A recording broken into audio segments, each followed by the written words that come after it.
Trump reference. A North Carolina grand jury said that was a threat against President Trump and was also made through foreign and interstate commerce. Comey's response was similar to last year. Nothing has changed with me. I'm still innocent. I'm still not afraid. And he dared the DOJ to come after him, saying, quote, "Let's go." That's Fox's Gernal Scott. The first Comey indictment was dismissed by a federal judge last year. America's listening to Fox News. Fox News Books has boasted a host of bestsellers. Now, Fox News Books enters the world of podcasting. This season, the Fox News Books podcast presents The Miracles Among Us. For its first season, Fox News Books will present this special podcast brought to you by the author, Fox News senior medical analyst, Dr. Mark Siegel. The Miracles Among Us on the Fox News Books podcast. Listen and follow now at foxnewspodcasts.com or wherever you download podcasts.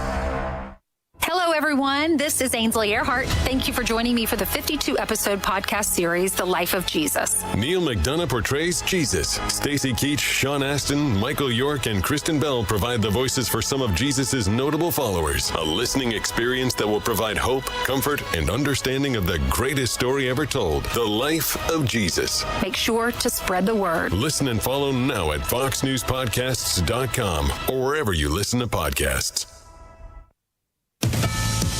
The Secretary of War will go to Congress later this morning. Pete Hegseth and Joint Chiefs Chairman General Dan Kane will face questions from lawmakers in the House Armed Services Committee on a big proposed increase in military spending in the 2027 budget proposal. They'll also likely face scrutiny from Democrats, especially over the Iran conflict. Earlier this week, the Senate's Armed Services Committee held a hearing on missile defense and the president's plan to build a Golden Dome system similar to Israel's Iron Dome defense that's helped fend off attacks from Iran. Mark Berkowitz is the Assistant Secretary of War for Space Policy. He spoke about the dangers America faces. The pace and scale of the threat is unprecedented.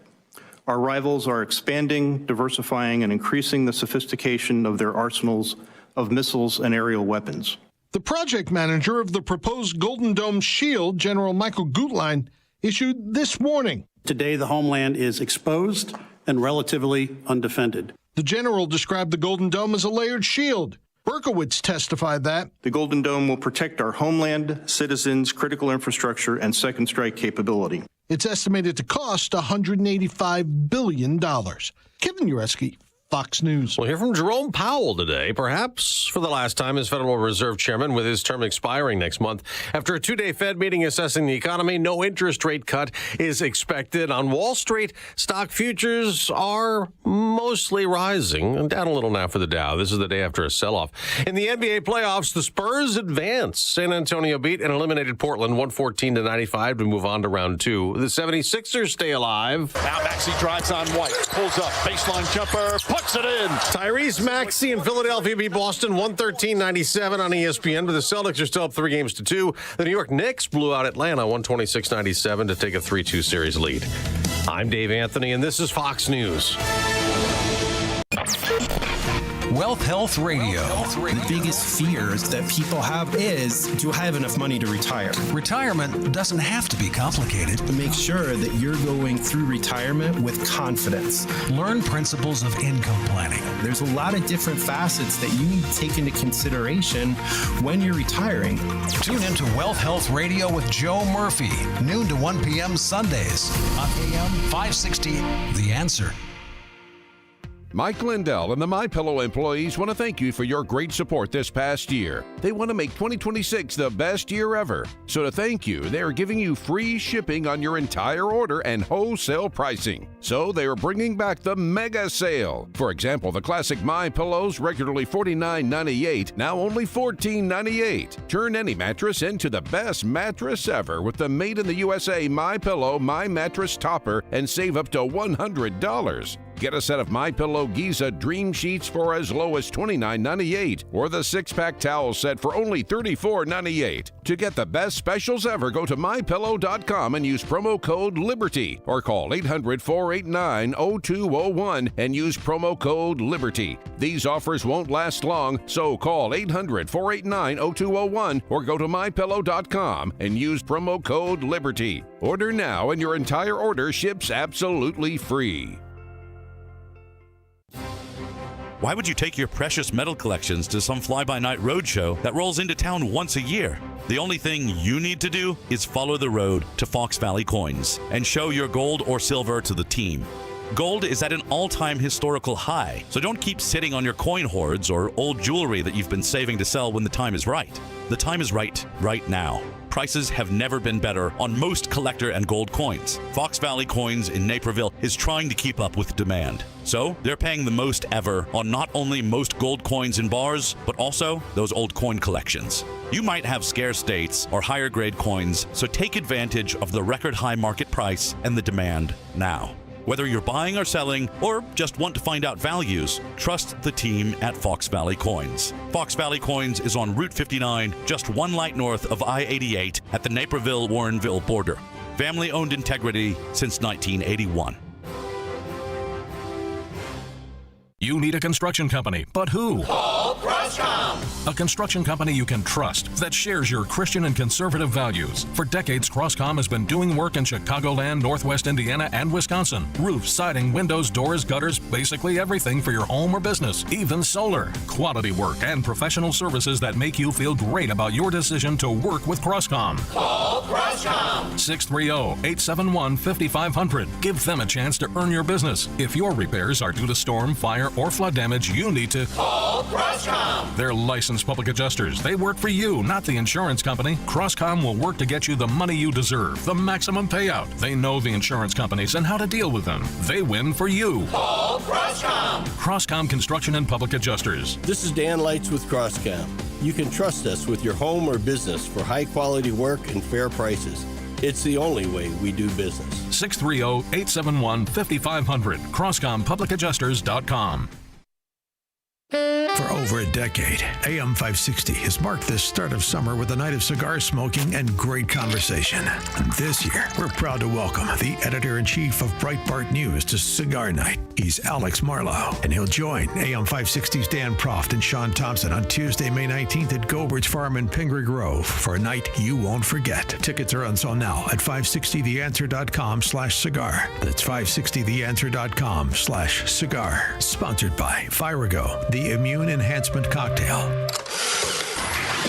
It's April 29th, and this is your Fox Daily Snapshot. Today is International Dance Day. It was created in 1982 and celebrated on the birthday of the creator of modern ballet, Jean-Georges Nivert, in 1727.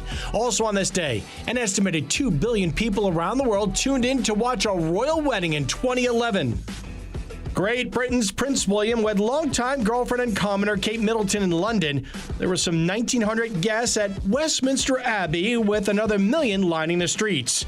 In 1854, the first college for just African-American students is officially chartered.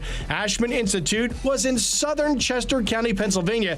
It went on to open in 1857. And passing away today in 1980, English screenwriter, director, and producer Alfred Hitchcock. Among his most well-known works, Rear Window, North by Northwest, and Psycho. I'm CJ Papa. That's your Fox Daily Snapshot. For 25 years, Applied Mechanical Sales has kept Chicago's commercial buildings warm and running smoothly. From schools and churches to high-rises and hotels, they provide the boilers, water heaters, and exhaust systems that contractors and engineers count on. Whether it's a replacement project or a new construction, Applied Mechanical helps you select the right equipment, standard or high efficiency, for your specific application. What sets them apart? They match the right Camas equipment to your building's exact needs, so it performs flawlessly through Chicago winters for the next 15 to 20 years. And they don't disappear after installation. Applied Mechanical ensures your systems run at peak efficiency year after year. Are you a degreed mechanical engineer looking to lead a growing sales team? They'd love to talk to you. Schedule a site visit and boiler assessment at appliedmechanicalsales.com. That's appliedmechanicalsales.com. Signature Bank is Chicago's fastest growing independently owned business bank, a bank where relationships still matter. Signature Bank knows your name and your story. I'm Dan Proft, and I know this because Signature Bank is my business bank. I'm Scott Bartmus, co-founder of ESCO, a security and fire alarm services business, and a customer of Signature Bank. We work hard to give our customers peace of mind, so it's nice to know that while we have our customers' backs, partners like Signature Bank have ours. When COVID hit, there was a lot of uncertainty for many businesses, particularly surrounding the PPP loan program. with parameters and deadlines changing constantly. The executives from Signature Bank worked weekends alongside their staff, filling out and submitting applications to ensure they took care of us. That type of dedication is hard to find, but we found it with Signature Bank. Signature Bank helps local businesses succeed. Want to learn how Signature Bank can help turn your business vision into reality? Call Signature Bank at 773-467-5600 or visit signaturebank.bank. Member FDIC, Equal Housing Lender. Are you 65 or older and dealing with chronic knee or shoulder pain? You're not alone.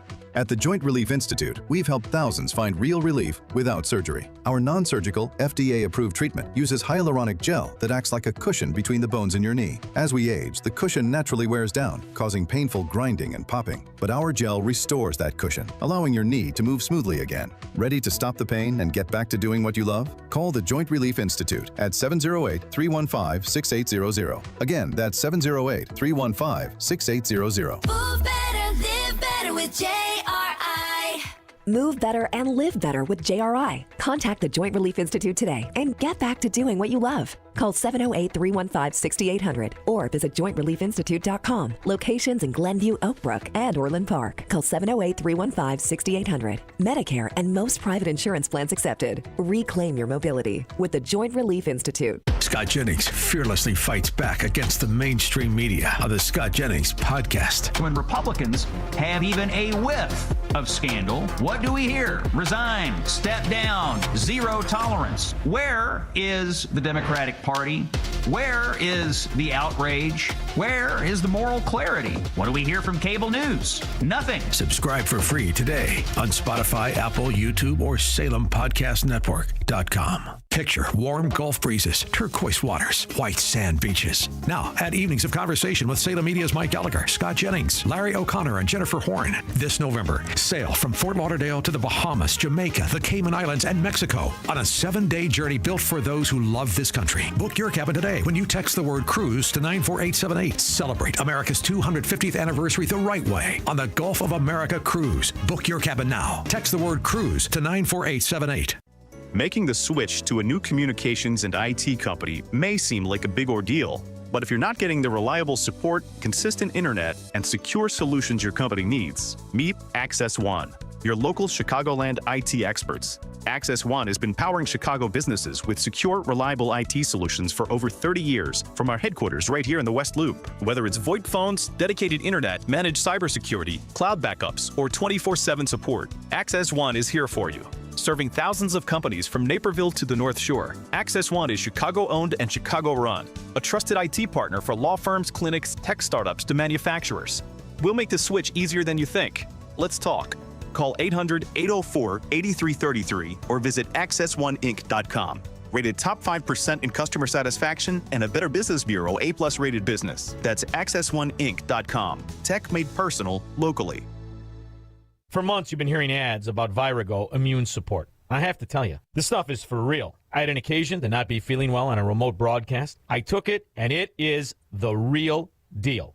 And the stronger your immune system, the stronger your body defends against diseases, viruses, and everything else. That's why Dr. Huber created Vyrago, a liquid immune booster supplement. You take it daily. It's a blend of 23 nutraceuticals working in synergy to maximize effects and boost your immune system. It's the nutraceutical cocktail for an immune system, antiviral, anti-inflammatory, antioxidant. Vyrago even protects your heart, your kidneys, your liver, all in a unique liquid supplement for better absorption. Do yourself and your spouse a favor. Order a bottle of Vyrago today online at myvyrago.com. That's myvyrago.com. Use coupon code IMMUNE to save 30%.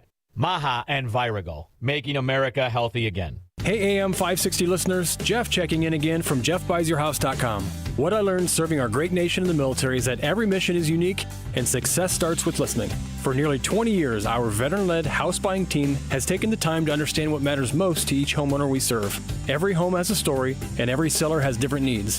Whether you want a quick closing or need extra time to find your next place, we customize our approach around what works best for you.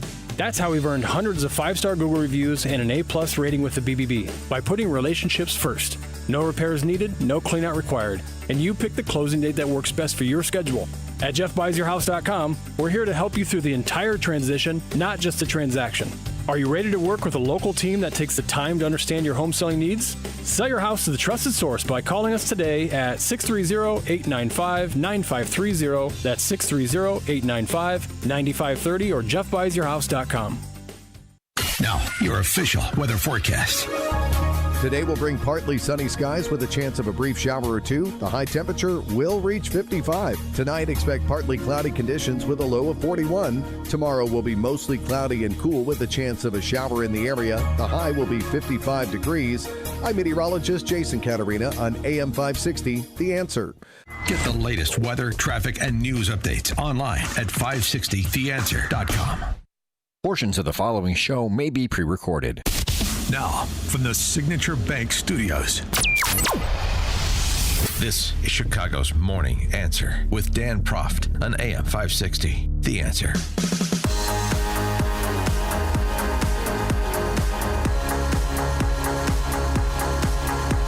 Well, welcome. It's not Dan. No, it takes two to substitute for Dan. It is Jeannie and it's Jim. Jim Urio is joining me today, Futures Edge podcast, and we're going to attempt to fill in with Dan. I don't know, maybe it's his birthday today? I just always assume he's golfing. Yeah, I do know. too. Yeah, right. Yeah. Well, somebody who's not golfing, somebody who's been working really hard is acting Attorney General Todd Blanche. He's been at it, and yesterday the news came down that finally we have another indictment on Comey. Take a listen. Good afternoon. Today, a grand jury sitting in the Eastern District of North Carolina returned an indictment against James Comey on 2 counts. The first count is that on or about May 15th of last year, he knowingly and willfully making a threat to take the life of and to inflict bodily harm upon the President of the United States. Count 2, same day, May 15th, 2025, that the defendant, James Comey, knowingly and willfully transmitting in interstate commerce a communication that contained a threat to kill the President of the United States. Both of these counts carry a maximum term of imprisonment of 10 years. Wouldn't that be fun? So I think it's fair to say that threatening the life of anybody is dangerous and potentially a crime. Threatening the life of the President of the United States will never be tolerated by the Department of Justice. Over the past year, this department has charged dozens of cases involving threats against all sorts of individuals. We take these seriously, every single one of them. For example, just today in the Northern District of Florida, there was a guilty plea from an individual who threatened multiple political leaders, including President Trump. In the Eastern District of North Carolina, where this case was indicted earlier today, there are multiple threats cases very similar to this one, including one where the defendant pled guilty recently to threatening former President Biden, another one that's scheduled to go to trial this summer, another one indicted, an individual was indicted for threatening Tom Homan. I say that to say that while this case is unique and this indictment stands out because of the name of the defendant, his alleged conduct is the same kind of conduct that we will never tolerate and that we will always investigate and regularly prosecute. 312-642-5600 is the phone number here if you want to call in and weigh in on the conversation.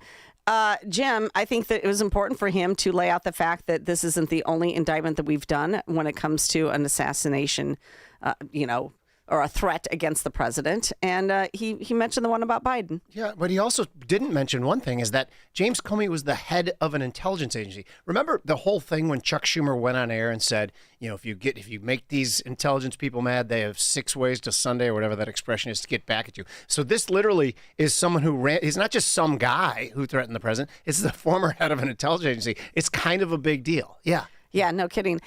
So the conversation went on. Kash Patel stood up there because people are thinking, oh, this is just something that the Department of Justice is doing. No, it's not. It was a grand jury indictment. Here you go. As the U.S. Attorney indicated, James Comey will be afforded every matter of due process under the United States Constitution. And as the Attorney General indicated, this has been a case that's been investigated over the past 9, 10, 11 months. These cases take time. Our investigators work methodically. They are career agents, career prosecutors who work these matters. They call the balls and strikes in the field as they see fit pursuant to the facts of the case and the law. They took that information and made a presentment to a grand jury, a jury of peers in the district in which the alleged crime took place. And that grand jury spoke, and that grand jury returned a 2-count indictment against James Comey. James Comey allegedly threatened the life of the President of the United States. And as you all now know, shortly after posting that threat, he deleted that threat and then issued an apology. All of that information was presented to the grand jury, and Mr. Comey will have his day in court and his ability to speak to a jury of his peers. Thank you. So a lot of folks were talking about, they've got to prove intent. And did he intend to threaten the president? Or was this just some sort of joke that he was playing? So the term comes from the restaurant business, as you know, right? So, which I'm in, Branch Palatine, Illinois. But anyway, so that's where the term comes from. But it was co-opted years ago as a slang term in the mafia, things like that. So you're talking about 86, 47. Yes. So the question is, could he have meant it like harmlessly, meaning we need a different president? It doesn't seem so to me. He's not an idiot, so that it means what it means. But he's trying to he's trying to pretend like he didn't know what it meant. Yeah, that just doesn't fly. No, that makes no he's sense. A super smart guy. Yeah, the defense of I'm an idiot, I'm ignorant. Right. That doesn't fly when you're the head. Well, of an I'm kind of upset that the FBI didn't just go after him. Some sort of perp walk at 6 a.m. with the CNN. I got to get my head around that because it sounds mean, but yes, they did the same things. They did the same thing to Roger Stone. That's right. So is turnabout fair play? Sure, I suppose it is, but I like to think we're above that, but sometimes we can't be. I know, but they didn't do that. However, Comey will be arrested. Here you go.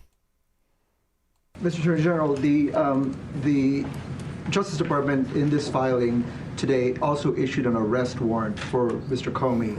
Is it your belief that he is a continued public threat?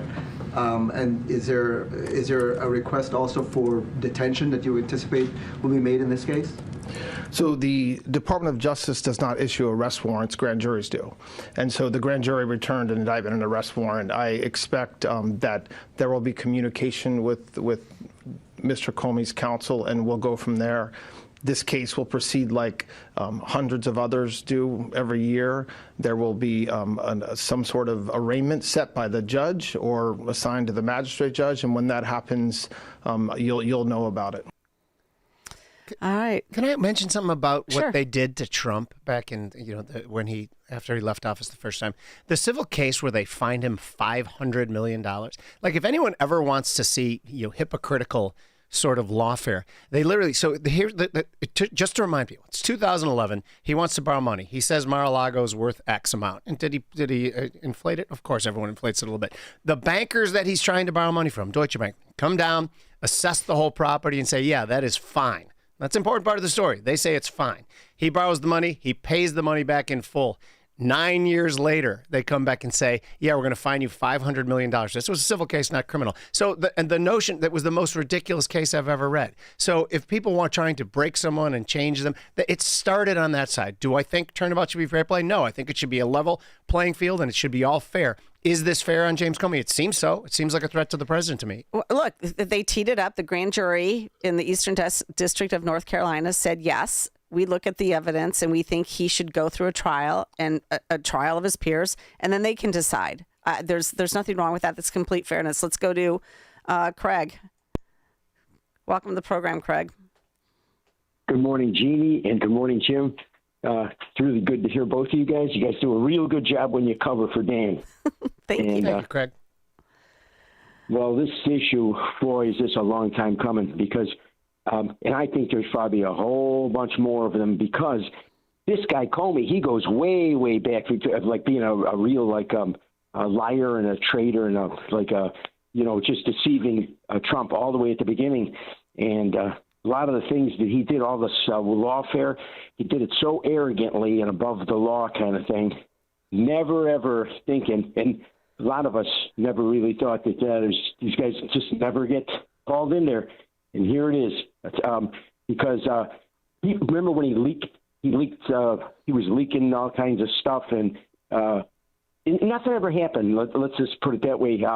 But I want to ask you, do you think that this is just like, because there's that Clapper and Brennan and a whole bunch of anti-American rats that are involved in all kinds of lying and scheming and deceiving. Yep. And do you think that there's probably a long list that they're going to start going after? Well, Craig, Trump really means business. Craig, I agree with you. I think there is a long list, and we're going to take a short break here, and we're going to have more about this conversation and the conversation Dan Bongino had with Sean Hannity about that very thing. We'll be right back. This is Chicago's Morning Answer. There's only one radio show in Chicago talking about today's biggest stories and telling you what they really mean. That show is this one, Chicago's Morning Answer on AM 560, The Answer. You need a construction company, but who? Call CrossCom. A construction company you can trust that shares your Christian and conservative values. For decades, CrossCom has been doing work in Chicagoland, Northwest Indiana, and Wisconsin. Roofs, siding, windows, doors, gutters, basically everything for your home or business, even solar. Quality work and professional services that make you feel great about your decision to work with CrossCom. Call CrossCom. 630-871-5500. Give them a chance to earn your business. If your repairs are due to storm, fire, or flood damage, you need to call CrossCom. They're licensed public adjusters. They work for you, not the insurance company. CrossCom will work to get you the money you deserve, the maximum payout. They know the insurance companies and how to deal with them. They win for you. Call CrossCom. CrossCom Construction and Public Adjusters. This is Dan Lights with CrossCom. You can trust us with your home or business for high quality work and fair prices. It's the only way we do business. 630-871-5500. CrossComPublicAdjusters.com.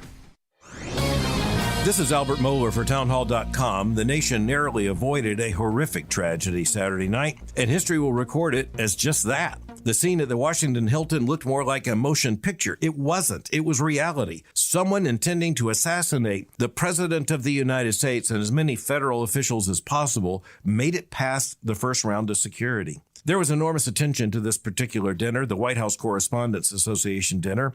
This was the first of these dinners that Donald Trump, as president, was planning to attend. Every time something like this happens, however, everyone has to learn new hard lessons. I'm confident of this. There will now be a new protocol for the security for the President and Vice President of the United States, and perhaps for others in the line of succession. History often records how close we have come to disaster, and then on the other side of it, everything has to change in a moment. Perhaps we need to learn some very constructive lessons from a near miss.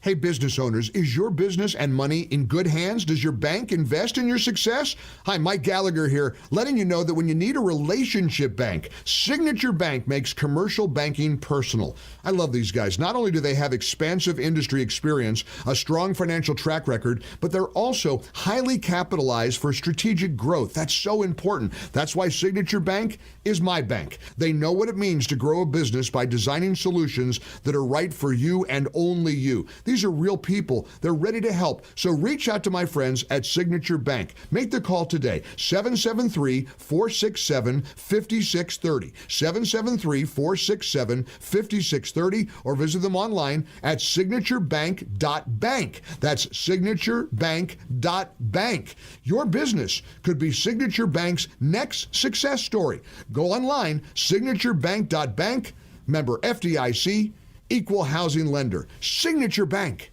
AM 560, The Answer. All right, we're back. It's Jeannie Ives and Jim Urio filling in for Dan today, doing the best that we can. It's hard to compete with somebody who's brilliant, and I think he is. We've been talking about that Comey indictment. Let's go to Margot in Burr Ridge. Margot, welcome to the program. Oh, thank you. Hi, so there are two things about this. First of all, you have to say that the threat from Comey is far worse than the threats from all these anonymous people that, until a couple minutes ago I didn't know about. Because, excuse me, he had the unique ability to mainstream this murderous thinking, whereas those people that we didn't even know about, they didn't have the ability to do that. He had unique ability in his capacity as, FBI director. The second of all, and this is most important, the process is the punishment. Even if he doesn't go to prison, he did not inherit wealth. He garnered like $14 million as a public servant because in between his government jobs, he consulted in the private sector. Was he really worth that much? I doubt it. But anyway, his new best friends and close companions are going to be his lawyers, lots of them. And the government can drag this out. I hope they do. And they will take all his money. And that is huge for somebody like him. So I'll be watching, and I hope that Todd Blanchard, whatever his name is, I hope he just drags his feet and takes forever, because that is hell on earth. Anyway. Yeah, no doubt. Thanks a lot for the call, Margot. You're 100% right. I mean, here's look, the process is the punishment, and you look what they did to Lieutenant General Flynn. Yeah, no doubt about it. Well, they bankrupted him. They bankrupted him, too. him. And do you know how that supposedly went down, where they kept questioning him, and finally they started threatening to bring his son into it until he copped to something, and then he did? It was absolutely. But her point about James Comey's influence is so much greater than any of these other, wahoos that make these threats. Yes, it is a big deal because of who he is. Dragging it through the ringer for forever to take all his money, I don't know. I got to get my head around those kind of things, but I guess I like where she's thinking.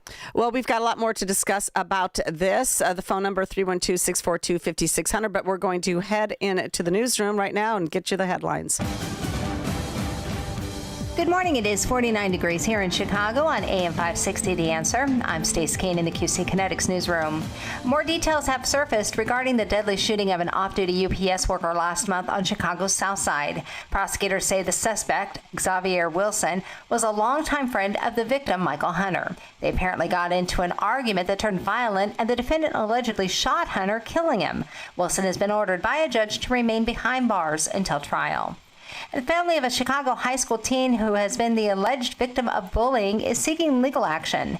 The 18-year-old senior at Noble Street College Prep says he's been harassed for the last 2 years. He said in one incident he was stripped of his clothes in a bathroom, videotaped, and then the footage was posted on social media. Meanwhile, school officials say they are aware of the situation and they have been in contact with the family and submitted a report to the Chicago Public Schools Office of Student Protections. This report is a service of Mattress Firm. Ready to upgrade to the perfect sleep setup? Let Mattress Firm's sleep experts guide you to the perfect bed at the Memorial Day sale. Top brands, ideal comfort. Score unbeatable deals on both. Mattress Firm, they make sleep easy. Chicago's Morning Answer continues next. Scott Jennings sees an armed Iran. That is enough material, if you enrich it just a little bit more, for 10 to 11 nuclear bomb. So President Trump was right. The Iranians do have the material needed to make nuclear weapons. The question is what to do about it now. More diplomacy, or do they only understand the language of force? The Scott Jennings Show. Weekdays at noon, right before Hugh Hewitt at 2 on AM 560. The Answer. Let me ask you something. Does your garage floor look bad? Covered in salt, cracked, or stained from the winter's brutal blast? Well, I've got a fix for you so you can start enjoying your garage this spring. Contact my good friends at Level 10 Coatings. Level 10 brought my garage floor from dirty and gross to showroom, shiny new in just one day. Level 10 Coatings can do the same for you. A quick and easy fix, permanent durable solution. Guaranteed to never chip or peel. Get it done now so you can enjoy your garage this spring and summer.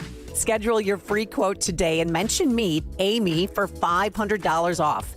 Visit level10coatings.com. That's level, the number 10, coatings.com. Level10coatings.com or call 855-510-2628. Again, that's 855-510-2628. Level 10 Coatings, your premier concrete coating experts. Do you owe $10,000 or more in credit card debt or personal loans? With credit card debt at all-time highs, Debt Relief Advocates is urgently notifying consumers of debt relief now being made available, designed to aid consumers with out-of-control credit card debt. Those who qualify and enroll for this relief program will only have to pay back a fraction of what they owe. This is not bankruptcy or a debt consolidation loan. This is a relief program that credit card companies would rather you not know about, as it ends your debt nightmare and saves you lots of money. Consumers owing at least $10,000 in credit card debt or personal loans can now take advantage of this debt relief as the cost of living skyrockets. Debt Relief Advocates has established a relief hotline for you to call to learn what debt reduction you may qualify for, so don't wait. For this free information, call the Relief Hotline at 800-522-2174. 800-522-2174. 800-522-2174. Epic parties start at Staples. Now you can grab Party City balloons, decorations, and tableware, plus matching custom invites, banners, and more right at Staples. That was easy. Now, your official weather forecast.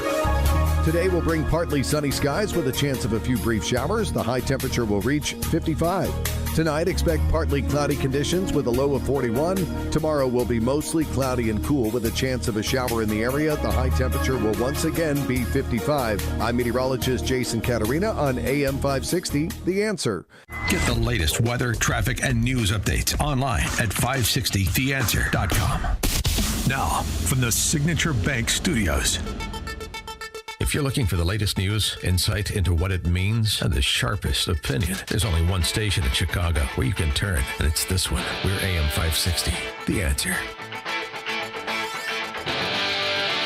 All right, as Dan says, top of the morning to you.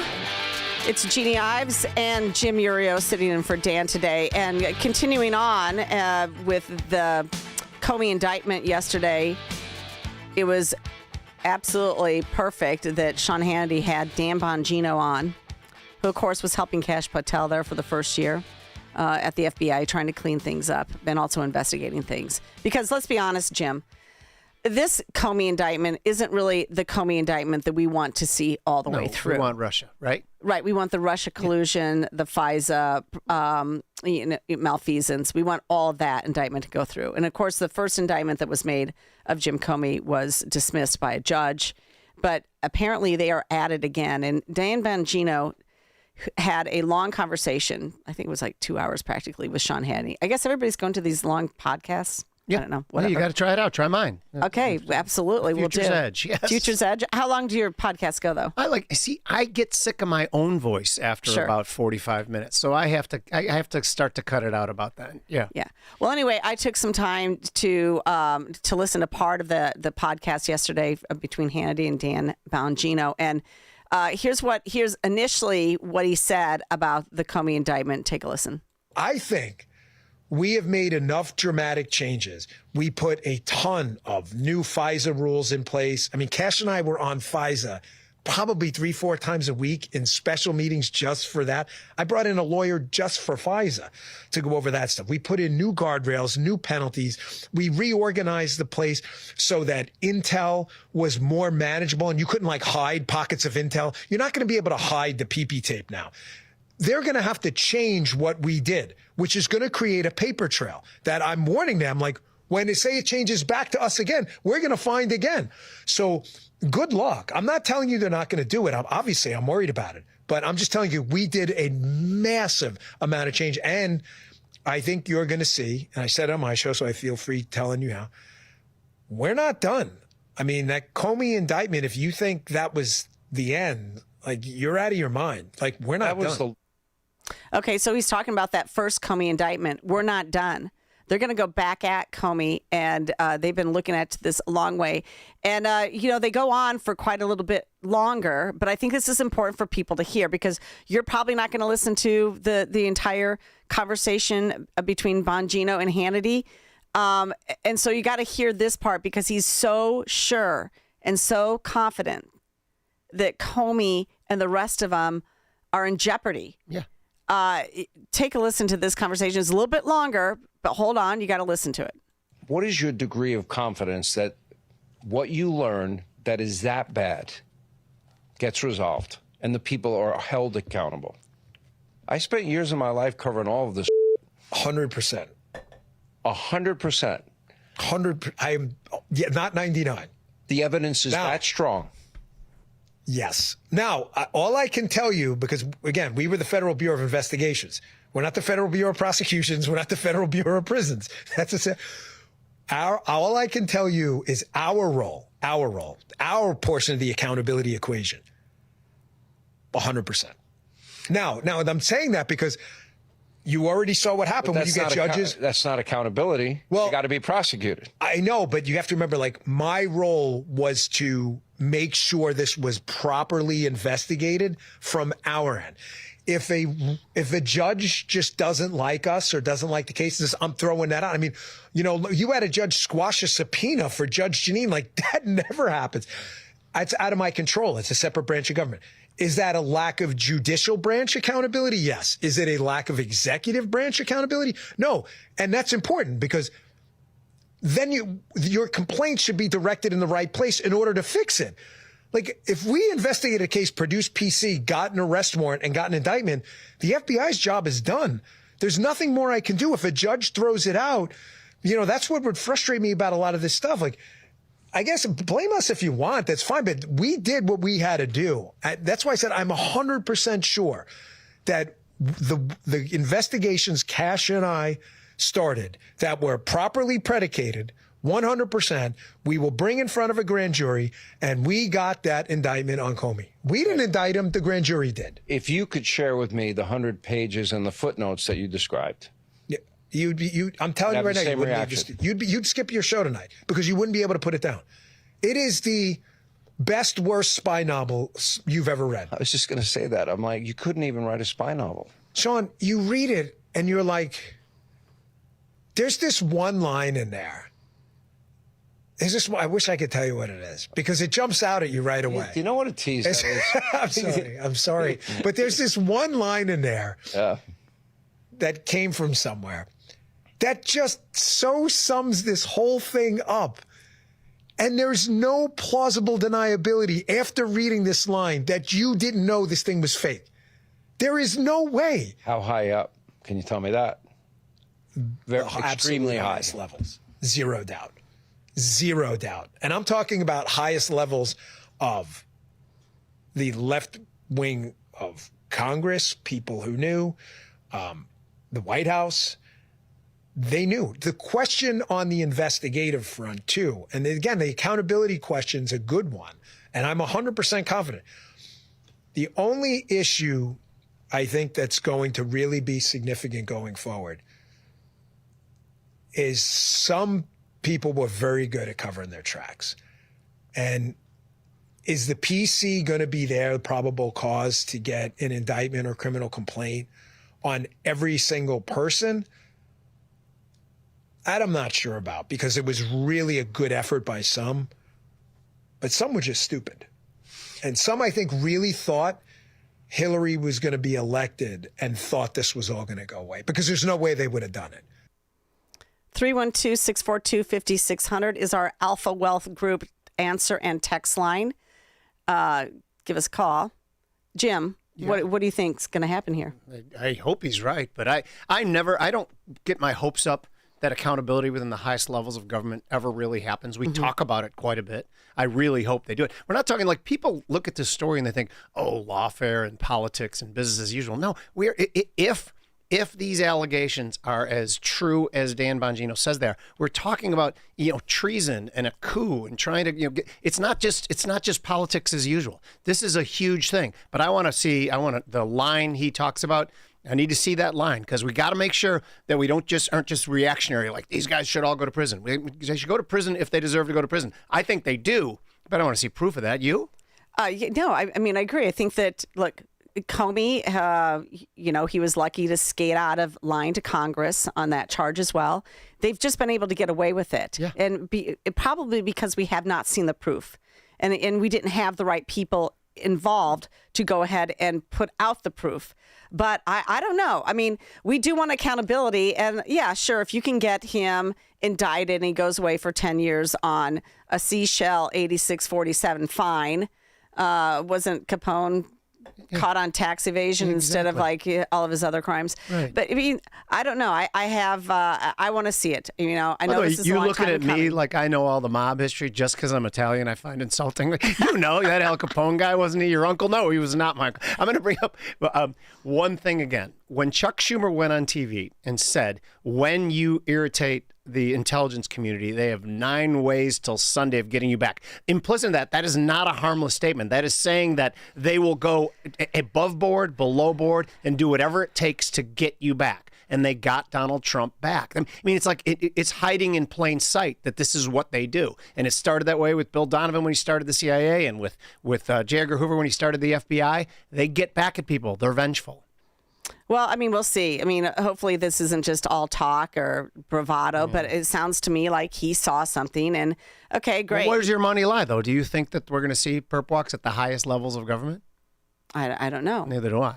But I mean, listen, I think that AG Todd Blanche is a different guy. I think he's got a lot more going on than maybe Pam Bondi. She was a little bit distracted, and hopefully he's doing some more. Let's go to Phil in Maryville. Morning.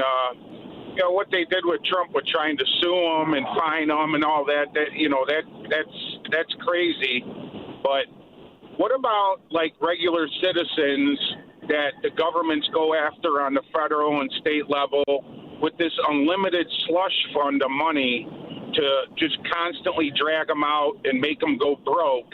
I think the government shouldn't be able to spend money like that because regular citizens don't have an unlimited slush fund to defend themselves. But I mean, I know the government needs to do their job to protect people, but this slush fund that they have to just attack people is unbelievable. Yeah, no, it's one of the biggest concerns for a lot of folks. The government can come at you for any reason, and you're going to have to defend yourself or face the consequences. And a lot of people don't have that money. And so it is a real problem. It's not just Lieutenant General Flynn. Apparently, he's recovered from it at this point, but it took a lot of folks donating to legal defense funds for him and whatnot. It's probably selling books and his reputation as well. But this is it's wrong. You're right. That's why I guess you have public defenders, but they're not going to be the ones that you need when you're in trouble with the law.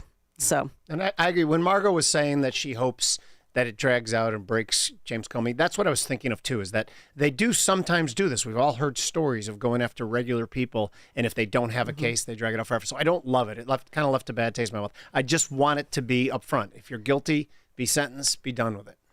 Well, and that is part of the problem. They will drag out these lawsuits for years and years. And, big corporate does it, too, against the little guy. We're fighting that Goshen lawsuit in Manteno still, and they are slow-walking discovery because they think that they can wait out these citizens who are essentially, having football pools and Easter egg rolls to raise money against big corporate and big government because they're also suing the village of Manteno. Yeah. And the taxpayers have an unlimited amount of money to spend on these, or at least they think that they do.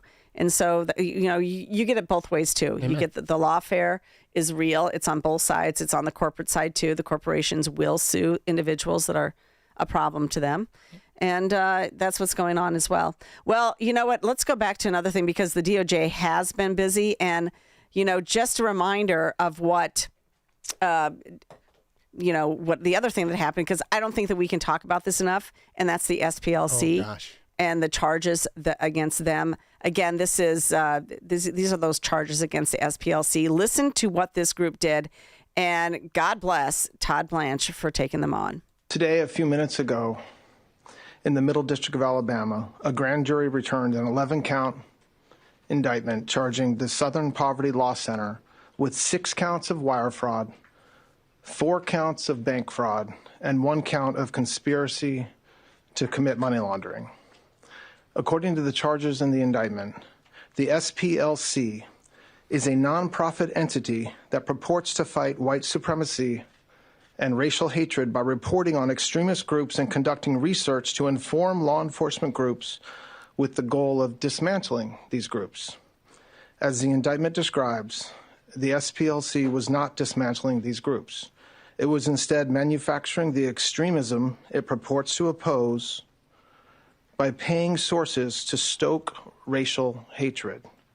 The indictment describes... So there you go. I mean, this is just another one of those hoaxes. Yeah. So it's the leftist hoaxes that we need to dismantle at this point.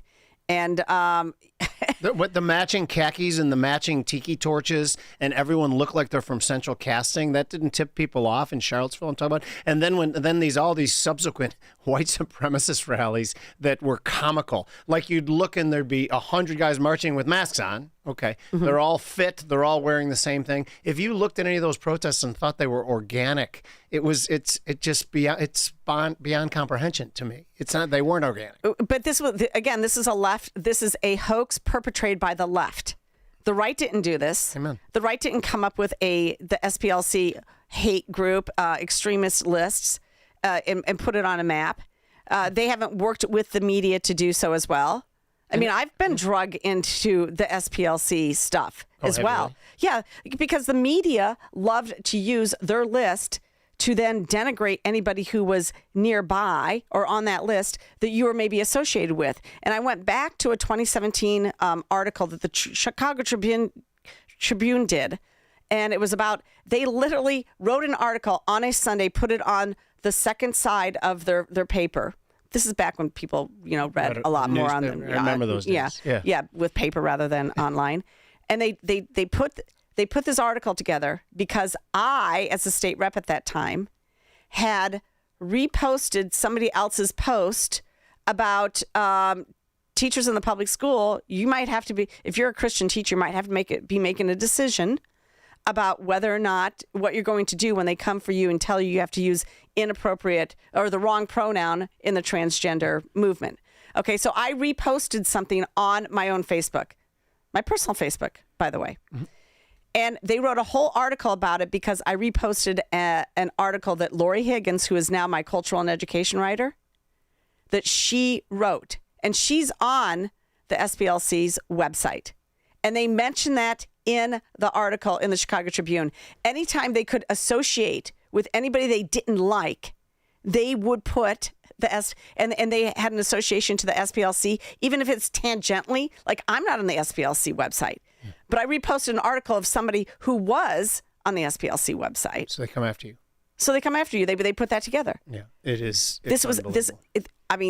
Look, and by the way, I want to add something else too. The fact that these people believe the nonsense, and even the people who ran, like Joe Biden, ran on the fact that Donald Trump said there was good people among the white supremacists, which he never said. He did not say that. He specifically said there were some people here that were just here to protest statues, so there were some good people on both sides, and I denounced the white supremacists. And Joe Biden mentioned it in campaign speeches like 10 different times, knowing full well that it's a lie, if he was cognizant and actually knew anything and wasn't just reciting words. Well, Charlottesville is why he actually ran at the end of the day. I have to run because of what happened in Charlottesville. Okay, let's take some callers. We've got Corey in Woodlawn. Welcome to the program. Hey, thanks for taking the call, Jeannie. One of the most egregious things to me was when they changed the statute of limitation laws in New York City just to get Donald Trump. And then they ran on the fact that this guy had all of these felonies that they manufactured out of the sky. I mean, and they took down a lot of people in New York. I mean, I think the guy from Steven Tyler said a woman walked in there and said 43 years ago. The police didn't get a chance to do any investigation. These cases were tried in the media, and these cases went straight into court. And that's the problem. The regular citizens are losing trust. We have so much faith in Donald, but not enough faith in most other people. Thanks. Thanks a lot. Appreciate that. Let's go to Roger. Roger on the south side. Hi. Nice to see the morning variety show. Anyway, I don't think we should get too excited about it. It's, people at Comey's level, okay, number one, they're wealthy. Number two, they have huge wealthy backers or confine them. It'd be kind of like trying to get Pritzker into a courtroom. It's not going to happen. These people, we don't have the same justice system. We don't have the prosecutors. We don't have the generation of people that know how to take people down. Secondly, he's got lots of people to trade out to. Trump will be gone by then. MAGA base gets hurt even worse, less faith in it. I hate to be this guy on a Wednesday morning for such a lovely show, but Jeannie, I think you'd agree. I think Jim might agree, but it's, you want to get Comey, you get the people around him. You go after his daughter, you go after all the people that he's gotten jobs for. You hurt the little people. That's how the government does it. You squeeze them and you push this guy into a corner. That would be him or anybody else. But you're not going to get this guy. Yeah, but Roger, there's enough information already in the public sphere that shows an absolute connection to Barack Obama post 2016 election to setting up this entire charade to get Trump in his first term. There's so much evidence out there already that's been revealed. And do we not want accountability? Do we not go all the way there because it affects the highest levels? We will, but yes, I'd love to see it, Jeannie. Here's the problem. Okay, we're at a 50-50 crapshoot getting in front of these federal judges. or maybe 50-50. That's the problem, is that they've had here all the years of the Clintons, all the 8 years of Obama, 4 years of Biden, and Bush. It was the same people. Okay, these federal judges are 75% of them are radicals. The other 25% of them are people over the age of 75, like our Congress. Yeah, no, Roger, I agree with you that I'm not confident that we're going to get some level of accountability. The one thing I would say, though, and we say going after and taking down, and I hate those words because that suggests something that's... Why? That's what they've done to us. Yes, but I thought we were supposed to be a little bit better than that, but you're 100% right. That is what they did to us. But we can just reframe it as accountability. If they broke these laws, they should go to jail. I'm not interested in taking people down. Is that fair or no? Here's the problem, and I'll leave it with this. You're up against the clock. The problem with the right or the Republicans, whether it be at the federal level or the national level, or state level here. Okay, listen, you can't buy a street education and you can't start late. Okay, and most fights, 99% of them are won in the first 2 seconds. We do not have those people. It's not, I take Jeannie up against anybody. Jim, probably you or Dave. Yes, we don't have those people anymore. Our right is a spoiled group of country club people and the MAGA people that came out in 16. Roger, that's a great conversation. We got to have it on the other side. Thanks a lot for joining us. And he joined us on the Alpha Wealth Group answer and text line. We'll be right back. This is the morning show more Chicago radio listeners are choosing. This is Chicago's Morning Answer on AM 560. The Answer. Sign up for the AM 560 Answer Advantage to get early alerts on event ticket sales, special discounts, and contest opportunities. Sign up today at 560theanswer.com/advantage. Don't miss Destination Retirement with Robert Kuhn every Sunday from 11 to 12. Robert has a different way of looking at retirement from most financial advisors and is happy to share his ideas with you every week. So don't miss what he has to say. Destination Retirement with Robert Kuhn, Sunday mornings from 11 to 12 on AM 560 The Answer. Gain insight into building strong marriages and raising godly children with Focus on the Family with Jim Daly each weekday at 11:30 a.m. on our sister station, AM 1160, Hope for Your Life. Take the journey of living a happy, successful, and meaningful life through God. Listen to It's Time with Dan Lights, Sunday mornings at 9 on our sister station, AM 1160, Hope for Your Life.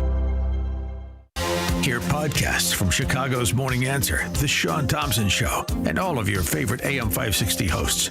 Go to 560theanswer.com/podcast to listen and subscribe. Only the biggest stories, only the biggest guests, and only the biggest opinions. This is AM 560, The Answer. News, opinion, insight. This is AM 560, The Answer. WIND, Chicago. Streaming at 560theanswer.com on the AM 560 mobile app, or tell your smart speaker to play The Answer Chicago. Iran better get smart soon. I'm Dave Anthony, Fox News. President Trump posted that on Truth Social at 4 o'clock this morning with a picture depicting him holding a machine gun under the words, "No more Mr. Nice Guy." The president also wrote, Iran can't get their act together. They don't know how to sign a non-nuclear deal. He referenced that last night during a White House white tie state dinner in honor of Britain's King Charles. May our two countries stand together forever for liberty, for justice, and for the glory of God. That was before they raised a glass and a toast. As for what the president said about Iran, we have militarily defeated that particular opponent. Adding, we're never going to let them have a nuclear weapon. And as the conflict with Iran continues, with the U.S. blockade still in place around Iran's ports, oil prices up this morning, and there's another nickel increase at the gas pump. AAA's national average for regular $4.22 per gallon, the highest since this conflict started. In 3 hours, the Secretary of War faces questions at the Capitol. There are hearings on back-to-back days, the House, then Senate Armed Services Committees. They're about the Trump administration's $1.5 trillion budget request. It's also the first time Secretary Hegseth is being questioned by members of Congress about the military operation in Iran and the dismissals of Army Chief of Staff Randy George and Navy Secretary John Phelan this month. Hegseth will be joined by Joint Chief of Staff Chair General Dan Kane. That's Fox's Chris Foster. Also today, Secret Service Director Sean Curran will talk to the House Oversight Committee. As the investigation into the White House Correspondents' Center shooting intensifies, lawmakers want to understand exactly what happened and how the armed suspect got so close to President Trump, Vice President Vance, and other top-ranking government officials. Fox's Todd Pyro. Back to King Charles and his toast at that dinner last night. To the United States and the United Kingdom, God bless both our countries. The king also addressed Congress after holding talks with the president at the White House. Today he goes to New York City, where the king will go to Ground Zero, visiting the 9/11 memorial nearly 25 years after the terror attack. America's listening to Fox News. Good morning. It is 48 degrees here in Chicago on AM 560 The Answer. I'm Stace Keene in the QC Kinetics newsroom. A defense attorney says a Supreme Court review is the next step for Michael Madigan after an appeals court upheld the former Illinois House Speaker's corruption conviction.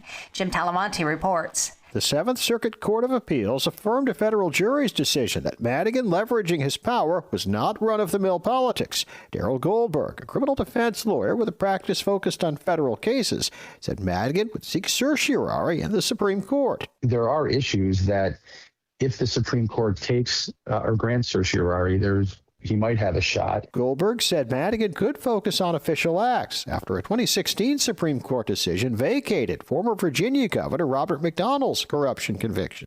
I'm Jim Talamonte. Madigan is serving a 7.5-year sentence at a federal prison in Morgantown, West Virginia.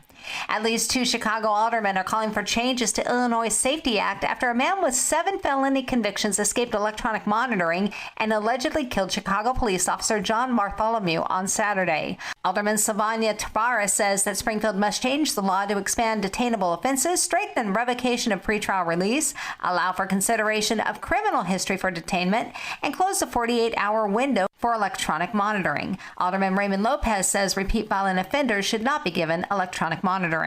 Average price for a gallon of regular unleaded gasoline in the state has risen to $4.45. That's more than $1 higher than it was a year ago, according to AAA. Average Illinois price on this date last year was $3.42, and the price a month ago was $4.22. This is the highest price for gas in Illinois in 4 years. News is a service of American Beam and Steel Structural Repair License Contractors for your home and business. Search for American Beam and Steel online to schedule your consultation directly with the owner, Mark. American Beam and Steel. A check of the roads is coming up in 2 minutes on AM 560 The Answer. For over a decade, AM 560 has marked the start of summer with a night of cigar smoking and great conversation.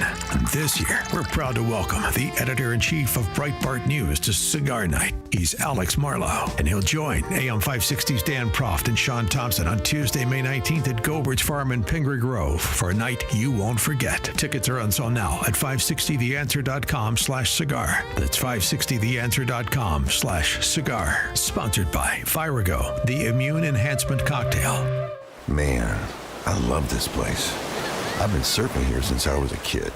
Now, seeing my grandson out on the water, it means everything to me. Watching him and taking in the blue waves, the sea breeze, the blurry horizon. If you have geographic atrophy, or GA, subtle changes in vision could mean it's progressing toward irreversible vision loss. Izervay is proven to slow GA progression and could help preserve your vision for longer, so you may keep seeing the world around you. Izervay, or avacincaptad pegol, is an eye injection. Don't take it if you have an infection or active swelling in or around your eye. Izervay can cause eye infection, retinal detachment, or increased risk of wet AMD. Izervay may cause blood in the white of the eye, blurred vision, or a temporary increase in eye pressure. Do not drive or use machinery until vision has recovered after an eye injection or exam. Ask your retina specialist how you can slow your GA with Izervay. To learn more, call 1-855-IZERVAY or go to izervay.com. Paid for by Astellas Pharma. You've probably heard all those ads for life insurance. Just a few dollars a day, apply online in minutes, no medical exam. Simple, easy, and cheap, right? Now you're thinking, maybe I should get a quote. Well, smart thinking. Everyone should have life insurance. But here's what they don't tell you. Those few dollars a day rates, they're for young people in perfect health. That's why everyone calls Big Lou the 50 to 60-year-old not-so-perfect candidate. Like you. You take prescription meds and you're overweight. Winner, fried chicken dinner. Well, Big Lou works with life insurance companies that want people like you with no surprises after you apply. In fact, if you're a 50-year-old guy with a few health glitches, Lou could probably find you $1 million of term life coverage for about $200 a month. So yeah, you need life insurance. But unless you're young and healthy, you gotta call Big Lou because he's like you, older, heavier, and on meds too. Get a quote right now at 800-555-2085, 800-555-2085, or biglou.com. Taking a look at the roads in the Team Hawkbrook Traffic Center, I'm Sue Aller. In great shape this morning on the Edens, just 14 minutes both ways from Lake Cook to Montrose. You've got 18 in, 21 out on the Kennedy from O'Hare to the Burn Interchange. Watch out for a stall on the outbound Ike at Harlem Avenue. It's up on the right shoulder, so not causing too much of a slowdown or delay. In fact, it's 14 minutes in both directions between Wolf and the Old Post Office. 29 in, 23 out on the Stevenson from Veterans Memorial to Lakeshore. 14 minutes inbound on the Dan Ryan from 95th to the Burn Interchange. Outbound looks great at 10. The express lane is just a little bit slow between 43rd Street and 31st Street. The Bishop Ford, sluggish but moving between Stony Island Theater and the Dan Ryan. And today's bridge lifts have been canceled over the Chicago River. This report is a service of the AM 560 Advantage. Membership has its privileges, including early access to event tickets, exclusive contest opportunities, and special members-only content. Join today at 560theanswer.com/join. Chicago's Morning Answer continues next, but now the latest forecast from the Air Right Heating and Cooling Weather Center. Today will bring partly sunny skies with a chance of a few brief showers. The high temperature will reach 55. Tonight, expect partly cloudy conditions with a low of 41. Tomorrow will be mostly cloudy and cool with a chance of a shower in the area. The high temperature will once again be 55. I'm meteorologist Jason Caterina on AM 560, The Answer. Get the latest weather, traffic, and news updates online at 560theanswer.com. This hourly segment is brought to you by Goldilocks, offering 24/7 security solutions for homes and businesses. Call them today at 708-889-5600. Now, from the Signature Bank Studios, this is Chicago's Morning Answer with Dan Proft on AM 560, The Answer. All right, welcome back. Well, it's not Dan. Today it's Jeannie Ives and Jim Uriot sitting in for Dan, trying to do the best that we can. Well, how about that, Jim? How about the fact that the appeals court has upheld the 10 convictions of Mike Madigan, and just a couple weeks ago, they let go both Ann Parmigiani and the other defendant, which I cannot remember who that is now. From theirs, they let them out of. In fact, they're going to have a retrial on those two. They're part of the ComEd 4. They were sitting in jail for a couple years, and they got out. But Mike Madigan, oh no, his appeal to the Seventh Circuit was upheld, so he's going to be sitting his butt in jail for another 7 years. Yeah, how about it? I'm glad of that. We knew his entire tenure was smacked of corruption. Mm-hmm. And the notion, by the way, if you look back at the roots of what the situation we're in this state right now with this fake budget crisis, I do air quotes when I say the budget crisis because there's no crisis, they just spend too much money. But so much of that was his fault, that his whole dream of having this work, the middle class that was former public employees or current public employees living on their pensions in Illinois. And guess what happened? They all moved to Scottsdale. It was just a moronic plan that he put us under the gun with. Now, the fact that he's corrupt, yeah, it's Illinois. Of course he's corrupt. I want to see him held accountable for every crime he's committed, every bribery, every bit of fraud, all of it. So to me, I'm glad of this. Yes. Yeah, the federal appeals court found no errors in the way the jury was instructed or the mountain of evidence the government used to prosecute the influential Democrat during his lengthy bribery trial. So, you know what I find disturbing, though, is ComEd paid a $200 million fine. You don't think that they knew that they were bribing somebody? Of course. Why would you pay a $200 million fine if you didn't know what they knew? No, and I know, but sometimes you think that you don't have choices, I guess. But $200 million, not $20 million. No, that's a lot of $1 million, yes. That's a lot of $1 million for a company. And by the way, the wealthiest electrical company in the entire country. Oh, really? Yes. Okay. That's ComEd. So, but I bring this up because I want to talk about something else, because part of the corruption that Madigan was accused of had to do with, of course, the favors that he was giving ComEd and Exelon at that point in terms of legislation. One of those was FEJA, with Futures Energy Jobs Act. That was the 2016 deal that Rauner capitulated to after 10 amendments came up in the morning of the vote. I was there.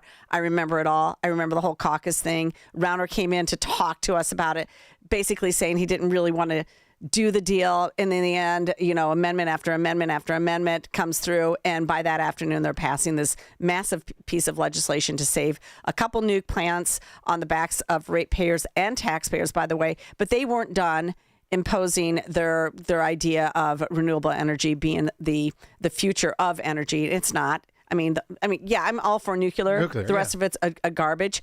And so Pritzker comes in, and what does he do? He passes CEJA, the Climate and Equity Jobs Act, which is even worse. They love that FEJA. equity word. They love that equity word. Yeah. They absolutely love it. Yeah. And, back then, I was working with a couple of conservative state reps. We kind of did like a little bit of an energy tour ahead of the September 2021 vote on CEJA. Because, of course, it doesn't pass during regular session. It passes with a lot of hysteria where everybody's busy, nobody's really paying attention, and it passes in September of 2021. This bill, horrible. And I wrote about it then, and I wrote about it later because, of course, the Chicago Tribune is now they're writing multiple editorials about what's happening because of CEJA. Yeah. And so the first one that they wrote just recently, April 17, 2026. Owner of massive Elwood energy plant isn't waiting for Illinois closure deadlines. They're literally moving the plant to Texas. And they are. Yeah.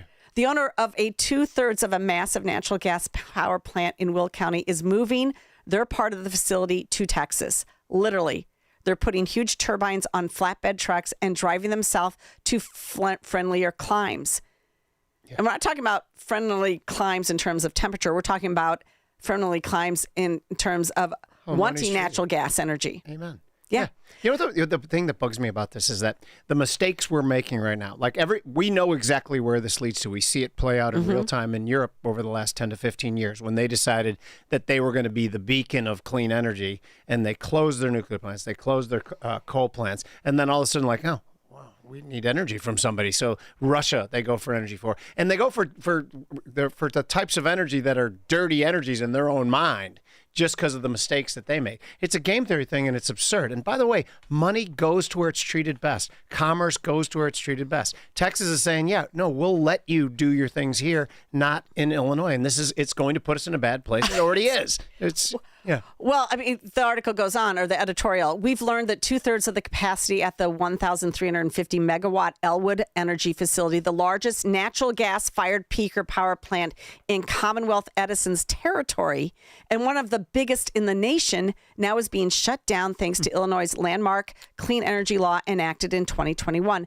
The sudden removal of a whopping 900 megawatts of capacity could well drive up local electric bills that already have been rising. Actually, this is equivalent to shutting down a nuclear reactor in Illinois. Yeah. 900 megawatts. Okay, this startling development, they go on, should raise alarm bells in Springfield, which already has had head warnings from experts that power capacity could fall short of what's needed in Illinois in the next 5 years. Now it gets worse.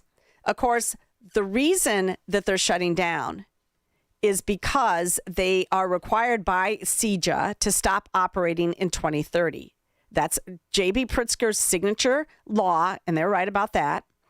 And phase out the burning of fossil fuels for electricity by 2045. But there's an earlier deadline for closing certain gas-fired plants. This is one of them.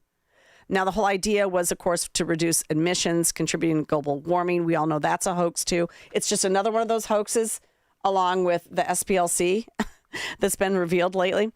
Here's the kicker. At least as it concerns the massive Elwood facility, writes the Tribune, CEJA isn't helping the environment while also also likely raising power prices for ComEd customers. Rather, it's the worst of all worlds.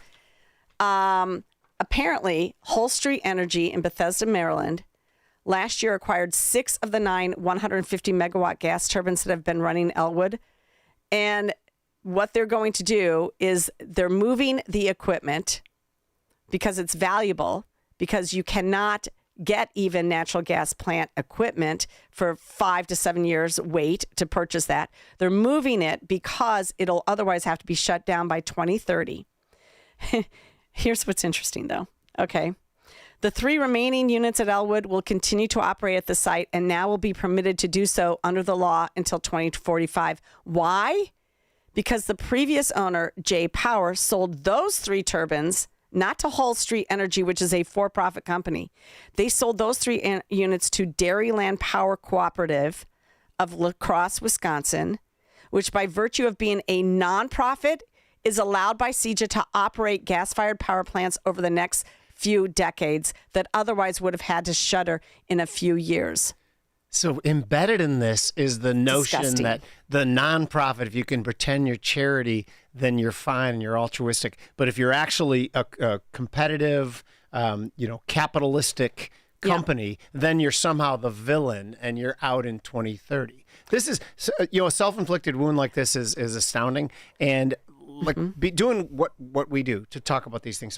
Sometimes it's so frustrating because it seems like all we should have to do is to say to the most leftist person, yeah, this is dumb. You're not saving the environment, particularly because it's India and China's emissions that are swamping everything else on the globe. You're sending it to Texas where it'll do the same thing. But what you're really doing is strapping everyone in Illinois with massively high energy prices. This is silly. By the way, at the same time, we never mentioned too is the demand for energy is going through the roof because of data centers to fuel AI, and Illinois wants to be part of that as well too. So at the same time, we're not just getting the supply side, we're boosting the demand side as well. So and then everyone's going to look around and say, oh, "Gosh, why are our power costs so high?" Right. We're telling you right now why they're going to be so high. But this was all predictable. Of course. They do this. And by the way, the other entity that is also doesn't have to shut down is if it's a government-run entity. Well, because it's not pollution if it's from the government, right? It affects the climate. There's weird rules about the climate. Right. I don't know. So Springfield is basically run by a coal-fired plant that the government runs. Yeah, and that's fine. And that's fine, and that's going to continue to operate. Because all about the illusion. And natural gas is one of the cleanest, other than nuclear ways. Outstanding point. Yes. The cleanest, most reliable, most flexible, and what we have the most energy source that you would want. So, so they write this in 2017, and then they just haven't had enough of it. On April 17th, of this year, and then they write again. Editorial: a self-inflicted energy crisis is brewing in northern Illinois thanks to Springfield Fix It. So the Tribune, to their credit, is on this. Yeah. All right. We wrote a little over a week ago about how one power plant owner has reacted to Illinois' heavy-handed Climate and Equitable Jobs Act, or CEJA, by literally extracting 6 turbines from a large natural gas plant and moving it to Texas. And they say, they continue on and say, look, a myriad of unintended consequences are flowing from the law's foolish 2030 mandate to close a sizable number of gas-fired plants that are critical to keeping Chicago's lands lights on during the summer. They're right about that. No. Right. Here's the one thing I will challenge on that, though, is that they call these in economics. We always talk about unintended consequences. At some point in time, we have to start imagining that these are intended consequences, that they're literally trying to create problems. So perhaps they can insert themselves as someone who will solve the problem after they've created these massive problems. I refuse to believe they're unintended anymore. No, they're absolutely intended. Yeah. And shame on the Chicago Tribune, though. Here's my point. In September 18, 2024, they wrote another headline. So like almost a year and a half ago, almost 2 years ago, fourth estate failure, an electricity crisis is looming in Illinois. Is anybody paying attention in Springfield? And so they started asking questions about CEJA back then. But I wrote a whole op-ed about this. Where were the Chicago Tribune and its ace Springfield reporter, Rick Pearson, and its environmental alarmist, Michael Hawthorne, when CEJA passed in 2021? For the Chicago Tribune to now come out with a headline like that is the height of hubris. Is anybody paying attention in Springfield? Not the Tribune just 3 years ago. Plenty of people were paying attention, but they were ignored. Ignored. In the Chicago Tribune, with the exception of publishing a couple of guest opinion pieces that warned against CEJA, refused to write in bold strokes about the nonsensical and unworkable CEJA bill. Instead, they let Michael Hawthorne use lots of ink to support the move to an all-renewable future based on climate scares and hysteria. Yep, Hawthorne and a number of progressive Democrats, including our governor, are climate alarmists. They refuse to consider the facts on how cheap, reliable energy is actually produced or the fallacies of the climate scare. And I mean, so shame on them. They're the ones who are doing this. So let's a second, just in a mirror world, say that the climate scare was 100% real, and that even the notion of disrupting the current way we produce and distribute energy, disrupting it quickly will lead to such economic hardship. Like, we know this, we've seen it play out in real time other places. So we have to balance. And again, I think the climate stuff, we had a girl on our show who used to be a climate activist, and now she's references science to say that it is a hoax. And I believe that, again, I want a clean planet. There's no question about it. And I actually think that deserves on the right. There's nothing green about green energy. There's nothing green about green energy. That's what I was trying to get to, but I was fumbling. Yes, there's nothing green about green energy. It's silly. 312-642-5600. This, to me, is one of the most important topics because energy is the master resource. Of course. Yeah. And if you don't have clean, reliable energy, then people suffer. Yeah, and I'll go one step further. Yeah, go ahead. Is that it's literally how you describe the best societies is how much energy is at the disposal of any one person and at what price. That's the whole thing. Yeah. Why is the Iranian crisis such a big deal right now? Because of energy. Yeah. Why is Iran even thought about? Because they have energy. Amen. Otherwise, they're just Afghanistan. Mm-hmm. Honestly. Yeah, no doubt about it. With nothing. That's all. Yeah. So okay. So this people need to wake the hell up, and that includes the media. And I'm really kind of tired of them coming back after the fact, whether it's on the Safety Act or whether it's on SPLC. They can't see the hoax ahead of time. They can't understand public policy ahead of time. Yeah, it reminds me of the inflation in 2021 and 2022. There's literally like 1,000 of us explaining in great detail. No, this is going to be so massively inflationary. When he said it's transitory, it was such nonsense. And inflation was already printing at 5%. It was going much higher. And a bunch of us were like, no, inflation's coming. Like, you guys are conspiracy theorists. And then a couple of years later, it's like, yeah, gosh, I wish we could have seen that inflation thing coming. Like, how loud do you have to scream? And again, I'm not right about everything, but that one was pretty much of a layup, as is this. Well, so when we talk about who you elect, when we talk about public policy, if you are one of those voters who is out there looking at some sort of Facebook post that your state rep candidate or your state senate candidate is putting out, and it's all rainbows and sunshine, and I'm just such a nice person, and you're voting for what you think is the nice person.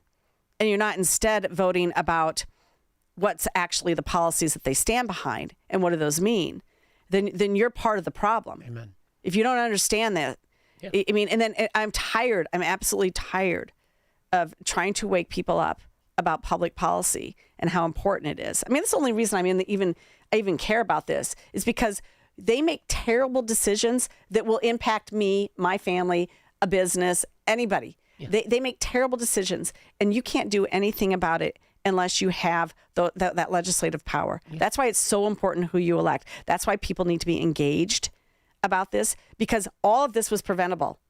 MISO, so you've got two territories for energy in the state of Illinois. You got the PJM market, which is kind of in the northeast corner of the state, and then you got MISO that is pretty much in the rest of it. 80% of the energy that MISO delivers to the state of Illinois is imported right now. 80%. It's a big deal. And when it's imported from MISO, it's coal and natural gas primarily. Yeah. Coal and natural gas. So this idea that you're going to run a modern economy on anything but those at this point. By the way, they are the transition fuels before you can get to 100% nuclear. Yeah. They're the transitions. It's not wind. It's not solar. No, it's folly. The whole thing is silly. This is so stupid. Yeah. And you know what, though? They're not talking about any of this downstate. The Tribune can write another editorial. Go ahead, do it. Appreciate it. But nobody's talking about it. Yeah. And there goes 900 megawatts of energy literally being picked up and moved to Texas. You can't make it up. You can't make it up. It is so self-inflicted. And then the other three turbines there are going to remain because instead they were bought by a nonprofit that can continue to operate for another 15 years before this artificial 2045. Oh, no more fossil fuels in the state of Illinois. I tell you what, go ahead and try and claw out my gas dryer from my home. Yeah, just go ahead and try and do that. Right. Not happening. I actually went and put in a stove, a flame stove, when they told me I couldn't anymore. And I'm not even liking it as much as the electric stove. But just because if they told me I can't have it, I have to have it. Well, what does Brant's work on? Fire, of course. Yeah. Of course. Okay. Yeah. All right. All right. Well, we got to take a break. You've been listening to Jeannie and Jim sitting in for Dan. We'll be right back. This is Chicago's Morning Answer. Your show keeps me alive during the week. There's nobody I'd... Welcome back to Ask Hasselus. I'm Weston. What's your question? Give me an extra large deep dish with sausage and green peppers. Sir, this is Hasselus Mattress. Throw in some breadsticks, too. We don't have breadsticks. Oh, well, give me some of them mozzarella sticks then. We don't sell pizza. We sell mattresses from Sealy Posturepedic, Beauty Rest, and more for way less. I think I've got a coupon somewhere. You won't need a coupon for these everyday deals. Others sell a Beauty Sleep by Beauty Rest Queen Elm Cove A mattress for $1,459, but Hasselus has it for just $794. Running any specials? Yes. Through Monday, get an additional $248 off your new Beauty Rest or Sealy Posturepedic mattress just for shopping local. Do you deliver? Free next day delivery and haul away of your old mattress. Great. Step on it, will you? I'm really hungry. Open 9 to 9. Find an employee-free CrossCom.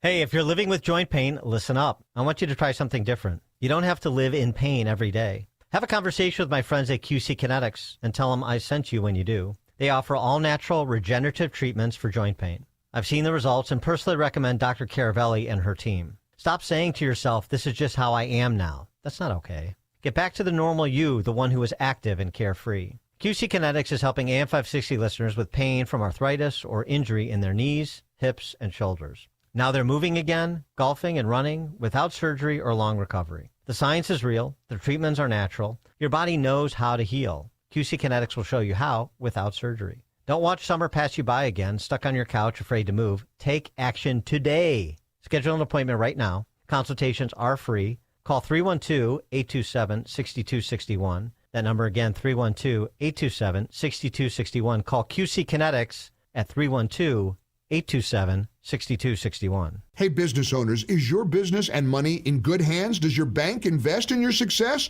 Hi, Mike Gallagher here, letting you know that when you need a relationship bank, Signature Bank makes commercial banking personal. I love these guys. Not only do they have expansive industry experience, a strong financial track record, but they're also highly capitalized for strategic growth. That's so important. That's why Signature Bank is my bank. They know what it means to grow a business by designing solutions that are right for you and only you. These are real people. They're ready to help. So reach out to my friends at Signature Bank. Make the call today, 773-467-5630, 773-467-5630, or visit them online at signaturebank.bank. That's signaturebank.bank. Your business could be Signature Bank's next success story. Go online, signaturebank.bank, member FDIC, equal housing lender. Signature Bank. Picture warm Gulf breezes, turquoise waters, white sand beaches. Now, add evenings of conversation with Salem Media's Mike Gallagher, Scott Jennings, Larry O'Connor, and Jennifer Horn. This November, sail from Fort Lauderdale to the Bahamas, Jamaica, the Cayman Islands, and Mexico on a 7-day journey built for those who love this country. Book your cabin today when you text the word cruise to 94878. Celebrate America's 250th anniversary the right way on the Gulf of America Cruise. Book your cabin now. Text the word cruise to 94878. You need to be tuning into the Retirement Success Blueprint with Michael Stewart, the radio companion to the Amazon best-selling book, Success Blueprint, How to Build the Retirement You Deserve. Each week, Michael shares strategies designed to help reduce market risk through income-generating investments that can provide steady returns. Because if you can avoid a big loss, you don't need to take big risks. Catch the Retirement Success Blueprint with Michael Stewart, Saturday mornings at 10, right here on AM 560, The Answer. AM 560, The Answer. All right, welcome back. Well, the other big news in Washington, D.C., of course, was the visit by King Charles and Queen Camilla. And King Charles had about a 30-minute speech in front of the full Congress and other dignitaries. And the one that got the applause line that really, did well, by the way, you had a bunch of Democrats there applauding the king. Oh, I thought we were no kings. That was 2 weeks ago. Now we're some kings. Some kings? Some kings now. Well, the one that got the most applause line was this. Take a listen. These roots run deep, and they are still vital. Our Declaration of Rights of 1689 was not only the foundation of our constitutional monarchy, but also provided the source of so many of the principles reiterated, often verbatim, in the American Bill of Rights of 1791. And those roots go even further back in history. The U.S. Supreme Court Historical Society has calculated that Magna Carta is cited in at least 160 Supreme Court cases since 1789, not least as the foundation of the principle that executive power is subject to checks and balances. They were on their feet applauding that executive power is subject to checks and balances. This is the Democrats, of course, at Pelosi up there like a clapping seal, first of all, applauding the king for checks and balances on executive power. Well, and the implication is that there's not checks and balances. That's what they're applauding right now. Like, it's all implicit in that is that Trump's some sort of authoritarian, which is so rich considering the president we had just before Trump, who was obviously in the entire 2020 through 2021 period was putting down authoritarian dictums about what people couldn't even leave their house, and now Trump is the authoritarian. I don't understand. No, absolutely. But I thought that was great. Anyway, we're going to pick this conversation up after the break with Elliot Wilson, contributing editor to Defense on the Brink and a senior fellow for national security at the Coalition for Global Prosperity. We'll be right back, and you're listening to us on the Alpha Wealth Group Answer and Text line. Good morning. It is 53 degrees here in Chicago on AM 560 The Answer. I'm Stace Kane in the QC Kinetics newsroom. An illegal immigrant accused of firing shots near Border Patrol agents last year in Chicago is pleading guilty to a federal firearms charge. Prosecutors say Hector Gomez admitted that he was driving a Jeep Wrangler in the Little Village neighborhood on November 8th when he fired at least 2 rounds from a handgun in the proximity of Border Patrol agents during Operation Midway Blitz.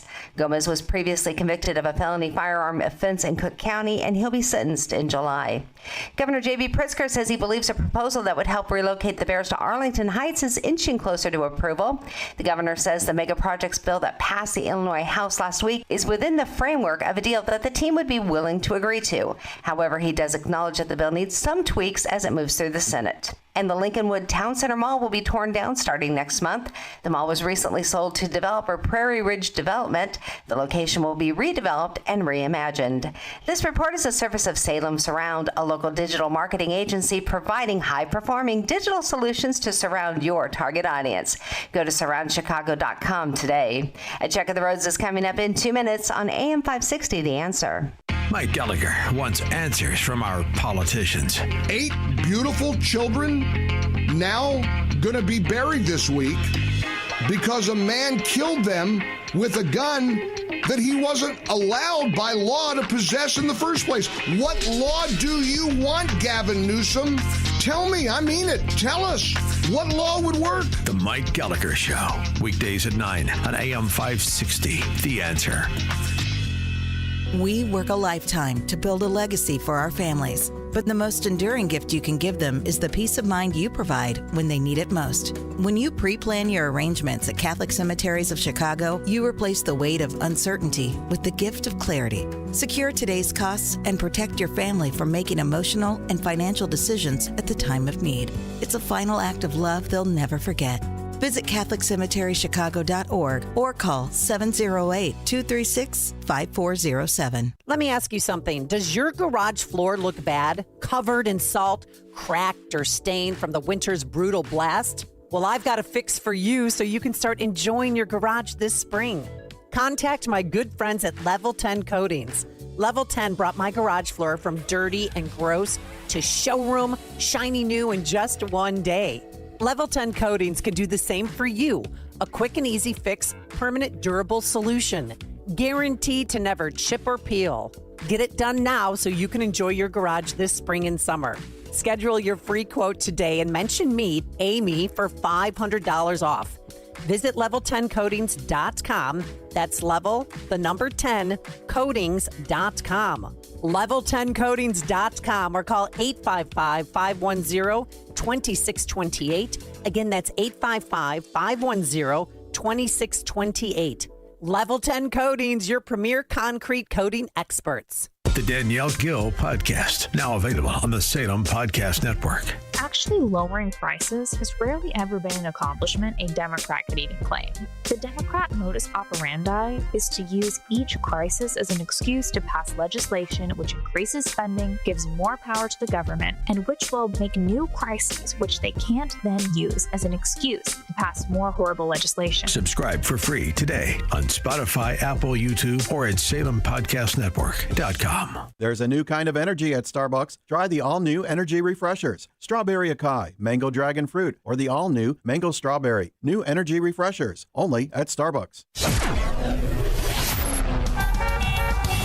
Taking a look at the roads from the Team Hochberg Traffic Center, I'm Sue Aller. Still in great shape on the Edens, just 14 minutes both ways from Lake Cook to Montrose, and not too bad on the Kennedy, 19 in, 21 out. From O'Hare to the Burn Interchange, the Ike is 20 minutes inbound, 14 minutes on the outbound side from Wolf to the old post office, and it's going to cost you about 30 minutes inbound on the Stevenson. From Veterans Memorial to Lakeshore, you've got 23 on the reverse side. Now watch out for a crash on the inbound Dan Ryan at 71st Street. So we're looking at 20 minutes from 95th to the Burn Interchange. Outbound looks really good at 11. We are stop and go on the Reagan Memorial eastbound between Roosevelt Road and the Tri-State, and the Tri-State slows down as you approach the Ike. Today's bridge lifts have been canceled. This report is a service of Capital One. Earn unlimited double miles on every purchase with the Capital One Venture X business card. Big purchasing power means you can spend more and earn more. The Capital One Venture X business card. What's in your wallet? Terms apply. See CapitalOne.com for details. Chicago's Morning Answer continues next, but now the latest forecast from the Air Right Heating and Cooling Weather Center. Today will bring partly sunny skies with a chance of a brief shower or two. The high temperature will reach 55. Tonight, expect partly cloudy conditions with a low of 41.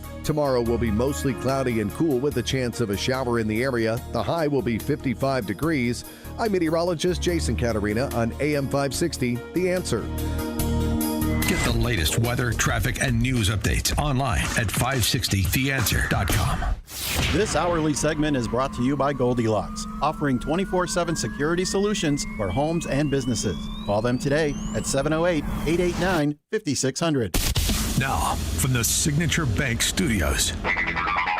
If you're looking for the latest news, insight into what it means, and the sharpest opinion, there's only one station in Chicago where you can turn, and it's this one. We're AM 560, The Answer. All right. Well, don't think that Americans don't like their pomp and circumstance. Of course they do. And all eyes were on Washington, D.C. with the visit of King Charles and Queen Camilla to the White House. And of course, this is part of the 250th celebration of America's birth. And I think it is very interesting that we are having the king and queen for which we had revolted against. So, I think it's important. And nobody does royalty better than, of course, the UK.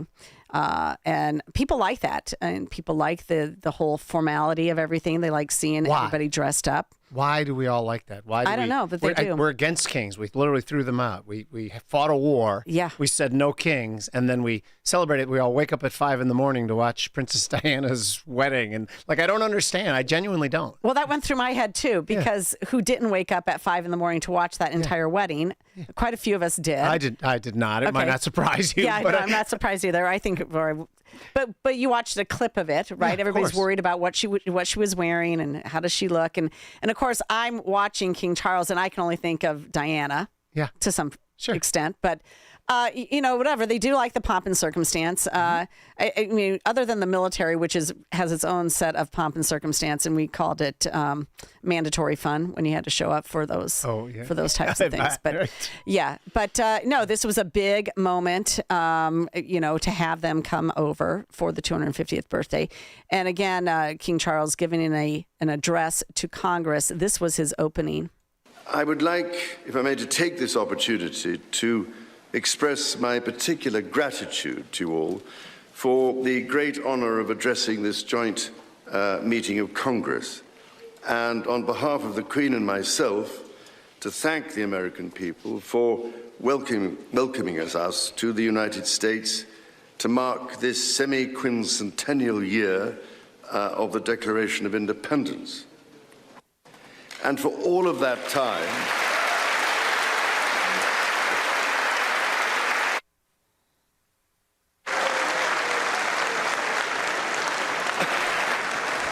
lots of applause for him. Is that for 250 years? What's the applause for? I don't know if it's for him. They apparently like kings now. And we do. Yeah. Some kings. Yeah. No, it just went on and on and on and on.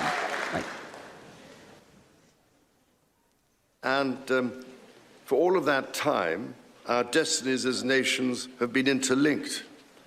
As Oscar Wilde said, we have really everything in common with America nowadays, except, of course, language. Of course, he was very funny, actually, in his speech, and I listened to it all. But we're also have some issues, obviously, with the UK and currently with the Iranian action that we've been taking and whether or not they're supporting. So it's one thing for the king and queen to come over and celebrate really the revolution. And it's another thing to talk about what this means for the broader NATO situation. Well, here to talk about their visit and much more is Elliot Wilson, contributing editor at Defense on the Brink and senior fellow for national security at the Coalition for Global Prosperity. Elliot, thanks so much for joining us. Pleasure. Good morning. So what do you think this did in their visit in terms of bringing us closer together when it comes to NATO?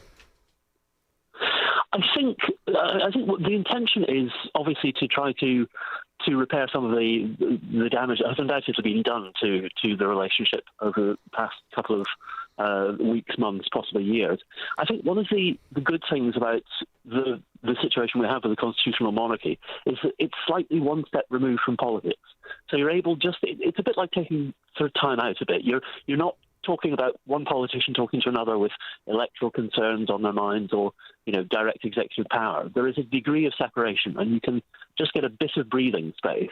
And I think, firstly, everybody knows that, the king is delivering a message which is from the government rather than from his sort of own personal views.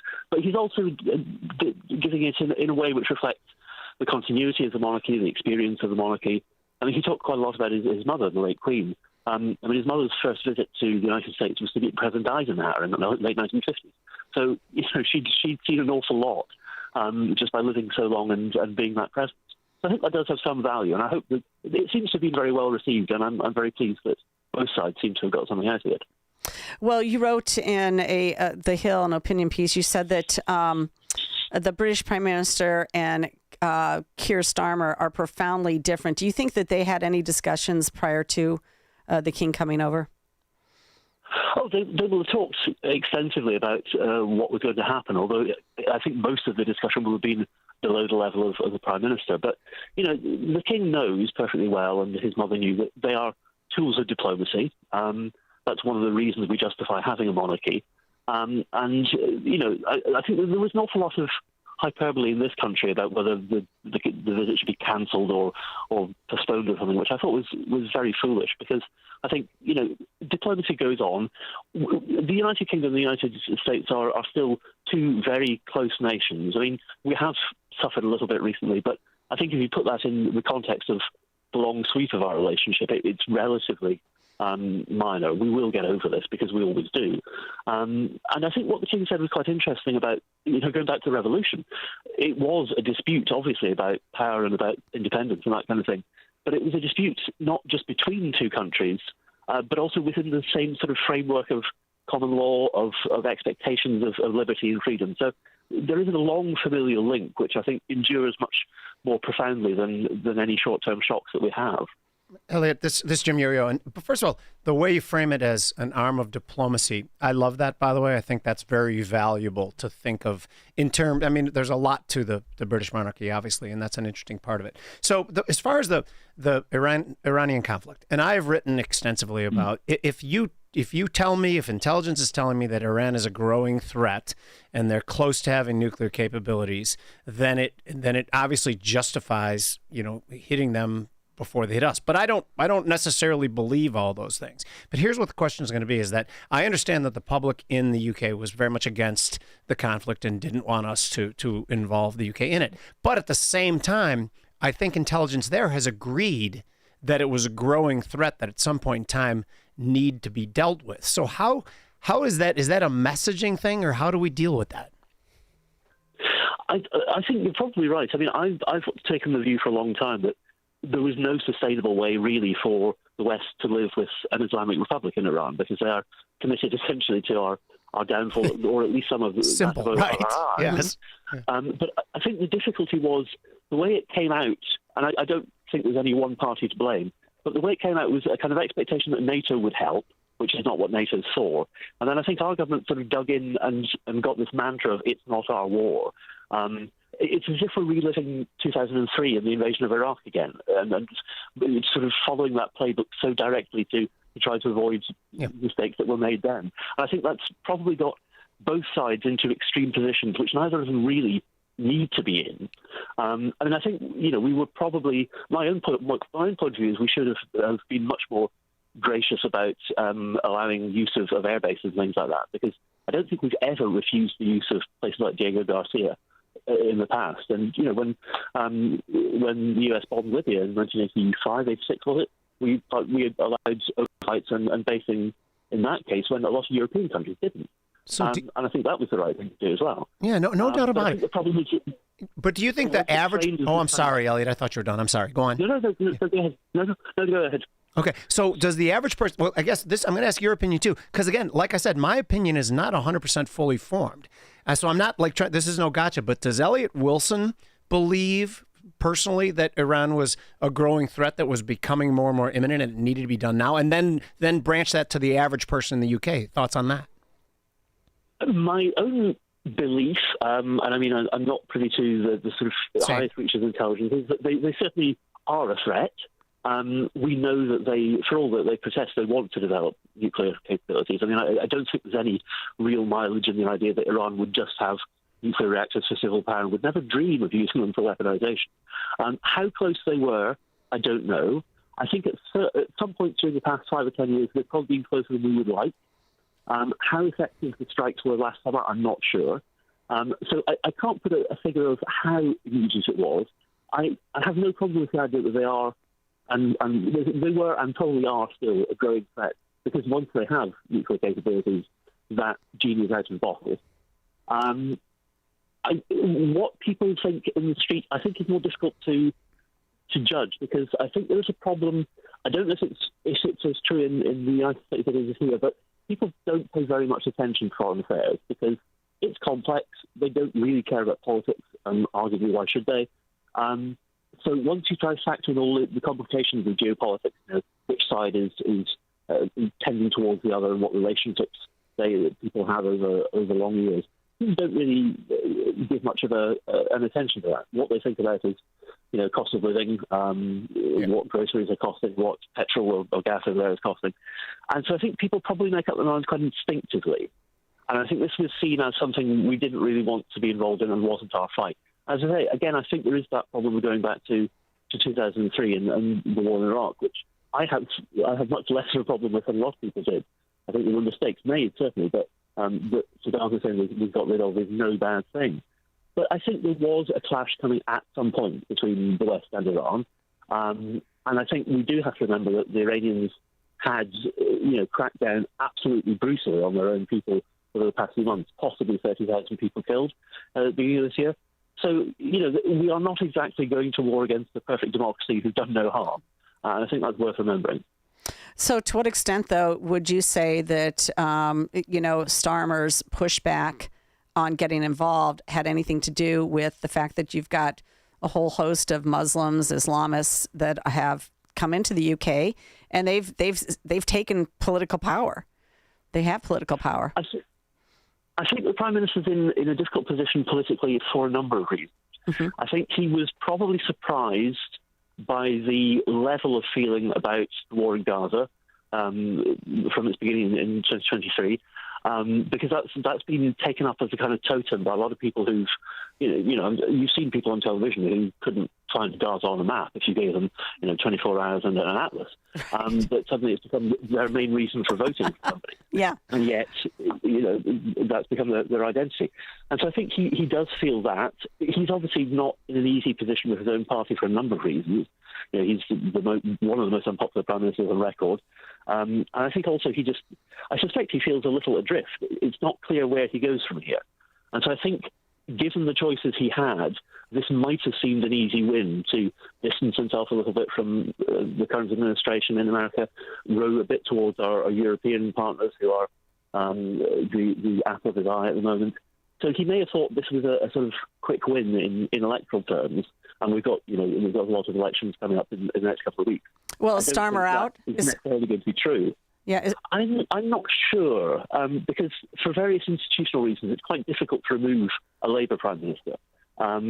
I don't think I don't think he's popular at all with the Labour Party or with non-Labour voters. I don't think he's got much effectiveness now because he has no political authority really. But there is that sort of incumbency inertia which can keep people in office. There's always this thing in politics where people say, "Oh, we can't go on like this." Actually, you can often go on like this for a long, long time. It doesn't feel good, but you can drag on in unfortunate circumstances for a long time. So I'm not sure he will be skittled out of office anytime soon. But I think his days as an effective prime minister are probably drawing to a close. So do you think, ultimately, Donald Trump has said a lot of things about Europe and about NATO and about countries not paying their own way and us living in a unipolar world where the United States has been the police. And we both know there's probably some truth as well. But my question is this, is that these barbs that he throws out, and people characterize it as lack of respect for the relationship with the UK. Do you think that our relationship is in any real jeopardy, or do you think this kind of thing galvanizes and makes it stronger longer term? My hope is that it's not in any real danger. And I think it is strange, and it's probably as strange as it's been for quite a long time. And I think there have been some unfortunate things said, and I mean, as you say, when President Trump said that NATO wasn't pulling its weight on that kind of thing, there was a grain of truth in it when he first brought that up in 2017. Europe has for far too long coasted on the protection of America and particularly the protection of the nuclear umbrella. That's changing. I think fundamentally the president doesn't really like NATO. I don't think he sees any value in it particularly. But, aside from NATO, the UK and the US have a very long relationship, particularly in intelligence sharing, which goes all the way back to the Atlantic Charter in 1953. So I would hope that we will get over this. And politicians will change on both sides. We get very obsessed with the latest news at the moment. Everything that happens seems to be incredible. It hasn't happened ever before. And then you realise that it's only 6 weeks on from the last crisis. So I think if we look in terms of a couple of years, 5 years, 10 years, I think we will get over this. But it's not easy. And I think that was one of the good reasons for the King making the visit to the United States. I think that will re-establish the fact that we are fundamentally very close. We are part of the same family, if you like. And, we've been allies through thick and thin for a long, long time now. Certainly since America emerged as the dominant power in global politics in the early 20th century, I think. So I think we'll get over it, but I'm not complacent, and I think both sides would do well to try and work on it, because I think each of us value the other. I mean, there's no question that we are, clearly a junior partner, but there are things which America values about Britain's alliance, and there are things which we absolutely value and rely on about America's friendship. So I think we should take a longer-term view and try to work towards a more harmonious relationship. But all relationships go through difficult patches, and familiar ones often have the rockiest patches, don't they? Well, I want to thank you for coming on. I will say this. I think the royal visit has given us a reprieve from some of the more nastiness that we've seen between Republicans and Democrats. They were united by supporting the king and his address and appreciated his comments. And so from that standpoint, it did give us at least something good to focus on instead of all the terrible news that we've had lately. And I want to thank you for joining us, Elliot Wilson, contributing editor at Defense on the Brink and senior fellow for national security at the Coalition for Global Prosperity. Thanks for joining us on Chicago's Morning Answer. Pleasure. Thank you. And we'll be right back. Before you see it on TV, share it on Facebook, or read about it in the paper. Hear it here first. This is Chicago's Morning Answer on AM 560. The Answer. Platform safety is critical at your commercial and industrial facility. Keeping people safe and meeting OSHA requirements isn't optional. That's why Vans Industrial offers free platform inspections by professional structural engineers who know exactly what to look for. Problems with platforms, ladders, or stairs can lead to costly fines or worse. Vans Industrial helps you meet OSHA standards to protect people in your facility. Hi, I'm Dave Van Camp, president of Vans Industrial. With decades of experience, I bring long-standing industry knowledge from inspecting, correcting, and replacing countless platforms to make facilities safer. Vans Industrial is a specialty contractor equipped to modify or replace steel catwalks, handrails, stairways, and ladders. Our union building trades professionals fabricate and install high-quality steel systems that create safer work environments. Call 833-VANS-IND for a free platform inspection by professional structural engineers. See what else we can do for you. Visit vansindustrial.com. That's VANSindustrial.com. This Mother's Day, give Mom something that shines as bright as she does. Hi, it's Mike Gallagher. Roland's Jewelers is the perfect place for a gift to make Mother's Day unforgettable. Roland's has such a beautiful selection of jewelry, and I'm a longtime customer of Roland's. I love this place, and I want you to make Mom feel truly special with a stunning Simon G necklace, a Roberto coin bracelet to match her style, or sparkling diamond stud earrings. I love that Roland's is family-owned, and I appreciate their expertly trained sales specialist. Roland's will help you find that perfect gift because Mom deserves jewelry she'll cherish forever. Visit Roland's Jewelers, downtown Libertyville, or RolandsJewelers.com. That's ROLLANDS, RolandsJewelers.com. Roland's Jewelers, a family-owned jeweler you can trust this Mother's Day, like I do. RolandsJewelers.com, or call them 847-918-7300, 847-918-7300, Roland's Jewelers.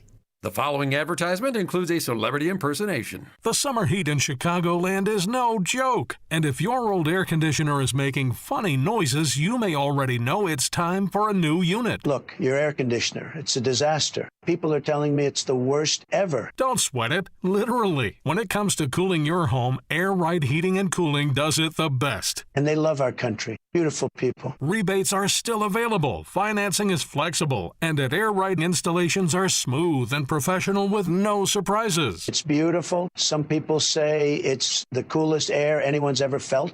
I don't know. That's just what they're saying. It's doing an incredible job. Really tremendous. Plus, tell them AM 560 sent you, and Air Right will give you $56 off any service. Visit Air Right Heating and Cooling today at AIR-RITE.com. Again, that's AIR-RITE.com. Air Right Heating and Cooling, doing it right since 1959. Here's sound teaching from God's Word from Dr. David Jeremiah on Turning Point. Each weekday morning at 9:30 on our sister station, AM 1160. Hope for your life. Sign up to become an AM 560 Advantage member at 560theanswer.com. News, opinion, insight. This is AM 560, The Answer. WIND, Chicago. Streaming at 560theanswer.com on the AM 560 mobile app, or tell your smart speaker to play The Answer Chicago. The Secret Service director has some explaining to do. I'm Dave Anthony, Fox News. Days after the attack at the White House Correspondents' Dinner, Sean Curran will talk to the House Oversight Committee. It's Republican Chairman James Comer tells Fox. We don't want to criticize the Secret Service. We want to make the Secret Service better because we have a lot of people that we have to protect. Curran met with lawmakers on Monday where he maintained the security plan that his agency had put together for the dinner worked. But there are ongoing questions about whether the Secret Service should change its security posture. Fox's Madeline Rivera. The suspected attacker, Cole Allen, is due back in court tomorrow. One of the charges he faces attempting to assassinate the president. Former FBI Director James Comey is also charged with threatening the president, indicted over a picture he posted on Instagram last year of seashells on a beach that formed 8647. 86, a slang term that could mean remove or kill. 47, a potential Trump reference. But Comey's defiant, reacting to the charges on Substack. Nothing has changed with me. I'm still innocent. I'm still not afraid. And I still believe in the independent federal judiciary, so let's go. The first Comey indictment alleging he lied to Congress was dismissed by a federal judge questioning the legality of the appointment of the U.S. Attorney. War Secretary Pete Hegseth will testify at a House hearing in 2 hours about the military budget, expected to face a lot of questions, especially from Democrats, on the Iran conflict. After President Trump posted this on Truth Social at 4 o'clock this morning. Iran can't get their act together. They don't know how to sign a non-nuclear deal. They better get smart soon, perhaps a reference to reopening the Strait of Hormuz. Now, the Wall Street Journal reporting Trump tells aides to prepare for extended blockade of Iran. Fox's Lucas Tomlinson in Dubai last night. President Trump again vowed Iran can't have a nuclear weapon during a white tie state dinner honoring Britain's King Charles. I offer a toast to 250 years of American freedom, and very importantly, to a great man, His Majesty. America's listening to Fox News.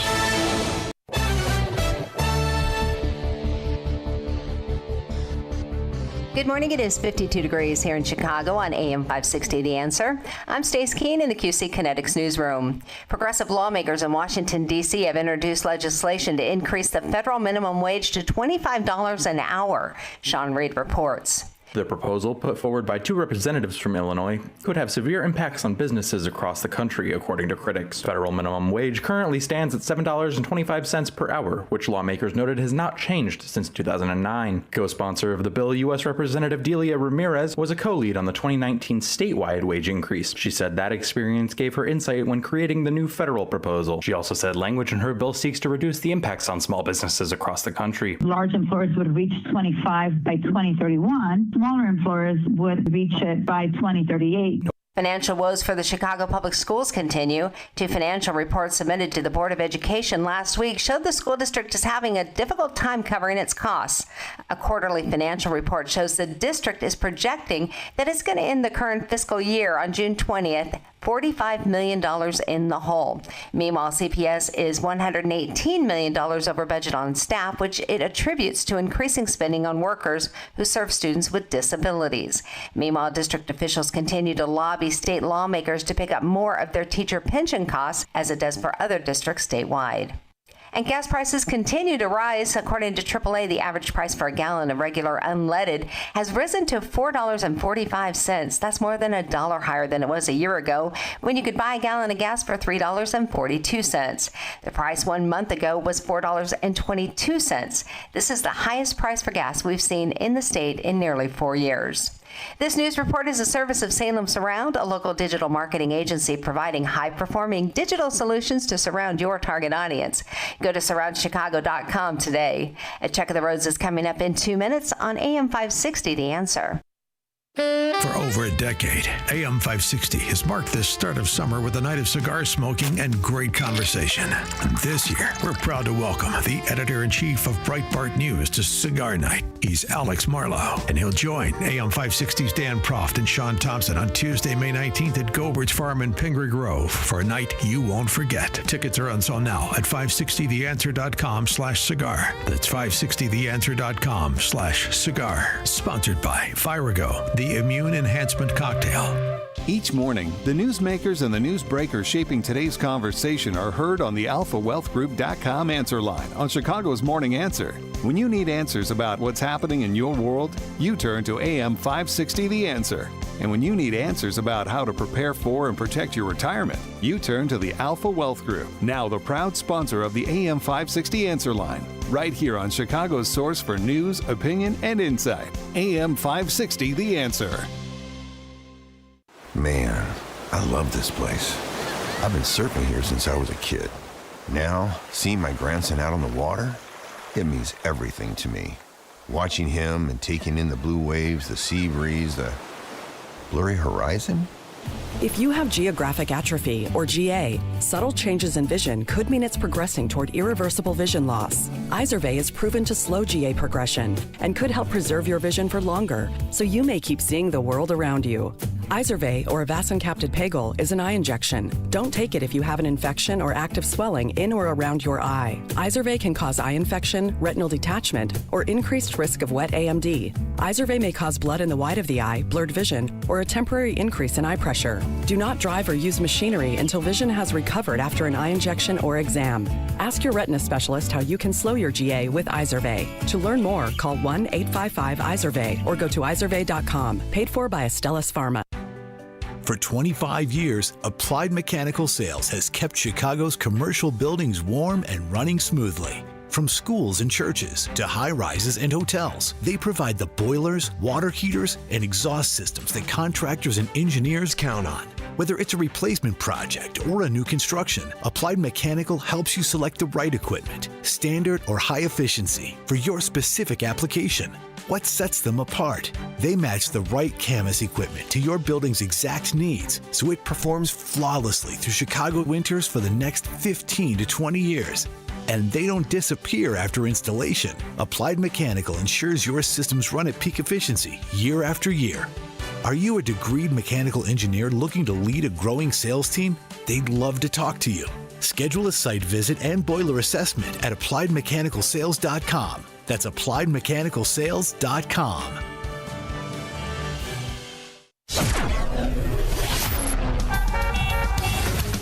Taking a look at the roads from the Team Hochberg Traffic Center, I'm Sue Aller. Starting off with a crash on 8094 eastbound at Torrance Avenue. It's off to the right shoulder, so it's a little bit slow through the area. Not too bad on the Eden, 17 in, 15 out from Lake Cook to Montrose. Getting slow on the Kennedy, 33 minutes inbound from O'Hare to the Burn Interchange. Outbound is 35, and you're also hitting the brakes inbound in the express lanes between North Avenue and Ohio Street. You've got 30 in, 24 out on the Ike from Wolf to the old post office. You want to watch out for a crash on the Stevenson inbound on the exit ramp for Cicero Avenue. It's 42 minutes inbound from Veterans Memorial to Lakeshore. Outbound is 30, 22 in, 11 out on the Dan Ryan. From 95th to the Burn Interchange, stop and go northbound Lakeshore Drive between Bryn Mawr Avenue and Hollywood Avenue. This report is a service of the AM 560 mobile app. Listen to AM 560 on your smartphone or mobile device when you download the AM 560 mobile app at 560theanswer.com/mobile. Chicago's Morning Answer continues next, but now the latest forecast from the Air Right Heating and Cooling Weather Center. Today will bring partly sunny skies with a chance of a brief shower or two. The high temperature will reach 55. Tonight, expect partly cloudy conditions with a low of 41. Tomorrow will be mostly cloudy and cool with a chance of a shower in the area. The high will be 55 degrees. I'm meteorologist Jason Caterina on AM 560, The Answer.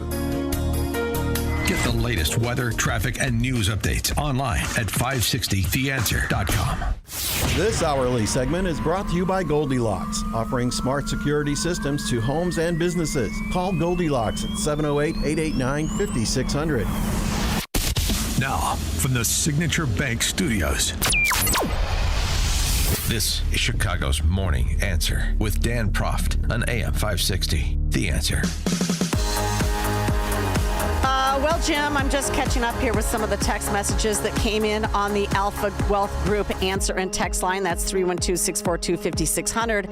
And as regards to our previous conversation with Elliot Wilson about the King and Queen's visit, somebody says, nobody cares about the UK dumbest conversation. Thanks for the support. Well, hey, keep listening, because this is a conversation that you should care about. And that is what is going to happen with the Bears proposal. Because it's not just about the Bears. It's a mega project bill after all. And it would allow a shift in property taxes to residential and business people who are not in the mega project area. This is a big deal. This is, they could actually do something really positive here. Like the Republicans could take a stand for once, a united stand and essentially say, you know what?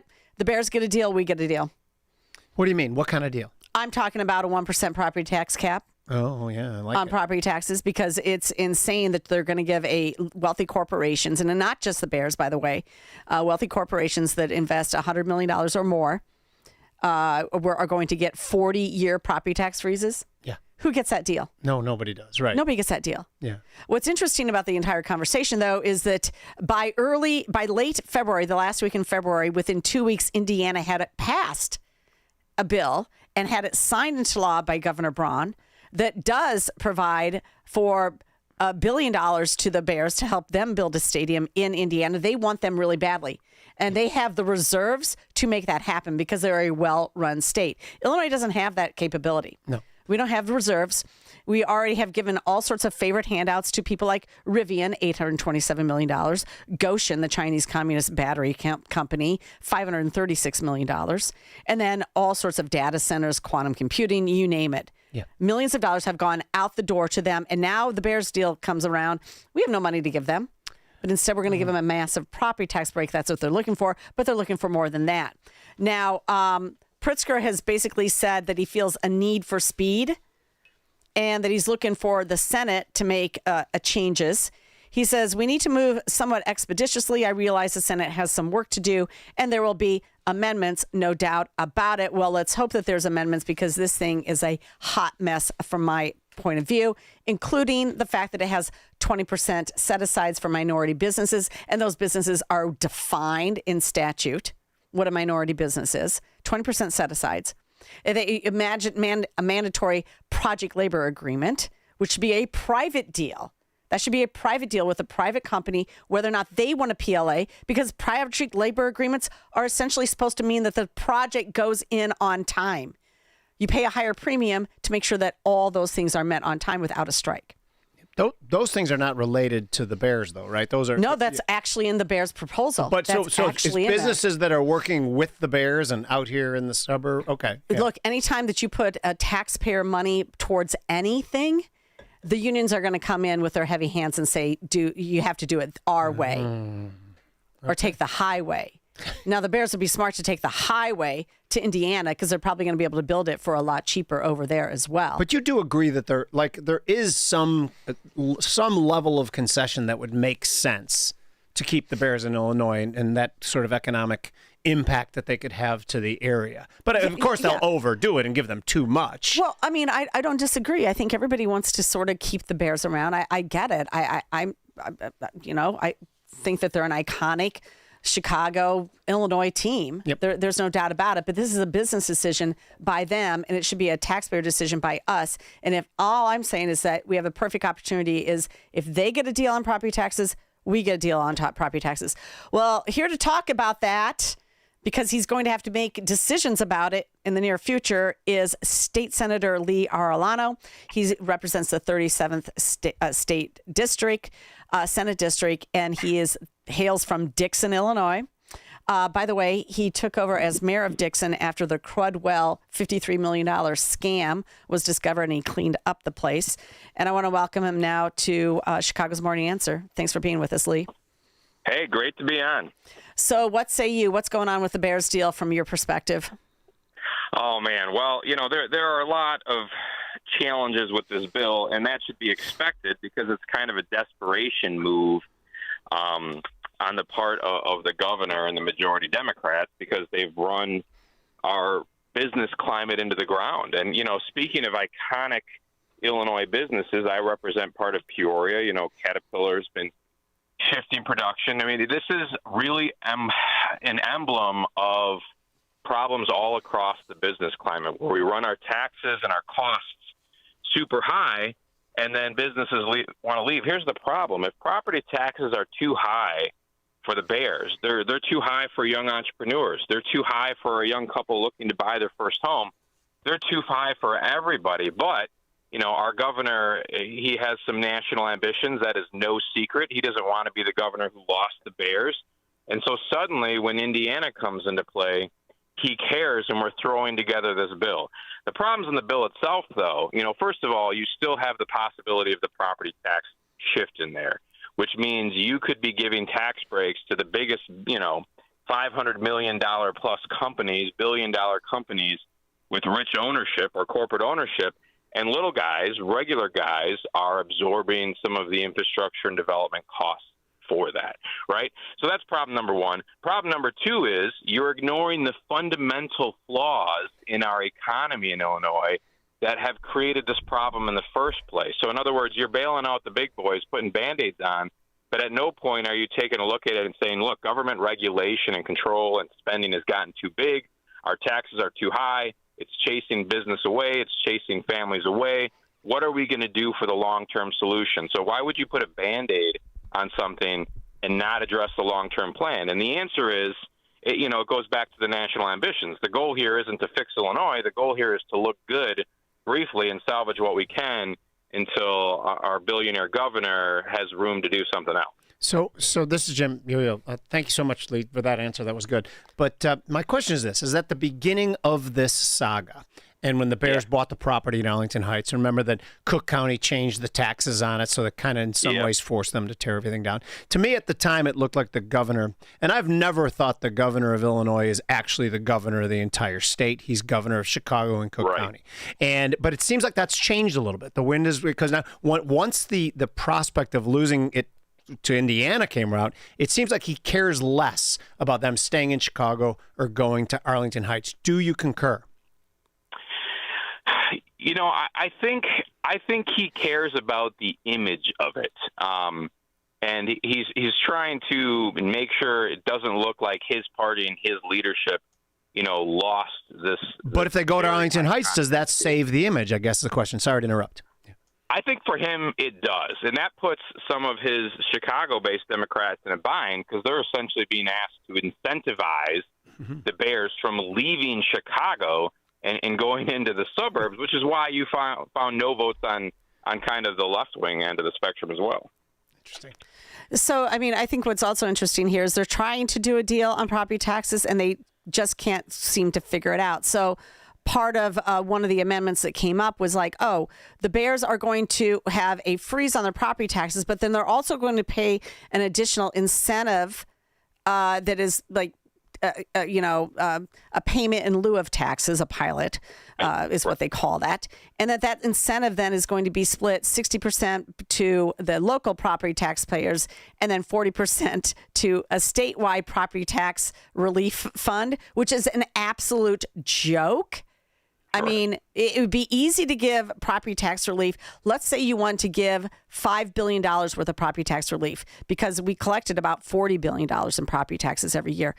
All you simply do is a one-line change in the state statute that says, instead of a 5% property tax credit on your income taxes, you get a 25% property tax credit on your income taxes. And $5 billion is a pittance compared to the $16 billion that he has spent in the last 8 years over what he came in at. So $40 billion now, he's spending $56 billion in the last 8 years. You could easily roll back that spending, get $5 billion. A property tax relief fund would look something more substantial than, I'm talking probably you're going to have maybe, I don't know what they're going to pay in lieu of taxes. They don't want to pay taxes at all. So who knows what that number is, but it's going to be $50 million. That does nothing statewide to give property tax relief. This is a joke. Right. This is not a statewide solution. It's being touted as that, and it really is only a solution for mega large companies. And while they did at least take the data center dynamic out of it, which that was so obvious politically that had to be done, but that property tax shift is still in there, which is the other of the two worst parts of the bill. I'm surprised it came out of the House with that language in there. But you're not wrong. We need to fundamentally alter how we do property taxes in the state. But in order to do that, the state has to stop spending as much and get out of pension debt. We cannot solve the school's funding formula and tie that to property tax relief and make school districts offer that property tax relief without the state getting out of pension debt. We spent something like $11.5 billion just on legacy debt payments in last year's state budget. We have the largest unfunded ratio of pensions out of all 50 states. We just can't solve the underlying problem if we don't solve our spending problem. Because as you mentioned, we have dramatically raised all kinds of taxes. We upped our cell phone tax, for example, last year to the highest in the nation. You go right down the list. We can't keep doing this and just spending more, because then the underlying problem is still there.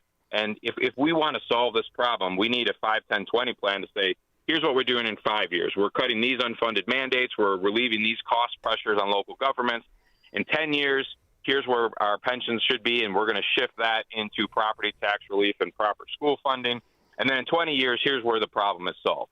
But we're not on that path because the governor just keeps spending more money. So there's something that sticks out to me, and that we had an analyst on this show a couple of weeks back when I was sitting in again, who talked about the Illinois state constitution and the fact that every municipality within the state, basically the Constitution says that the state must back them up. If I'm getting any of this wrong, please stop me at any time. But then to me, when people who are involved in financial markets look at this and say, well, then the solution is pretty simple.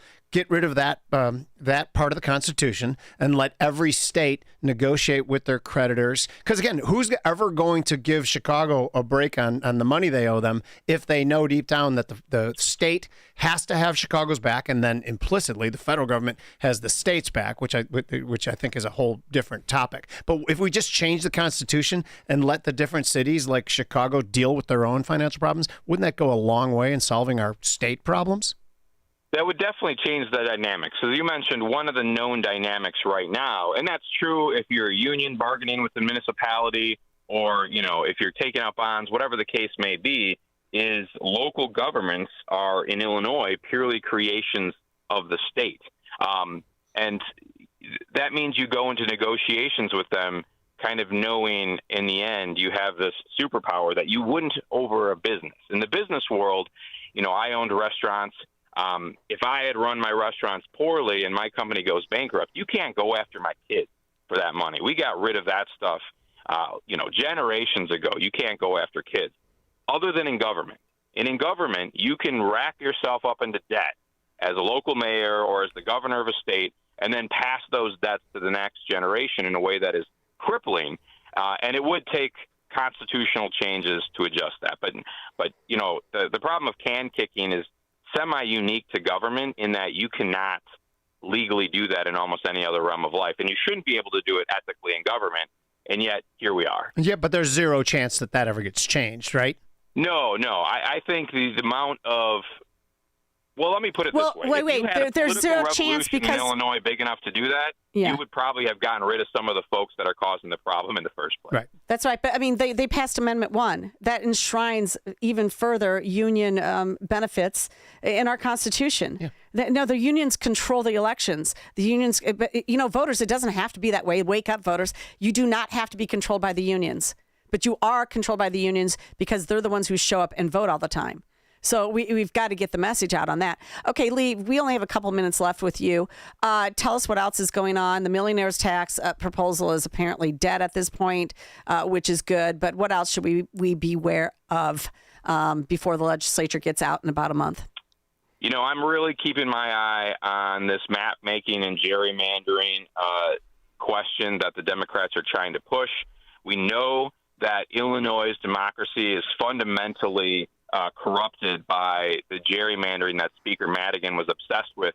He's now in jail. The courts just reaffirmed he should be in jail, but that spirit of corruption is still alive in Illinois. They're looking at that. You cannot have financial reform in this state if you don't have ethical reform, and you can't have ethical reform on these corrupt maps. So that's probably one of the biggest things I'm watching. I think the number one ethical reform we need in Illinois is simply a fair map-making process that finally allows rural areas, suburban areas, and the city areas to have equal voice, work together for a better state instead of kind of the corrupted shift in power we have right now. All right. Well, he's Lee Arellano, Illinois State Senator for the 37th District, and I want to thank you so much for coming on Chicago's Morning Answer and weighing in on the Bears topic. We'll have you back soon. All right. Thanks for having me. You bet. And he joined us on the Alpha Wealth Group answer line and text line. And we'll take your calls, 312-642-5600. But right now we're going to a break. Hear about the big stories of the day, then talk about them right here on Chicago's Morning Answer on AM 560. The Answer. Hey, if you're living with joint pain, listen up. I want you to try something different. You don't have to live in pain every day. Have a conversation with my friends at QC Kinetics and tell them I sent you when you do. They offer all-natural regenerative treatments for joint pain. I've seen the results and personally recommend Dr. Caravelli and her team. Stop saying to yourself, this is just how I am now. That's not okay. Get back to the normal you, the one who is active and carefree. QC Kinetics is helping AM 560 listeners with pain from arthritis or injury in their knees, hips, and shoulders. Now they're moving again, golfing and running without surgery or long recovery. The science is real. The treatments are natural. Your body knows how to heal. QC Kinetics will show you how without surgery. Don't watch summer pass you by again, stuck on your couch, afraid to move. Take action today. Schedule an appointment right now. Consultations are free. Call 312-827-6261. That number again, 312-827-6261. Call QC Kinetics at 312-827-6261. If you're drowning in debt, you need to call Team Hochberg, your trusted local lender, about a fresh start debt consolidation refinance. Today, meet Jordan, 47, project manager, married to Jackie, 43, executive assistant, combined income 260 G's a year, living in a $600,000 home with their 3 kids, called to pay off $120,000 worth of credit card debt, high interest rate consumer loans, and 2 401k loans. Team Hochberg loan officer Cindy Piazza helped Jordan and Jackie pay off their debt, eliminated their stress with the Team Hochberg Fresh Start Debt Consolidation Refinance, which saved them over $12,000 a year. Team Hochberg's helped thousands of radio listeners, but we can't help if you don't call 855-563-2843 or visit 56david.com. That number again is 855-563-2843 or visit that website you know and love, 56david.com. Atlantic Coast Mortgage, Equal Housing Lender, NMLS 643114. Patrick was way behind on his IRS taxes. I was in way over my head. The total amount ended up being somewhere just over $30,000. $30,000. Then the IRS came to collect. Started getting letter after letter. A lien had been filed against me. They were going to basically hang me completely out to dry. He had to do something. That's when I reached out to Optima Tax Relief. Patrick's life quickly got a lot easier. It was very easy. Pretty much hands off, They picked up the ball and ran with it. And how'd it go? I couldn't believe it. I had to ask 2 or 3 times. I saved an incredible amount of money. How does Patrick feel about Optima? Couldn't be happier. They definitely helped me. Optima Tax Relief, the best place to call. They're the best in the business. Do what Patrick did and call Optima Tax Relief for a free consultation. Call 800-965-1433. 800-965-1433. 800-965-1433. Optima Tax Relief. Testimonial from an actual client. Some restrictions apply. For complete details, please visit OptimaTaxRelief.com. John was an active man. He'd go for runs, walk the golf course, and always take the stairs instead of the elevator. But then bone-on-bone knee pain got in the way. Ow! And affected his mobility. It became too painful to even go for walks. And when it seemed like John's only option was knee replacement surgery, a friend told him about the Joint Relief Institute and their affordable, non-surgical knee pain relief. John met with the Joint Relief Institute and discovered their lubricating gel treatment could rejuvenate his lost cartilage. Safe, effective, no surgery. Long story short, John is now back to being active without pain or medication. There is an alternative to knee replacement surgery. Stop living in pain. Call the Joint Relief Institute today, 708-315-6800, or visit jointreliefinstitute.com. Locations in Glenview, Oak Brook, and Orland Park. That's 708-315-6800. Medicare and most private insurance plans accepted. Reclaim your mobility with the Joint Relief Institute. AM 560, The Answer. All right, welcome back.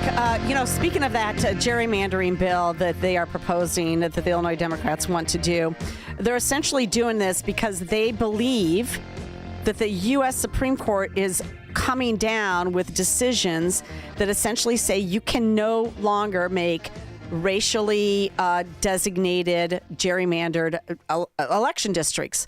And in Illinois, that's exactly the district I'm in. I'm in the 3rd Congressional District, and it goes from Humboldt Park, and it picks up all your Hispanic districts as you can imagine. It goes into Wheaton. By the way, they cut my house out by 3 blocks because they didn't want me in the 6th Congressional District that I had ran in 2020 against Sean Casten. So, of course, they cut my house into the 3rd.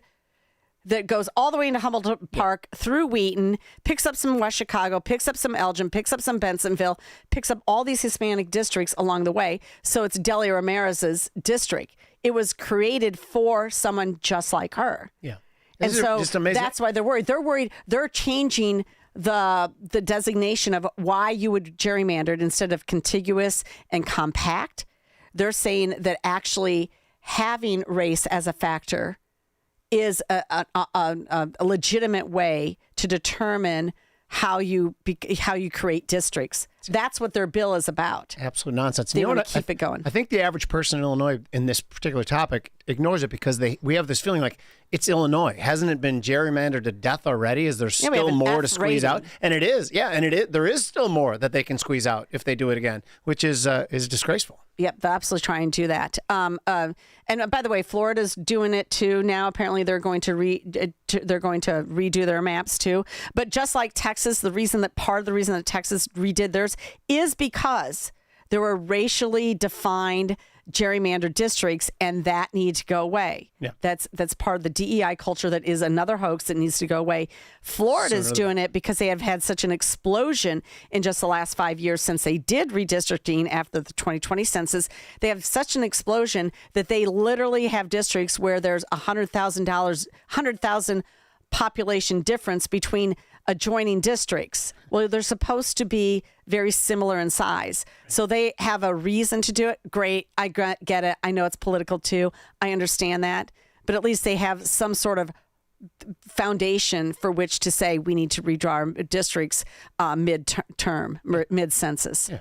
So That makes more sense. Yeah, whatever. Anyway, we'll pick up a lot more of the conversation on the economic side with Steve Moore after this break. And otherwise, we're going to head into the newsroom.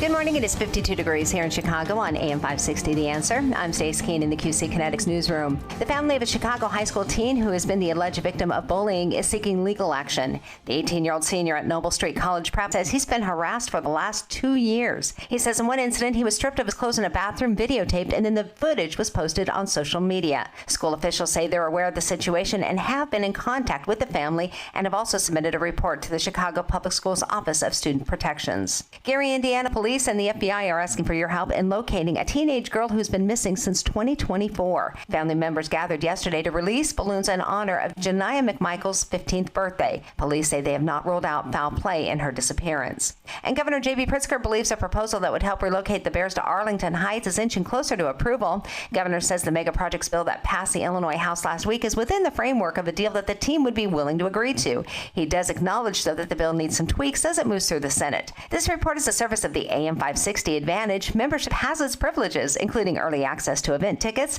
exclusive contest opportunities, and special members-only content. Join today at 560theanswer.com/join. A check of the roads is coming up in 2 minutes on AM 560 The Answer. Alex Marlowe believes the deal with Iran could work. The deal is basically Iran's going to get like $20 billion, which is kind of unbelievable. It's a big number in order to basically play nice. But I don't really have a problem with this.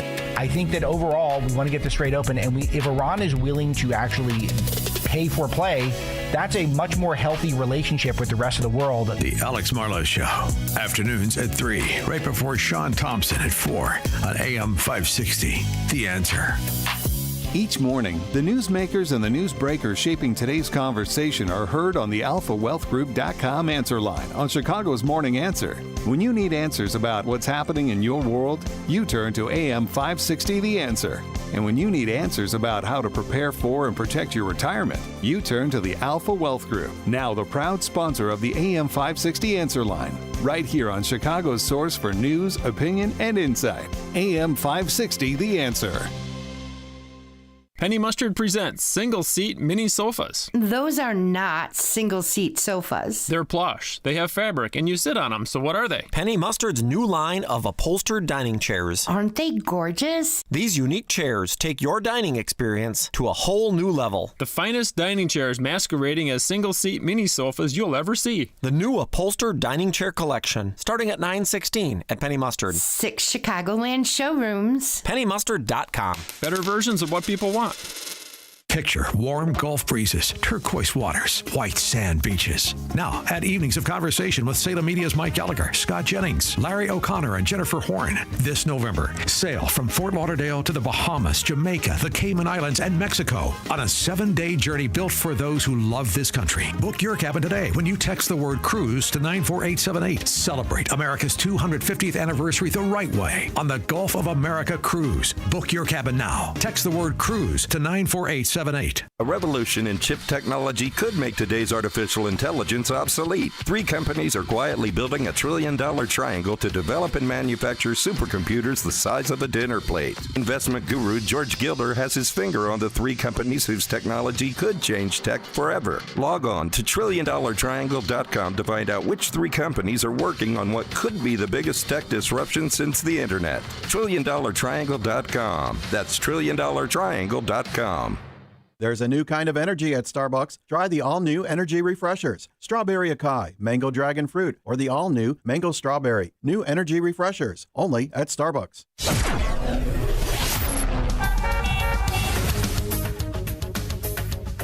Taking a look at the roads from the Team Hochberg Traffic Center, I'm Sue Aller. 18 in, 19 out on the Edens from Lake Cook to Montrose, 39 minutes inbound on the Kennedy from O'Hare to the Burn Interchange, but very slow on the outbound side, 51 minutes. 36 in, 22 out on the Ike from Wolf to the old post office. Working on a collision inbound on the Stevenson on the exit ramp to Cicero Avenue. A car slid into a wall, so real slow. 45 minutes from Veterans Memorial to Lakeshore. Outbound is 32. The Dan Ryan from 95th to the Burn Interchange is 24, outbound is 11. Stop and go delays northbound Lakeshore Drive between Bryn Mawr Avenue and Hollywood Avenue. You've got eastbound delays on the Jane Addams as you approach Route 53, and roadwork slows you down northbound on Route 53 between the Ike and Kirchhoff Road. This report is a service of Mattress Firm. Ready to upgrade to the perfect sleep setup? Let Mattress Firm's sleep experts guide you to the perfect bed at their Memorial Day sale. Top brands, ideal comfort, score unbeatable deals on both. Mattress Firm, they make sleep easy. Chicago's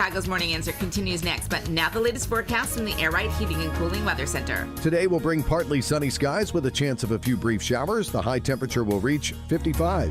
Tonight, expect partly cloudy conditions with a low of 41. Tomorrow will be mostly cloudy and cool with a chance of a shower in the area. The high temperature will once again be 55. I'm meteorologist Jason Caterina on AM 560, The Answer. Get the latest weather, traffic, and news updates online at 560theanswer.com. Now, from the Signature Bank Studios. Only the biggest stories, only the biggest guests, and only the biggest opinions. This is AM 560, The Answer. All right. Well, we're back.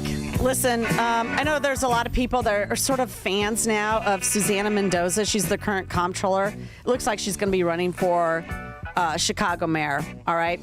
And she's one of these same sorts of Democrats that I just, you know, people are like, oh, well, she seems okay. She's sort of moderate. She's out there right now talking about how the Skyway was sold. And I'm thinking, your party sold the Skyway. They sold the parking meters. They sold the sales tax revenue for the next 30 years. And you said nothing. And now you want to like pretend like you're a good government person. And you see this over and over, Jim. Yeah. I mean, the latest example, of course, is Sergey Brin. My favorite. Right. Yeah. Quote, I fled socialism with my family in 1979 and know the devastating oppressive society it created in the Soviet Union. I don't want California to end up in the same place. Well, what's he doing? So yesterday I tweeted, I was going to find the tweet real quick because there was a great reaction to it. I said, Sergey Brin's history condensed. I said, 79, we flee socialism. 2, go to California, try to bring in socialist policies there, work on that for decades, and finally achieve that. Now I got to get out of here because these pesky socialists want my money. And now he's planning on being a Republican, which, by the way, I have no problem. Bring your billions over and we'll fight these kind of absolutely insane policies. Because everybody knows, 30 years ago, every country in Europe, 12 countries in Europe tried to pass a wealth tax. They realized within several years that they just drive people away. Money goes to where it's treated best, as well it should. But this nonsense where he's going, gosh, I can't believe this party that I've literally been voting for all these things and putting forth for decades, and now they're coming after me. Of course they're coming after you, Sergey. We'll welcome you in, but I'm going to remind you of that every day. Absolutely. Well, here to discuss that and much more is Stephen Moore, noted economist and author of The Trump Economic Miracle and the Plan to Unleash Prosperity Again, co-authored with Art Laffer. Steve, thanks so much for coming on Chicago's Morning Answer. Hi, guys. Good morning, and well put about the dangers of socialism. You know, I've been giving lectures on college campuses for about 30 years now, and one of the things I've discovered, because we do talk when I talk on campuses, I just talk about capitalism versus freedom, free market capitalism, and versus socialism, and these things are self-evident that socialism has been a failure everywhere, and that free markets are the passport to higher living standards. But what has struck me is that when I've done with my talk, some of the students will come up to me, and it was oftentimes the foreign students, like from Cuba or from Korea, or from who had lived in Northern Europe, who had been in Eastern Europe, who had been behind the Iron Curtain, and they'd say, "Thank you for saying this."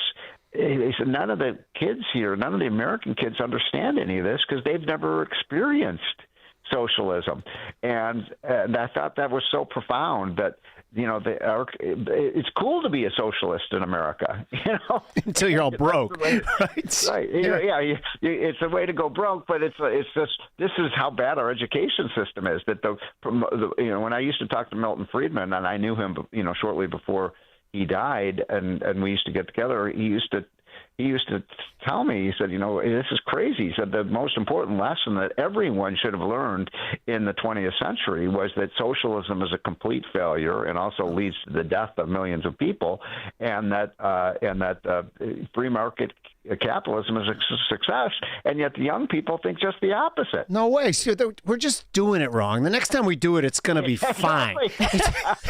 You guys are so wrong. Socialism can work. We just have to do it the right way. But, unfortunately, you're living in a state that's moving towards socialism. California, New York is crazy. Mandami basically is chasing out all the rich people.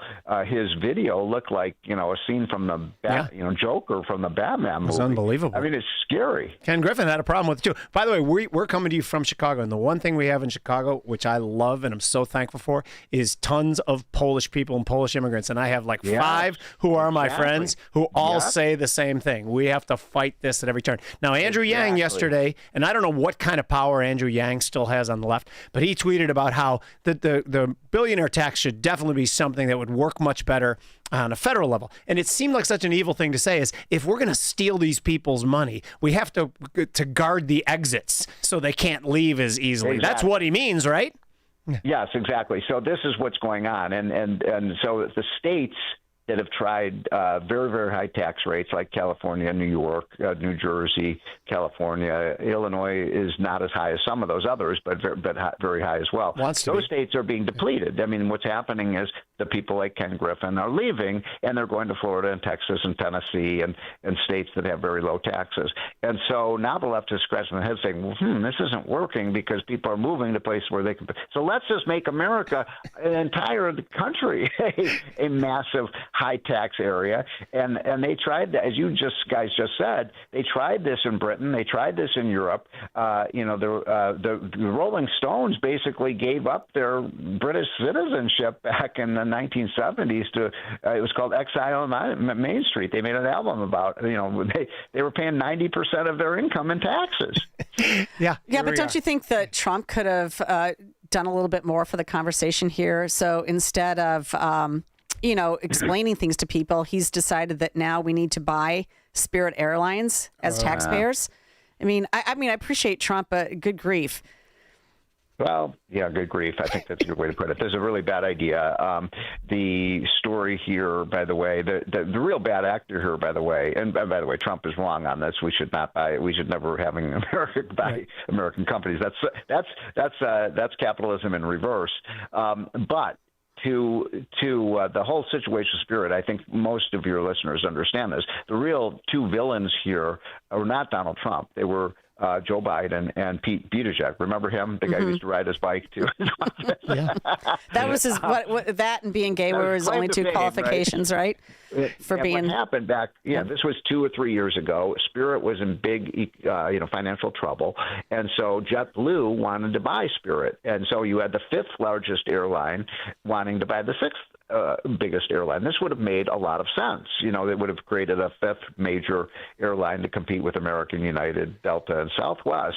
And these morons in the Biden administration raised an antitrust violation against the merger. They would have controlled the whole 9% of the airline industry, so it was a crazy, crazy thing. And so it got blocked.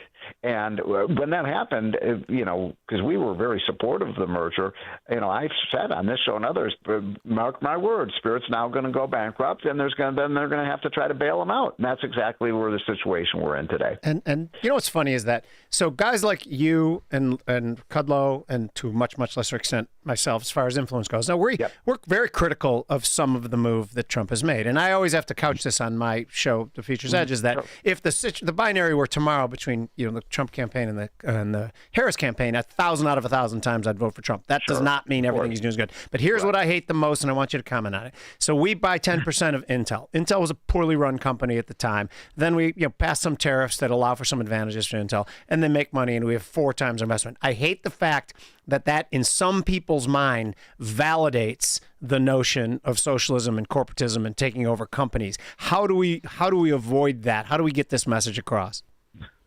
Well, you said it very well, and we should have a policy of just no corporate welfare. The government should never be in the business of bailing out companies, and it always turns out poorly.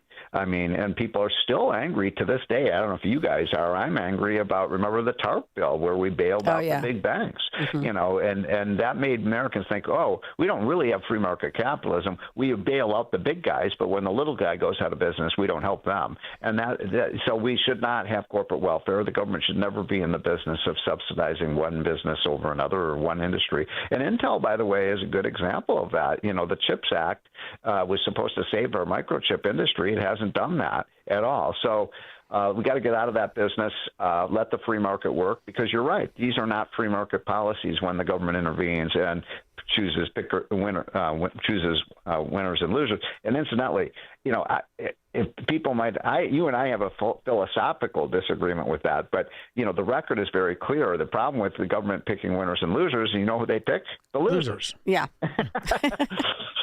Famously Solyndra. But another thing that they pick losers on is obviously the public schools. And I know in your Unleash Prosperity hotline email, which everybody should get, yesterday you highlighted the fact that public schools now cost 50% more than student education in private schools. And you know what? I think that's a linchpin to almost everything. Is like we have a public education problem. We have an education problem writ large, quite frankly, even in Harvard. And we're just graduating people that do not have any understanding of basic economics, basic civics. And I think that is part of our biggest problem. And we have got to unleash the private sector when it comes to education. Well said. I can't really improve on that. By the way, if people want to get that hotline you talked about, just go to unleashprosperity.com and sign up for free. It costs nothing. But not only that, I would also add American history. They're not learning the incredible, one of the greatest stories ever told of this incredible country of ours. And yet kids graduate from high school thinking America is the terrorist country, not the liberator. And so, but it is, incidentally, we wrote that piece with the official numbers about how the public schools spend on average 50% more than the private schools. And it turns out those numbers are because the government lies about how much they're actually spending on the schools. So it's probably, in many areas, it's twice as much. In other words, you can get a better education in the Catholic schools in virtually any city in America for half the price. So why don't we just give vouchers to every kid and let them go to Catholic schools or religious schools or charter schools? I mean, it makes no sense. And you all know the answer to that, why that doesn't happen. 2 words, teacher unions. Right. Well, Illinois, in your ranking, is number 11 in terms of student spend for public schools at $21,527. This is what your data showed when you guys did the research, and these are expenditures by state. The real number is probably closer to 30 to 35 when you include all in. So those are lowball numbers. Just I wanted to get that. Right, but clear. it's also true in education, in higher education, because I think it's important people, and I don't know if you've covered much on higher education, but I follow the state higher education executive officers information that they put every year on spending. And Illinois, on a per full-time equivalent level, we spend over $24,000 per FTE. We're number one in the country. Number one in the country. And I mean, this is insane. You guys probably know I went to the University of Illinois. I'm an Illini. And when I was there, now this was 40 years ago, it was $1,000 a semester. Now it's over $10,000 a semester. By the way, I did not know that until this moment. I've known you for 20 years, and it's never came up. Yeah. ILL. You see my backdrop from where I broadcast from? After watching the basketball team this year, that I think we should be called the University of Serbia or something like that. Hey, I like the style of basketball they play, though. They move the ball. They find the open man. I thought it was a fun tournament. Hey, Chinese students, Serbian students, take all. Yeah. Take them all. That's awesome. Oh, my gosh. Can we talk about oil real quick? Do we have time or no? Yeah, sure. Okay, so oil's up another $3 today. Okay, the stock market's up as well. What the heck is happening here is the markets keep looking past the potential deleterious economic effect of elevated oil prices if they stay a long time. What is the market telling us right now in your mind? Well, we're all frustrated by the fact that these oil prices have stayed so high for so long now. It's been 5-6 weeks. I was hoping we'd get that price back down to about 70. We're at, last time I checked, $100 a barrel. That's a lot. Remember, before in January and February, before we went into Iran, we were at about $60 a barrel. So this is a real tax on the American economy, and it's frustrating. Now, the good news, of course, yesterday is that the UAE dropped out of OPEC, and thank God. I'll just say this about the energy situation, because everybody has different opinions about the wisdom of the Iran situation. I'm kind of on the fence on it, but I will say this, that thank God we have drill, baby, drill. We are now the number one producer of oil and gas in the world. So that puts us in a much better strategic spot than we were in before. And we just have to use all of our energy here at home, our oil, our gas, our coal, our nuclear power, everything we got to make sure that we're no longer dependent on the Middle East, because they're not a reliable source of energy, right? Well said. Yeah, but oil is used in so many other products, not just energy. Exactly. And so that's the problem. It's the master resource. And last thing I'll say, I'll let you guys go, is can you imagine if we had Biden in an office with this idiot idea of what are they called, net zero? Oh my gosh! I mean, God, we'd be paying $9 a gallon of gas if we weren't producing our own, energy. So thank God we've dropped that stupid idea. And by the way, there were a lot of these Fortune 500 companies who bought into that idiot idea. You've been on it. You've been talking about the ESG stuff these companies bought into. And so I appreciate you so much. Stephen Moore, noted economist and author of The Trump Economic Miracle and the Plan to Unleash Prosperity, again, co-authored with Art Laffer. Thanks so much for joining us on Chicago's Morning Answer. And we'll be right back after this break. It's news, opinion, insight. This is Chicago's Morning Answer on AM 560. The Answer. Don't miss In Grace with Pastor Jim Scudder Jr. Now heard on Sunday mornings at 7:30. Tune in and find hope as Jim Scudder explores God's Word and His world each Sunday morning right here on AM 560. The Answer.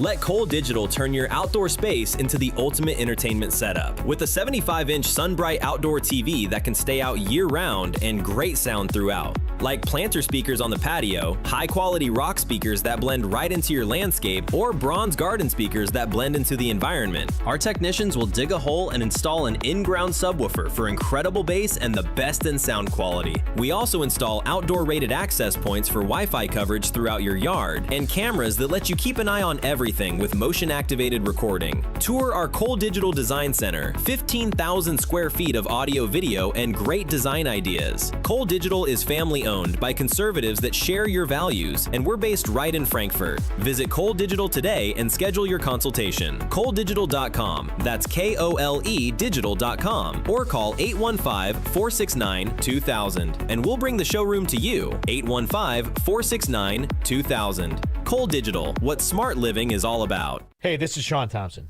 You know, most of us spend our entire lives in the paycheck mode. You work, you get 30% taken from the G, you pay your bills, repeat and rinse.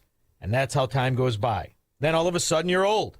Retirement hits. Suddenly, you're the one who has to figure out your paycheck that isn't there anymore. Markets are bumpy, prices are up, things can get stressful real fast. That's why having a real income plan matters. Tom Fortino and the team at Alpha Wealth Group can help you build a strategy to turn your hard-earned savings into a reliable retirement income. They coordinate with your Social Security and your tax planning so you can stop wondering if you're withdrawing the right amount at the right time. Tom Fortino and the people of Alpha Wealth Group have been doing this for 30 years.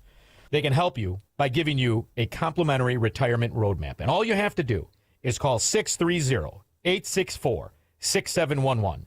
That's 630-864-6711 or online at alphawealthgroup.com. Mike Lindell and the MyPillow employees want to thank you for your great support this past year. They want to make 2026 the best year ever. So to thank you, they are giving you free shipping on your entire order and wholesale pricing. So they are bringing back the mega sale. For example, the classic MyPillows, regularly $49.98, now only $14.98. Turn any mattress into the best mattress ever with the Made in the USA MyPillow My Mattress Topper and save up to $100. Get a set of MyPillow Giza Dream Sheets for as low as $29.98 or the 6-pack towel set for only $34.98. To get the best specials ever, go to MyPillow.com and use promo code LIBERTY or call 800-489-0201 and use promo code LIBERTY. These offers won't last long, so call 800-489-0201 or go to MyPillow.com and use promo code LIBERTY. Order now and your entire order ships absolutely free.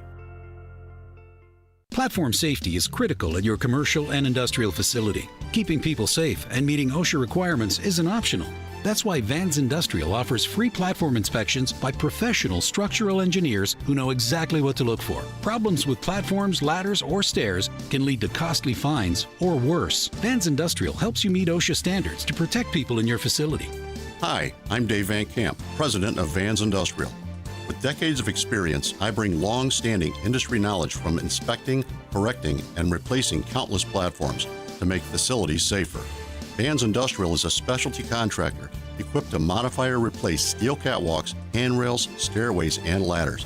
Our union building trades professionals fabricate and install high-quality steel systems that create safer work environments. Call 833-VANS-IND for a free platform inspection by professional structural engineers. See what else we can do for you. Visit vansindustrial.com. That's VANS Industrial.com. Take the journey of living a happy, successful, and meaningful life through God. Listen to It's Time with Dan Lights, Sunday mornings at 9 on our sister station, AM 1160. Hope for your life. AM 560, The Answer. All right, reading a few text messages here from our Alpha Wealth Group answer and text line. That's 312-642-5600 if you want to weigh in. Want something crazy? This is 847. 60 years ago, I started at Illinois Tech, and tuition was only $600 per semester and increased $100 each year. So could it be that the government stepped in and tried to make higher education more affordable, and that's why it's exploded by about 100x? Well, I don't know if Dan's listeners know, but I've covered this on my show, which, by the way, you can listen to The Real Story with Jeannie and Amy at 11 a.m. Monday through Friday on WIND, AM 560 Chicago. But I covered this because the University of Illinois president was in front of the Senate Appropriations Committee just a few weeks ago. And he was bragging that 43% of the students pay no tuition and fees at the U of I. Yeah. Pay no tuition and fees. Come on, Jim. Yeah. So I got invited to a lunch with him a couple of years ago, and there was like 100 of us there, and I think they wanted us to write checks, obviously. And his entire speech to the audience was about DEI initiatives. There was nothing meritocratic about anything he said. He bragged about the people who go there and didn't have to pay, and I'm thinking, my kids have to pay a lot because other kids don't have to pay. They should all have skin in the game. Yeah. And let's face it, I mean, we don't even know the profile of the people that they are supporting with free tuition, no tuition and fees. Right. We don't know their profile. You don't know who they are. I'm sure that a lot of them are undocumented. Okay, I'm sure that a lot of them don't graduate. And by the way, graduation is now considered 6-year graduation rates are what they talk about, not 4-year graduation rates. When did that change? Yeah, because so they can get another 2 years of tuition? No, yeah, it should be so much better now with all the AP credits that you get and all the other stuff that you can do, that you should be graduating in 3 years with a degree. Yep. It should be less expensive to go to college now. Yep. I mean, think about your cell phone. Your cell phone's a lot less expensive now than it was a long time ago, and this is a mini computer. And it's just administrative bloat that's made Absolutely. Iran can't get their act together. I'm Dave Anthony, Fox News. President Trump wrote that on Truth Social this morning, adding Iran better get smart soon. In a post that includes a picture portraying the president holding a machine gun under the words, "No more Mr. Nice Guy." After he said this during a white tie state dinner honoring Britain's King Charles. And we're never going to let that opponent ever. Charles agrees with me even more than I do. We're never going to let that opponent have a nuclear weapon. They know that. Now, the Wall Street Journal reporting Trump tells aides to prepare for extended blockade of Iran. Quote, he assessed that his other options, resume bombing or walk away from the conflict, carried more risk than maintaining the blockade. Fox's Lucas Tomlinson in Dubai. While the blockade aims to shut down the oil trade in Iran, its effects are also being felt at home as the price of gasoline is now the highest since July 2022. AAA's national average for regulars up a nickel this morning, now $4.22 a gallon as oil prices rise another 4%. An hour from now, War Secretary Pete Hegseth will face questions at a House hearing, especially from Democrats critical of the Iran conflict. And also today, the House Oversight Committee gets a briefing from Secret Service on the White House Correspondents' Dinner attack. And among the questions, if the suspect, Cole Allen, is the one who fired the shot that hit an agent in the bulletproof vest. Politico says the DOJ isn't sure. They write prosecutors believe that Allen fired at least one round from a 12-gauge shotgun. That's evident from the fact that Allen has been charged with one count of discharging a firearm during a crime of violence. But he's not been charged with assaulting law enforcement. Investigators at the FBI's Quantico lab are working to confirm ballistic results. Fox's Griff Jenkins. Allen is due back in court tomorrow. A tornado has flattened parts of North Texas. Mineral wells got hit hard. We've had multiple homes severely damaged and some people are displaced. The Mineral Wells ISD has opened up the cafeteria at the high school. Police Chief Tim Dennison. Several people were injured, but so far they have not found anyone dead in all the destruction. America's listening to Fox News. WIND, Chicago. Good morning. It is 52 degrees here in Chicago on AM 560 The Answer. I'm Stace Keene in the QC Kinetics newsroom. At least 2 Chicago aldermen are calling for changes to Illinois' Safety Act after a man with 7 felony convictions escaped electronic monitoring and allegedly killed Chicago police officer John Bartholomew Saturday. Alderman Sylvania Tabares says that Springfield must change the law to expand detainable offenses, strengthen revocation of pretrial release, allow for consideration of criminal history for detainment, and close the 48-hour window for electronic monitoring. Alderman Raymond Lopez says repeat offenders should not be given electronic monitoring. 6 men, including an area rap artist, have been accused of carrying out a violent home invasion in north suburban Winnetka last month. The men have been charged with conspiracy to commit robbery and kidnapping in the March 8th incident. All 6 have been ordered detained pending trial. Federal charges are pending against a 7th suspect who was arrested yesterday. One of the men indicted is Isaiah Dukes. He's a Chicago rapper who performs under the alias Lil Zay Osama.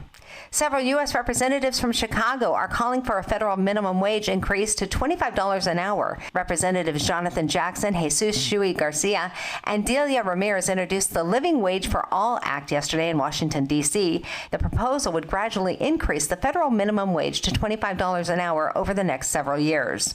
And the Chicago Department of Transportation is offering a Learn to Ride program this summer. The program provides free bike riding classes for adults, teens, and children. There are multiple classes designed for all experience levels. The summer series for adults and teens starts May 7th at 3 Chicago Park District locations and 1 Chicago Public School location. Children's classes begin on June 17th. This report is a service of Fox Valley Coins. This is a great time to bring in your scrap gold jewelry and sterling flatware, cash or check offered on the spot. FoxValleyCoins.com. A check of the roads is coming up in 2 minutes, but it's time now for the AM 560 Business Beat, a service of Signature Bank. I'm Charles Payne, and this is the Fox Business Report. More people were ordering from Taco Bell in recent months. Parent Yum Brands is reporting a better-than-expected quarter. Yum says Taco Bell sales rose 8%. Yum is also parent company of KFC and Pizza Hut. KFC sales rose, but Pizza Hut sales were flat. Crude oil prices are higher this morning. The Wall Street Journal says President Trump has told aides to prepare for an extended blockade of Iran. Brent crude has topped $114 a barrel. West Texas Intermediate up to $103. The Federal Reserve meets today. It's likely the last meeting with Jerome Powell as chair. And after the Wall Street closed today, earnings results are expected from Amazon, Alphabet, Microsoft, and Meta platforms.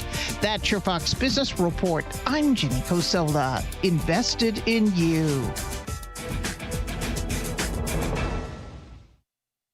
Join Sean Thompson for lunch at Cole Digital in Frankfurt on Thursday, April 30th from 11 a.m. to 1 p.m. Meet Sean, enjoy lunch, and tour Cole Digital's 13,000 square foot showroom and design center with the latest in home audio, video, and lighting automation. This event is free, but space is limited and registration is required. So register today at 560theanswer.com/Cole. That's Cole with a K. 560theanswer.com/KOLE. If you have unfiled taxes or are in debt to the IRS, this is important news. Did you know the IRS has programs specifically designed to help people struggling with tax debt? Powerful tax assistance programs that can save you thousands if you qualify. No one knows these programs better than the experts at Optima Tax Relief, America's most trusted tax resolution firm, A-rated by the Better Business Bureau. Their award-winning tax attorneys and licensed professionals have resolved over $3 billion of tax debt for their clients. One call to Optima can start the process, helping to put an end to your worries about wage garnishment, asset seizure, and other aggressive IRS actions. Find the best options to solve your tax problems. Call the experts at Optima Tax Relief today for a free consultation. Call 800-965-1433. 800-965-1433. 800-965-1433. Optima Tax Relief. Some restrictions apply. For complete details, please visit OptimaTaxRelief.com. Man, I love this place. I've been surfing here since I was a kid. Now, seeing my grandson out on the water, it means everything to me. Watching him and taking in the blue waves, the sea breeze, the blurry horizon. If you have geographic atrophy, or GA, subtle changes in vision could mean it's progressing toward irreversible vision loss. Izervay is proven to slow GA progression and could help preserve your vision for longer, so you may keep seeing the world around you. Izervay, or avacincaptad pegol, is an eye injection. Don't take it if you have an infection or active swelling in or around your eye. Izervay can cause eye infection, retinal detachment, or increased risk of wet AMD. Izervay may cause blood in the white of the eye, blurred vision, or a temporary increase in eye pressure. Do not drive or use machinery until vision has recovered after an eye injection or exam. Ask your retina specialist how you can slow your GA with Izervay. To learn more, call 1-855-IZERVAY or go to izervay.com. Paid for by Astellas Pharma.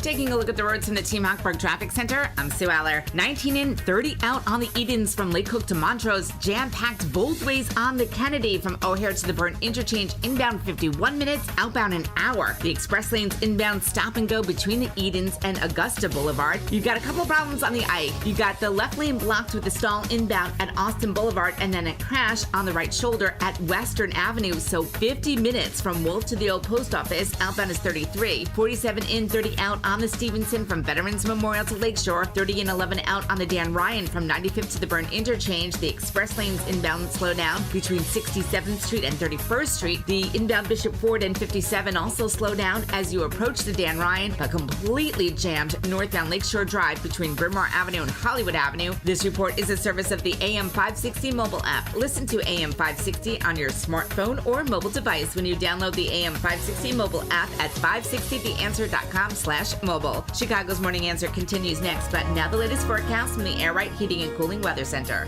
Today will bring partly sunny skies with a chance of a brief shower or two. The high temperature will reach 55. Tonight, expect partly cloudy conditions with a low of 41. Tomorrow will be mostly cloudy and cool with a chance of a shower in the area. The high will be 55 degrees. I'm meteorologist Jason Catarina on AM 560, The Answer. Get the latest weather, traffic, and news updates online at 560theanswer.com. This hourly segment is brought to you by Goldilocks, offering 24/7 security solutions for homes and businesses. Call them today at 708-889-5600. Now, from the Signature Bank Studios. This is Chicago's Morning Answer with Dan Proft on AM 560. The Answer.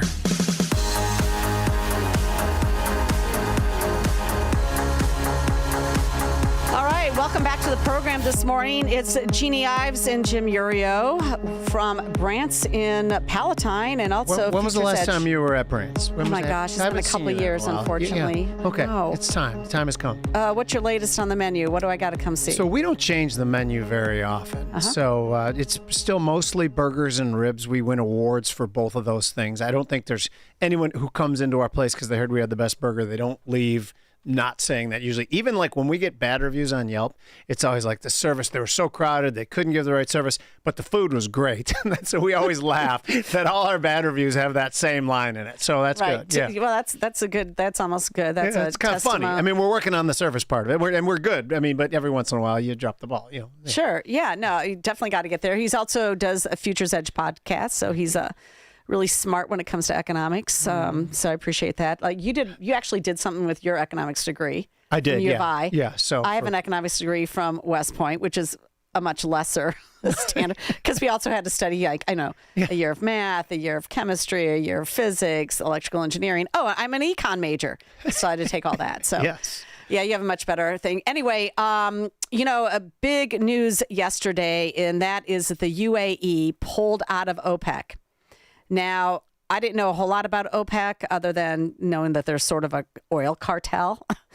But they were founded in 1960 by Iran, Iraq, Kuwait, Saudi Arabia, and Venezuela, and then joined by a number of other members as well: Qatar, UAE, Algeria, Nigeria, Ecuador, and a number of other ones. And some of them had pulled out before, so this is not unique. Countries pull in and out of OPEC, and UAE has said, forget it, we're out. And I think a lot of that has to do with, one, the Iranian conflict right now, and two, the fact that the global oil markets are a lot different than they were even 10 years ago, with now America producing more oil than any other country. Well, here to talk about that and the impact of the pullout of UAE is Scott Shalady, market specialist for Market Day Report, and I thank him so much for joining us on Chicago's Morning Answer. Good morning. Thanks for having me on. Love it. You're doing a great job, Jeannie, and so is Jim. I owe you an apology. I told you that we'd be taking you at 8 o'clock, and then they changed it to 8:10. I was supposed to tell you, and I didn't. I hope you forgive me, my old friend. I'll let it slide. That's all right. What's up? Well, first we want to talk about this UAE thing. I look at it and say, anytime you can start to break up a cartel, which is funny because we're friendly to OPEC, but realistically, there are if this was happening in our country, we'd call it collusion. We'd call it all kinds of bad and illegal things. Is the UAE? What are the implications of them leaving OPEC in your mind? Well, first of all, I'm going to name drop because you know that I lived in England for 16 years, of which 3 or 4 of those I worked for Deutsche Bank. Mm-hmm. And one of the big traders at Deutsche Bank I worked with, he was in Frankfurt and I was in London, was really good. He's still a good friend of mine. His name is Wolfgang Novak. And believe it or not, he happens to be the treasurer at OPEC now. So he's growing on bigger and better things. And you know what this reminds me of, Jim? It reminds me of when Britain left the European Union. You know, when a sovereign country kind of wants to do it on their own and not be beholden to a bunch of other people in a club. Now, I think that the time was right for OPEC because oil prices are higher than they've been for a while.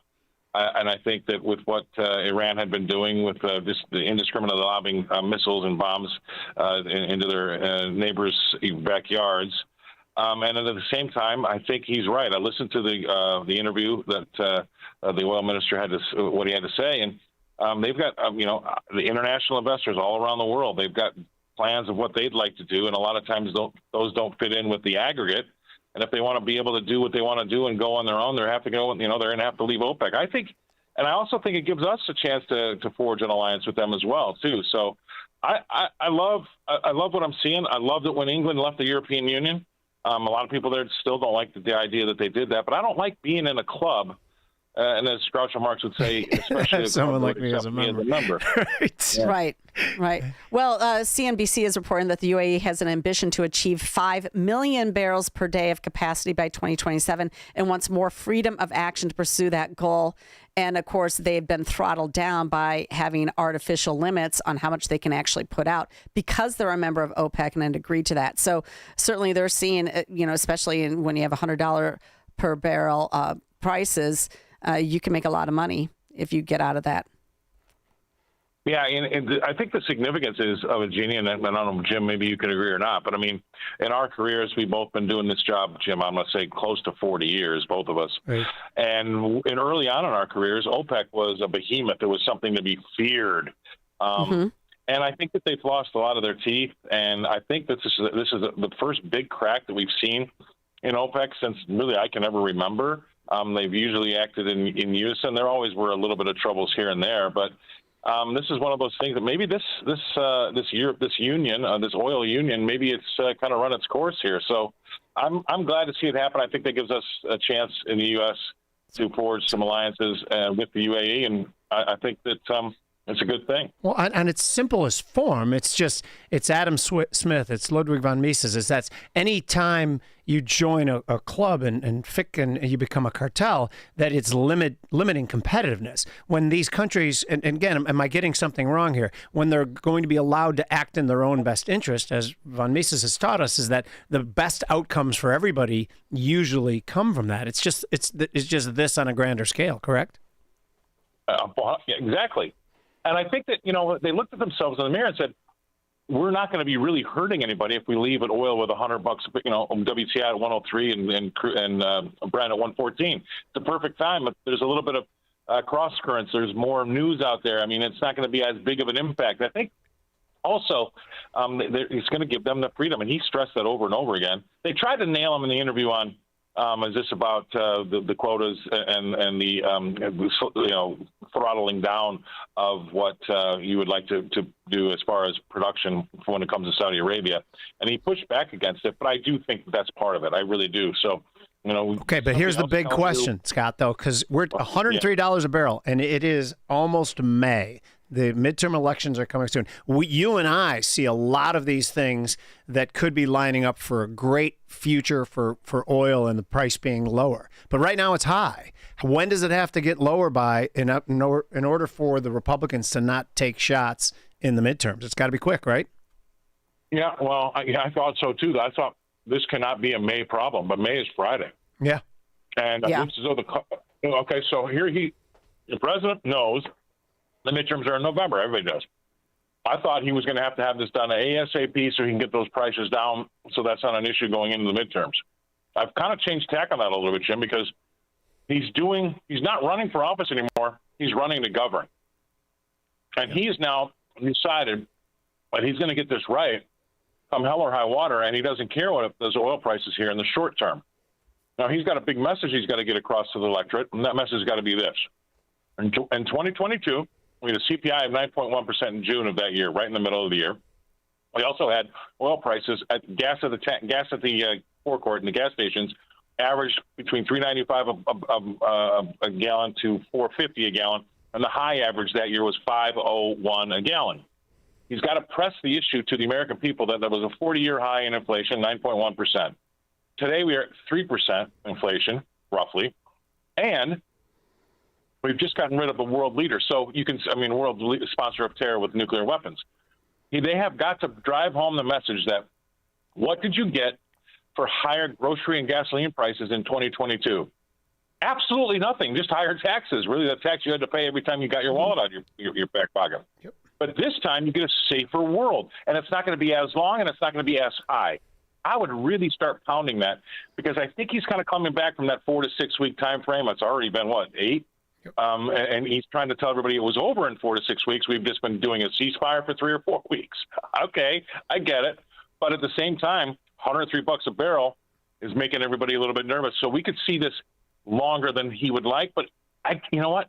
The American public has got a memory that's so short. If these gas prices are down in August, they'll forget about April and May, I think.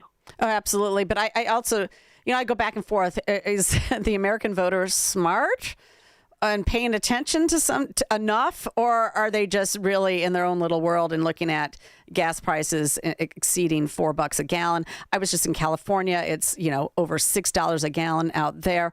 I do hope that he does get this down by August, because I think you'll have a complete turnaround. Back to the UAE, though. Why now? Why are they getting out now? They could have gotten out any other time. Obviously, the cartel had sort of failed when they tried to rein in the fracking by withholding their money, hoping to get all the frackers out of the business in time. But that didn't work. So why now? Why is UAE moving out? I think it's because they've just had enough. This is the end of the rope. Straw that broke the camel's back was, I think that they want to be able to pump as much as they want to pump. These prices are high.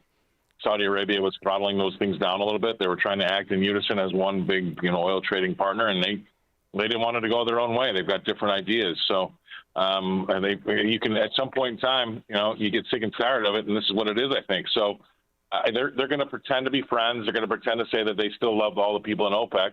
But I do believe they did push back against, the Saudi production cuts. But I do think it's because of that. And with oil prices at this level, maybe they believe that we're going to see oil higher for longer. I don't know. But I do know that at some point in time, even, say, Britain got sick and tired of having France tell them what the weights and measures should be of the cheese that they sold in their own country. You just get sick and tired of it, and you want to go on your own. Well, they're also strategically located in that they can actually build a pipeline from the Persian Gulf to the Gulf of Oman and not even have to worry about the Straits of Hormuz or being at the, whim and will of the Iranian government, whatever comes to pass there. Yeah, well, those are supply chains, and there was some stuff that worked. There were some pipelines that were fired up. Yeah, we're going to get rid of the Straits of Hormuz being a bottleneck or a throttle forever in the next 5 years. They will change all of that so we don't ever have to worry about it again, but in the short term, we have to deal with it. On a bigger scale, then, when you're looking at what Trump is doing, because I do think the entire international relationship is being reset at this point, and certainly this is a part of getting at China. At the end of the day, it's definitely to throttle their economy back as well and put them in check. I think it's fabulous. I love it. I've never seen a president be so good on the international scale, and I think long term this set. America's going to be set really well. Well, I mean, it's very rare that you see somebody govern for the next 10 years instead of the next 10 days. Yeah, and he's absolutely doing the 10-year thing, and it's nice to see. You're right, and with what's going on in Venezuela, what we're doing right now to China through Iran, and helping the rest of the world be safer at it, by the way, and then I'll throw in Cuba. This guy just might be setting us up. I mean, we're already selling our if you watch Chris Wright, our energy secretary, when we talk about higher for longer, that guy's the only guy in the room that's got a little Cheshire Cat wry smile on his face, because he knows how well our oil industry is doing with prices at these levels. So you should see the line of ships that are streaming towards the Gulf of America because of our oil independence, and that's something that obviously Donald Trump was behind in the first place. So we are set up to do so very well. We just have to get over this one little hump, and if we can do it soon enough that the American voter puts it in the back of their brain and they forget all about it, we're only one or two big headlines from forgetting about it anyway. I did start off thinking this can't be a May problem, but it looks as though it's going to be a May problem, so I'm going to have to adjust my thinking. But as long as we get it out of the voters' minds before the midterms, it doesn't matter when it happens. As long as it does, we should be in a better spot. So, Scott, just one quick question. I don't think we have a ton of time left. But so you mentioned China there. Venezuela and Iran, that's 30% of China's oil. It seems like a lot of decisions the president makes is designed to try to handicap China and go back to the unipolar world where, we were just the top dog and there was no threat. Do you think that's a huge part of everything? Absolutely. I mean, this is okay, I know he doesn't mean it when he says we have a great relationship with China. Yeah. China treats us like an adversary. China treats us like the enemy. I mean, think about it. Last year, while we were negotiating all these trade deals as far as how many soybeans they were going to buy from us, we were meeting them in places like Geneva and France and having these weekend meetings with their higher-ups and our higher-ups. And 2 times last year, we caught Chinese dissidents trying to get into our country with biohazards would have killed all of our wheat and corn crops. Yeah. I mean, that's not a friend. That's not a friend, okay? I mean, I don't know what people need to know is they are not going to be our friend, and we should stop trying to act like friends. Now, I know he outwardly says it all the time, but I also knows that they are the biggest enemy ever, and they have a 100-year time frame. I'm bragging about Donald Trump's 10-year time frame. They're looking at taking over the world in 100 years, so that makes it a little bit more difficult. And they don't care how many people die in the meantime of them getting to their goal too. So they're willing to let a lot of people die. So it's a problem, and he's put us, he's playing chess, and all of us are playing checkers. He's put us in a pretty good spot on the chessboard to do very well over the next 10 to 20 years. All right, he's Scott Schlady. You can follow him at Scott the Cow Guy, market specialist for the Market Day Report. Thanks so much for joining us on Chicago's Morning Answer. No problem, guys. Have a great one. You too, Scott. And just one little point of note here, too. Would Governor Pritzker please pay attention? China is the enemy, our number one adversary. Stop giving them money. $536 million to the CCP-backed Goshen plant in Manteno for an EV battery plant that we don't need. By the way, inflicted wounds. Oh yeah, I wish Governor Pritzker, please take note. You need to start listening to this show. All right, and we'll be right back after this break. The stories you need to know to start your day. This is Chicago's Morning Answer on AM 560. The Answer. If you're over 65 and struggling with knee pain, Joint Relief Institute offers a guaranteed way to treat it. It's non-surgical and often covered by Medicare and private insurance. It's JRI's Joint Arthritis Treatment, knee lubrication placement that's so accurate it's 100% guaranteed and can relieve your knee and shoulder pain in 10 minutes or less. Book your risk-free consultation today and get back to walking, golfing, pickleball to cycling without pain or medication. Call 708-315-6800. Meet the provider, get an x-ray and joint consultation. Why wait? JRI has treated over 30,000 Chicagoans and performed over 400,000 procedures. You could be next. Over 5,000 five-star Google reviews can't be wrong. Stop living in pain. Call the Joint Relief Institute today, 708-315-6800, or visit jointreliefinstitute.com. Locations in Glenview, Oak Brook, and Orland Park. That's 708-315-6800 for the Joint Relief Institute. Medicare and most private insurance plans accepted. Are you turning 65 and thinking about Medicare? Or are you over 65 and haven't enrolled yet because you still have coverage at work? Either way, Medicare done correctly will be the best health insurance you will ever have. Imagine having an annual deductible of only $283. There are only two good things about aging, wisdom and Medicare. But to navigate the Medicare maze properly, you need a mentor. Best part? My guidance costs you nothing. Call me. I can help. If you're tired of calling a bureaucrat at an 800 number to help you navigate Medicare, then you need a local expert on your side. Your own health insurance mentor. C. Stephen Tucker from healthinsurancementors.com is someone I know and trust. He's a 30-year licensed broker who's been educating our listeners for more than a decade. Steve, how can our listeners get in touch with you? Thanks, Dan. They can visit healthinsurancementors.com or call me directly at 630-674-1551. That's 630-674-1551. Did you know most remodeling mishaps start before construction even begins? Here's something else you should know. At Forever Remodeling, we do things differently. Every kitchen, bathroom, and basement project starts with smart planning, detailed 3D designs, a clear scope of work, and accurate pricing, all sorted out before you get started. No surprises, no stress, just beautiful results. Done right the first time. Visit foreverremodeling.com. That's the number 4, EVER, remodeling.com. And schedule your free in-home consultation today. Temperatures are rising, and so are concerns about inflation, market volatility, and taxes. Revisit your financial plan this summer. VestGen Wealth Partners work with individuals to develop personalized plans that help navigate changing conditions with confidence. Visit GetRetiredStayRetired.com to learn more. Advisory services offered through VestGen Advisors, LLC, an SEC registered investment advisor. Securities offered through Private Client Services, LLC, member FINRA and SIPC. Private Client Services and VestGen Advisors, LLC are unaffiliated entities. Any information discussed does not constitute investment advice. VestGen Advisors and Private Client Services do not offer tax legal advice. From the leather aspect, leather has a lot of natural characteristic in it. Ben and Arvid Huth, brothers, and owners of Penny Mustard Furnishings. And the leather suppliers, they disclaim, right? This leather is going to have bug bites. It's going to have maybe barbed wire marks, what have you. Branding. There's brands in a lot of the leather that comes from certainly out west. Right. Where they're still branding cattle. Where they're still branding cattle will have branding marks in it. But if you just sit and watch a cow, she scratches on everything. They do. Walking over to a tree and going like this. Just like they're 1,500 pounds. They're pushing on that tree or pushing on that fence. You wonder why they got marks on their body. I love that in leather. When I see a leather sofa that has natural markings in it, I absolutely love that. See more at pennymustard.com. That leather lives on for a long, long time with piece of furniture. Right. A long, long time. Yeah. AM 560, The Answer. All right, welcome back. Well, I can't wait for our next guest. He's Paul Kengar. He writes about popes and presidents, and his latest book is out, The American Pontiff, Pope Leo XIV, and his plan to heal the church. We're going to talk to him after this. It is interesting as well that apparently, guess what? Catholics are actually okay with the feud that's going on between Donald Trump. President Donald Trump's approval among Catholic voters rebounded in April despite his public feud with Pope Leo XIV intensifying this year, writes Newsweek.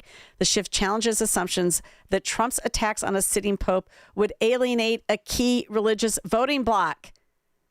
What do you think, Jim? I don't know that it's that big and key a voting block as it once was. That's what I want to talk to our guest about, because I have questions about this. Is that there was a time in our lives where we thought the Pope had so much power and getting on his bad side by any politician would be a terrible move. I'm not sure that it's that huge a deal anymore. I don't know. Well, according to Paul Kengar, the Pope is just being the Pope. We've got a lot of questions for him, and I'm so excited to have him on our show. And we're going to head to the newsroom right now and be right back with Paul Kengar. Good morning. It is 51 degrees here in Chicago on AM 560 The Answer. I'm Stace Keene in the QC Kinetics newsroom. Financial woes for the Chicago Public Schools continue. Two financial reports submitted to the Board of Education last week showed the school district is having a difficult time covering costs. A quarterly financial report shows the district is projecting that it will end the current fiscal year in the hole to the tune of about $45 million.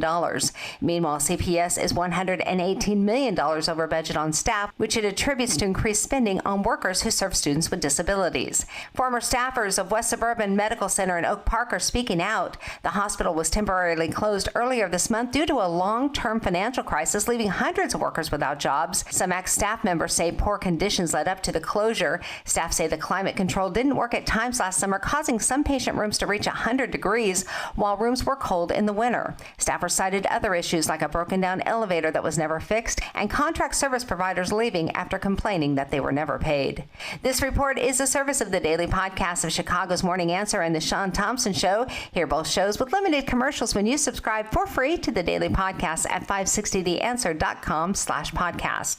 A check of the roads is coming up in 2 minutes on AM 560 The Answer. For over a decade, AM 560 has marked the start of summer with a night of cigar smoking and great conversation. And this year, we're proud to welcome the editor-in-chief of Breitbart News to Cigar Night. He's Alex Marlowe, and he'll join AM 560's Dan Proft and Sean Thompson on Tuesday, May 19th at Gobert's Farm in Pingree Grove for a night you won't forget. Tickets are on sale now at 560theanswer.com/cigar. That's 560theanswer.com/cigar. Sponsored by Donnelly Auctions. For months, you've been hearing ads about Vyrago immune support. I have to tell you, this stuff is for real. I had an occasion to not be feeling well on a remote broadcast. I took it, and it is the real deal. And the stronger your immune system, the stronger your body defends against diseases, viruses, and everything else. That's why Dr. Huber created Vyrago, a liquid immune booster supplement. You take it daily. It's a blend of 23 nutraceuticals working in synergy to maximize effects and boost your immune system. It's the nutraceutical cocktail for an immune system, antiviral, anti-inflammatory, antioxidant. Vyrago even protects your heart, your kidneys, your liver, all in a unique liquid supplement for better absorption. Do yourself and your spouse a favor. Order a bottle of Vyrago today online at myvyrago.com. That's myvyrago.com. Use coupon code IMMUNE to save 30%. Maha and Vyrago, making America healthy again. If stairs in your home are becoming difficult, there's a practical solution, and it doesn't have to come with pushy salespeople. Access provides dependable stair lifts designed to help you stay safely in the home you love. No gimmicks, no overselling, just honest guidance, quality equipment, and professional local installation. We'll explain your options, work within your budget, and let you decide what's right at your pace. For a straightforward, no pressure, free in-home consultation, call 630-616-6249 or visit allaboutaccess.com. I remember sitting in the kitchen, heartbroken, overwhelmed, staring at costs and a list of decisions. I prayed for strength and reached out to Catholic Cemeteries of Chicago, only to hear that Mom had already pre-planned everything so my siblings and I would be protected. Because she planned ahead, we weren't pulled apart by heartbreaking decisions.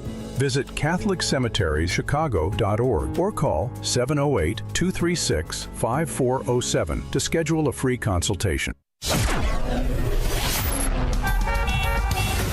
Taking a look at the roads from the Team Hackberg Traffic Center, I'm Sue Aller. We're cooking on the Ike. Inbound, a car fire at Ashland Avenue is going to slow you down, so it's 44 minutes from Wolf to the old post office. Outbound is 29. Also, watch out for a collision on the Bishop Ford inbound at Stony Island Feeder. Then more delays into the Dan Ryan. The Dan Ryan from 95th to Burn Interchange is 30 minutes slam-packed. In the express lanes inbound between 59th Street and 31st Street, it's also stop and go on the northbound side of Lakeshore Drive between Bryn Mawr Avenue and Hollywood Avenue. You've got 52 in, 27 out on the Stevenson from Veterans Memorial to Lakeshore. The Kennedy inbound is 53 minutes from O'Hare to the Burn Interchange. Outbound is 45 and stop and go inbound on the express lanes between the Edens and Augusta Boulevard. This report is a service of Lowe's. Spring into deals at Lowe's. Shop Green Premium 2 cubic feet mulch. 5 bags for $10 plus get up to 35% off select major appliances. Valid through 5/6. Mulch offer excludes Alaska and Hawaii while supplies last. Selection varies by location. See Lowe's.com for more details.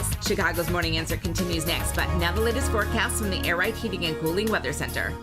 Today will bring partly sunny skies with a chance of a few brief showers. The high temperature will reach 55. Tonight, expect partly cloudy conditions with a low of 41. Tomorrow will be mostly cloudy and cool with a chance of a shower in the area. The high temperature will once again be 55. I'm meteorologist Jason Caterina on AM 560, The Answer. Get the latest weather, traffic, and news updates online at 560theanswer.com. Now, from the Signature Bank Studios. If you're looking for the latest news, insight into what it means, and the sharpest opinion, there's only one station in Chicago where you can turn, and it's this one. We're AM 560, The Answer. Well, welcome back. Jeannie Ives here, Jim Urio, filling in for Dan, and I'm really excited about our next guest to have him on because I'm a Catholic and I follow this stuff fairly closely. And I got to tell you, this brush up between President Trump and the Pope it's a little bit disturbing. And you know what? It's not just the Pope. It's also the United States Conference of Catholic Bishops. Rusty Reno writing last week in First Things. The United States Conference of Catholic Bishops made an ill-considered intervention in the legal battle over birthright citizenship. The USCCB says that the birthright citizenship is consistent with Catholic teaching. It insists that any restrictions on birthright citizenship is immoral and contrary to the Catholic Church's fundamental beliefs and teachings regarding the life and dignity of human persons, the treatment of vulnerable people, particularly migrants and children, and family unity. In other words, unlimited and unrestricted birthright citizenship is required by Catholic doctrine. In effect, America's Catholic bishops are saying that the great majority of nations that have immigration laws violate essential Catholic teaching on the dignity of all persons. It's a shocking position to take, writes Rusty Reno. It appears that Pope Leo agrees. This from CBS News. Leo criticized the Trump administration's mass deportation efforts before, both, and after he was elected leader of the Catholic Church. He told reporters in November that the treatment of immigrants is extremely disrespectful, echoing the views of his predecessor, Pope Francis. So what have we here in the Pope and all this controversy and how he's been weighing in quite politically? Well, here to discuss that, because he's out with his brand new book, and I bought it, American Pontiff, Pope Leo XIV, and his plan to heal the church. Paul Kenger, welcome to the program. Really appreciate you coming on with us. Yeah, Jeannie, good to be with you again. Thanks. Yeah, no, I mean, wow, you just pumped out that book. It hasn't even been a year since the pontiff was elected Pope, and here we have this definitive biography on Pope Leo. Well, and you know what? So the book was finished by about last October, and so I wrote it even quicker than you probably realize, right? So probably over about 5 or 6 months, and that statement from Pope Leo and immigration came out in November, and leave it to the liberal media to like start manipulating this again. But what he first November, and this is something that Donald Trump would not disagree with, quote, "I think every country has the right to determine who enters, how, and when." That's what the Pope said. He said, if someone is in the United States illegally, there are ways to address this. There are courts. There is a judicial system. I believe there are many problems in the system. And then he said this. He said, no one has said that the United States should have open borders. Actually, some people have said that, but the Pope isn't. But then again, he reemphasized, he said, I think every country has the right to determine who enters, how, and when. And then he further said, and this gets to where CBS starts cherry picking with this quote, but he said, however, when people have lived good lives, many of them for 10, 15, 20 years, treating them in a way that is, to say the least, extremely disrespectful and with instances of violence is troubling, unquote. So it's really a pretty reasonable position by the Bishop of Rome, who's from Chicago, right? Who understands that look, countries have borders, and you don't just let everybody in. And at the same time, I think people need to realize, and you and I as Catholics get this. I think a lot of people who aren't Catholics don't get this. The Pope has a different, if you will, constituency than the president, right? The president of the United States makes a constitutional pledge to protect borders, enforce the laws of the state, by the way, that Congress has passed. The Pope is head of the universal, the word Catholic means universal Catholic Church that has no borders. So it's a global church. So for him, he's just concerned that people who are migrants, immigrants, fleeing their country, whatever, have a place to live and they're treated with respect and dignity. But at the same time, in a very kind of American perspective, he understands, as he said, right, that every country has the right to determine who enters, how, and when. So I think he has a much more balanced perspective on this than the bishops and the cardinals do. Absolutely. And really, I could tell you that I'm writing on this again right now. What really set off Donald Trump with that crazy Truth Social post against Pope Leo was the 60 Minutes interview that Nora O'Donnell did with Cardinal Cupich from your area, Cardinal Tobin from the Newark area, and Cardinal Robert McElroy, who, when one of Pope Francis's final acts to make a further mess of things, to use his words, was to put McElroy, of all people, in charge of the Diocese of Washington, D.C.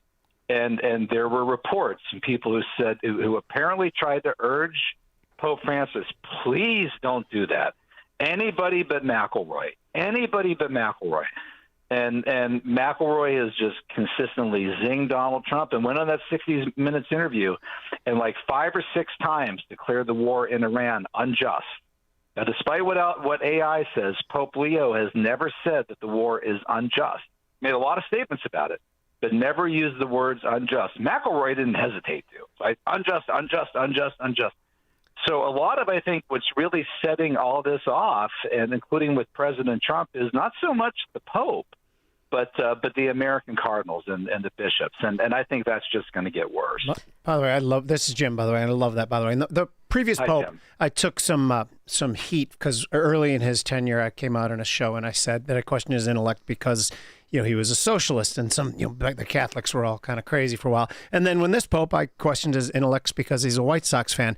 People, I'm just joking. It's a joke, okay? I'm fine. This is a Chicago show, but we do that in Chicago. But what I was going to ask is, my question is this, is that when I'm 61 years old, and 50 years ago, it seemed like if anyone crossed the Pope, made an enemy of the Pope. The power was unbelievable. The global reach, the money, and the power that they controlled.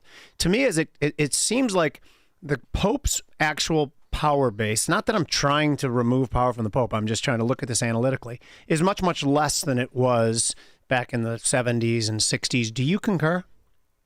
Well, I don't know, not really, because frankly, it really hellfire kind of rained down upon Donald Trump after he made that statement. I immediately went to the two most like pro-Trump news sites that I know of, Fox News and Breitbart, and I was reading reader comments. And at Breitbart, at Breitbart as usual, they were overwhelmingly pro-Trump and defended him. But the Fox News reader comments, they were like 3 or 4 to 1 against them. Huh. Everybody said, he's really crossed the line here, right? And I think it wasn't just that he went after the Pope, but the statements in that Truth Social post, some of them were just so silly, right? If it wasn't for me, he wouldn't even be in the Vatican. It's like, oh, come on. Why does he do this stuff? Yes, yeah, exactly, right? And he also made the statement repeatedly, Pope Leo thinks it's okay for the Iranians to have a nuclear weapon. No. He never said that. Never said that. Never. No more than when John Paul II, who actually called the war with Iraq an unjust war, thought it was okay that Saddam would have a nuke. Right? He was just against the war, right? And when that happened, George W. Bush said, well, I respect the Pope and everything. It was, George W. Bush didn't launch on him, right? He's very liberal, right? He's weak, right?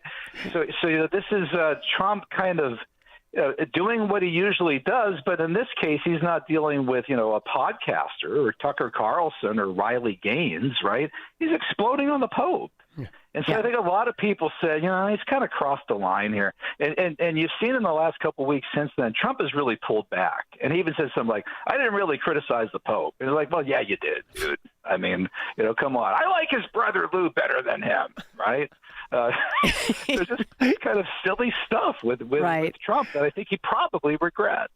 Well, I think the good thing about your book, honestly, is that you give kind of a history of the popes as well, and you go into a lot of that, and I think people need to always be reminded of that. But then you finally, in Chapter 8, because I couldn't read it all in one night, you get to the roots of Robert Francis Prevost, and you talk extensively about his family, his family's background, the fact that his mother appears to have some sort of Black history in her family, the fact that his father has Italian history in his family. And so people made a big deal about him being an American pope, but yet his heritage probably is universal to some degree. And what did you, in writing this book, what did you find out about the Pope that may have surprised you? Oh man, so much. Yeah, so much, Jeannie. But yeah, first of all, he's a pope who's, American and then everything else, right? And I think it's so fitting that he comes from Chicago, because Chicago is the world's most mixed melting pot, right? And I mean, this guy, look, when John Paul II came in 1978, there had been 455 consecutive years of Italian popes. Then you get John Paul II, who's like pure Slav, Polish, right? Then comes Ratzinger, who's German. And then comes Francis, who was raised in Argentina, but his parents were both actually Italian. Well, this guy unquestionably has the most varied DNA, I think, in the history of – I don't think there's any pope who's been this universal. And there was a study done by – who's a professor from Harvard who does the show Finding Your Roots on PBS, Gates, Henry Louis Gates. And they traced the Pope's lineage back like 15 generations to the 16th century. And he has something like 40 forebears from France, a couple dozen from Italy, a couple dozen from the United States, a couple dozen from Spain, a bunch from Cuba, some from Canada, some from Haiti. He even appears to have, Black ancestry, and probably even has some people in his family tree who were Black slaves, of all things. So, I mean, this is this is really, again, universal. Catholic means universal. This is probably the most universal pope we've ever had. Compliments of the Midwest, American Midwest and Chicago area. So is your positivity on this Pope, and that's what I'm gleaning from this, is it based on historical context or just compared to the last guy who was lacking in so many different ways? So you're big on this Pope, right? Yeah, and also, too, what I would add here, Jim, and I did a piece on this for American Spectator, people should look it up, called Calling the Pope Liberal, where I went after Trump's claim that this Pope is very liberal. He's actually not. He's a Republican. He's a Republican. And I go through this in the article and in the book. He consistently voted in the Republican primaries in Illinois every 2 years. Yeah, I'm wondering if he voted for me in 2018. I bet he did. Yeah, well, he might have. Right, he might. And once he came back from Peru, voted Republican every 2 years, voted absentee ballot at the Vatican in 2024. He's been a conservative. About the only area where he would be like very liberal would be, I don't know, against the Iranian war, but that doesn't make you a liberal. I mean, Pat Buchanan's probably against the war against Iran, right? I mean, popes pray for peace. Popes are doves on foreign policy, right? I mean, they don't make just war cases typically. He's really not, and on cultural, social, moral, sexual issues, marriage, homosexuality, gender. I mean, he's way to the right of Trump on those. He's been a conservative longer than Trump. He's been a Republican longer than Trump. So no, just Mr. President, just because he disagrees with you on Iran doesn't make him very liberal. Yeah, no, there's no doubt about it. So what impact do you think all those years in Peru had on him, and did they overcome sort of his impact as an American? Well, the Italians had said, Jeannie, when he was first picked, they said he's the least American of the American cardinals. I don't think they realized, well, he's actually very American, right? Mm-hmm. But what they meant by that was he was the one American cardinal who wasn't in America. He was in Peru. And so with that, he got the Latin American experience. And frankly, that's why he appealed to Pope Francis. Because Francis said, here's this guy from America who went in there and, mingled with the flock, right? Spent all this time with the flock and learning the language, doing mass in dirt floor parishes in the backwoods of Peru. So, that really gave him the international experience, I think, that appealed to so many in the conclave. They said, here's an American cardinal that's less an American than he is simply a universal cardinal. Well, it's also interesting. I guess you wrote that his neighbor across the street thought that he would be the Pope from a very, very early age. Amazing. His brothers actually quoted two different old ladies on the street who both said, that boy is going to become Pope someday. And that's an amazing thing because, we never thought, certainly in our lifetimes, there'd ever be an American Pope, right? No. But he was so pious and devout. And some of the kids at his school actually called him holy, like they would call him, hey, here comes holy. And they said they didn't mean it in a demeaning, insulting way, like a snide, mocking way. They said no, he was genuinely holy, not in a weird way, in a nice way. We all liked him. Everybody liked him. He was kind. He was smart. And but when the other kids wanted to play baseball or whatever, he wanted to play being a priest. So from very early on, he just kind of had this almost image that he exuded, radiated, that made people on the street quite literally think that boy's going to be Pope someday. And that's an incredible thing to think of an American boy growing up in the 1950s and 1960s.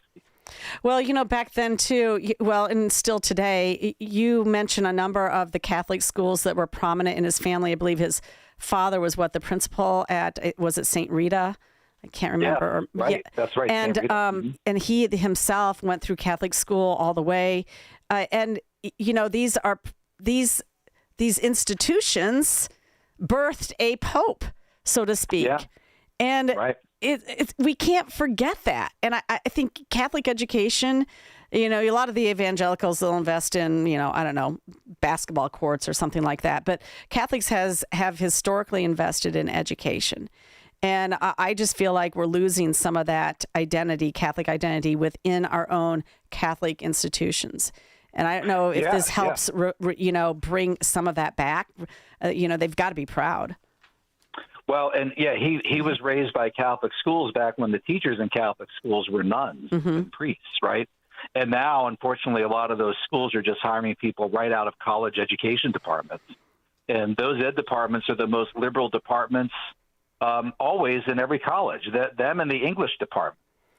So now you're getting in a lot of Catholic schools, I didn't say all of them, right, but a lot of them, you're getting teachers who aren't teaching Catholicism or Catholic doctrine or might not even be Catholic at all. So they're much less likely to produce in the future another pope.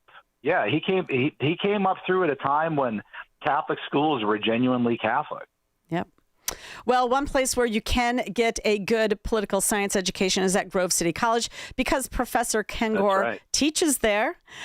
He is the editor of the American Spectator, executive director, and a chief academic fellow at the Institute for Faith and Freedom, a visiting fellow at Stanford University's Hoover Institution on War, Revolution, and Peace. And I would thank him so much for writing this book, American Pontiff, Pope Leo XIV, and his plan to heal the church.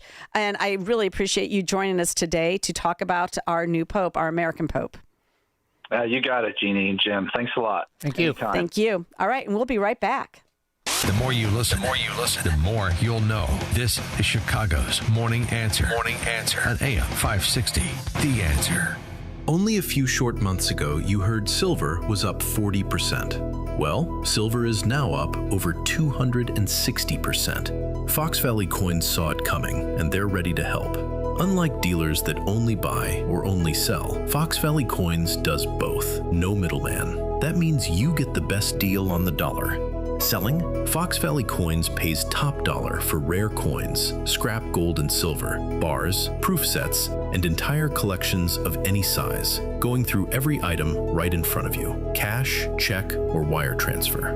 Buying? Fox Valley Coins carries all major gold, silver, and platinum physical products. Complete discretion. Your business stays your business.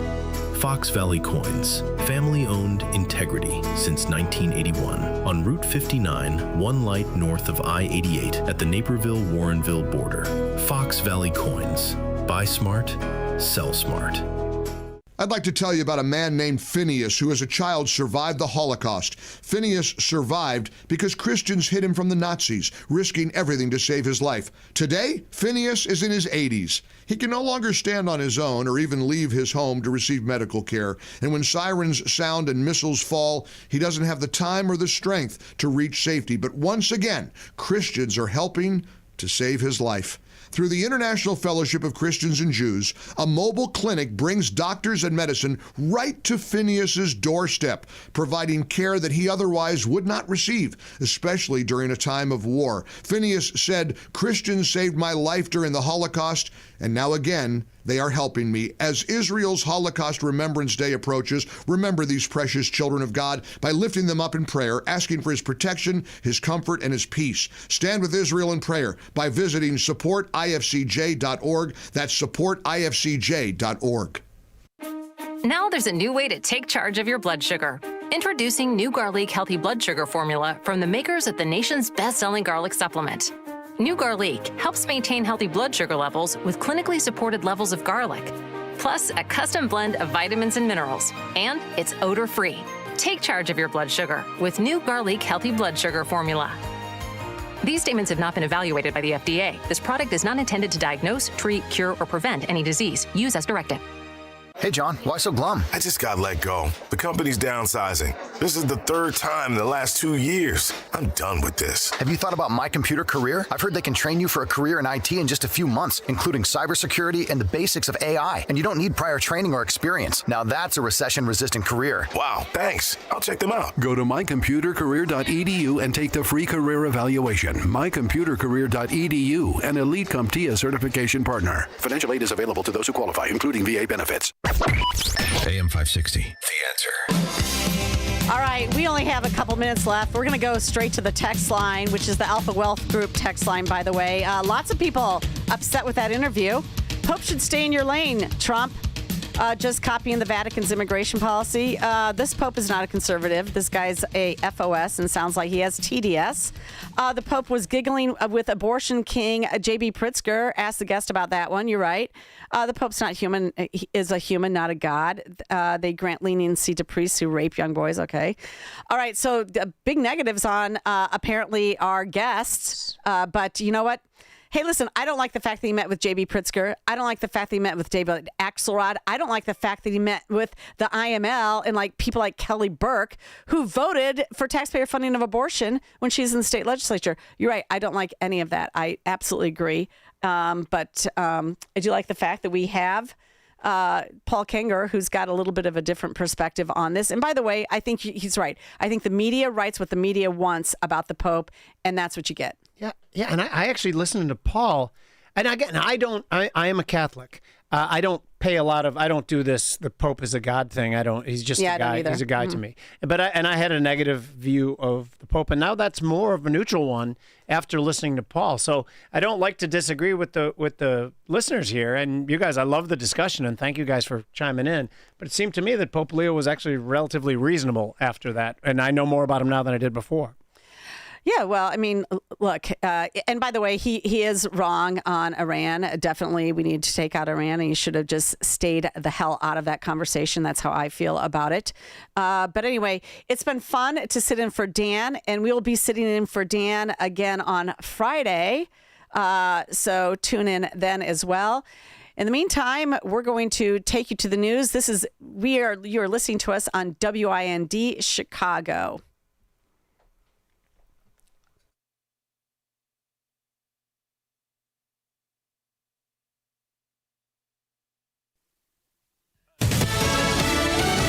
James Comey is about to surrender. I'm Dave Anthony, Fox News. The former FBI director will turn himself in and then appear in court this afternoon, facing a second indictment in the second Trump presidency, charged with threatening the president in a post on Instagram last year showing seashells on a beach that formed 8647. 86, a term that could mean remove or kill. 47, a potential Trump reference. But Comey, whose first indictment alleging he lied to Congress was dismissed by a judge, reacted to the new one on Substack. I'm still innocent. I'm still not afraid, and I still believe in the independent federal judiciary, so let's go. Tomorrow, the suspect in the White House Correspondents' Dinner attack, Cole Allen, returns to court charged with attempting to assassinate the president. Later today, the Secret Service will brief the House Oversight Committee. Lawmakers want to understand exactly what happened and how the armed suspect got so close to President Trump, Vice President Vance, and other top-ranking government officials. It is as new reports suggest that a gunshot may have hit a cell phone in the pocket of an officer's bulletproof vest, but it's still unknown if the suspect is the one who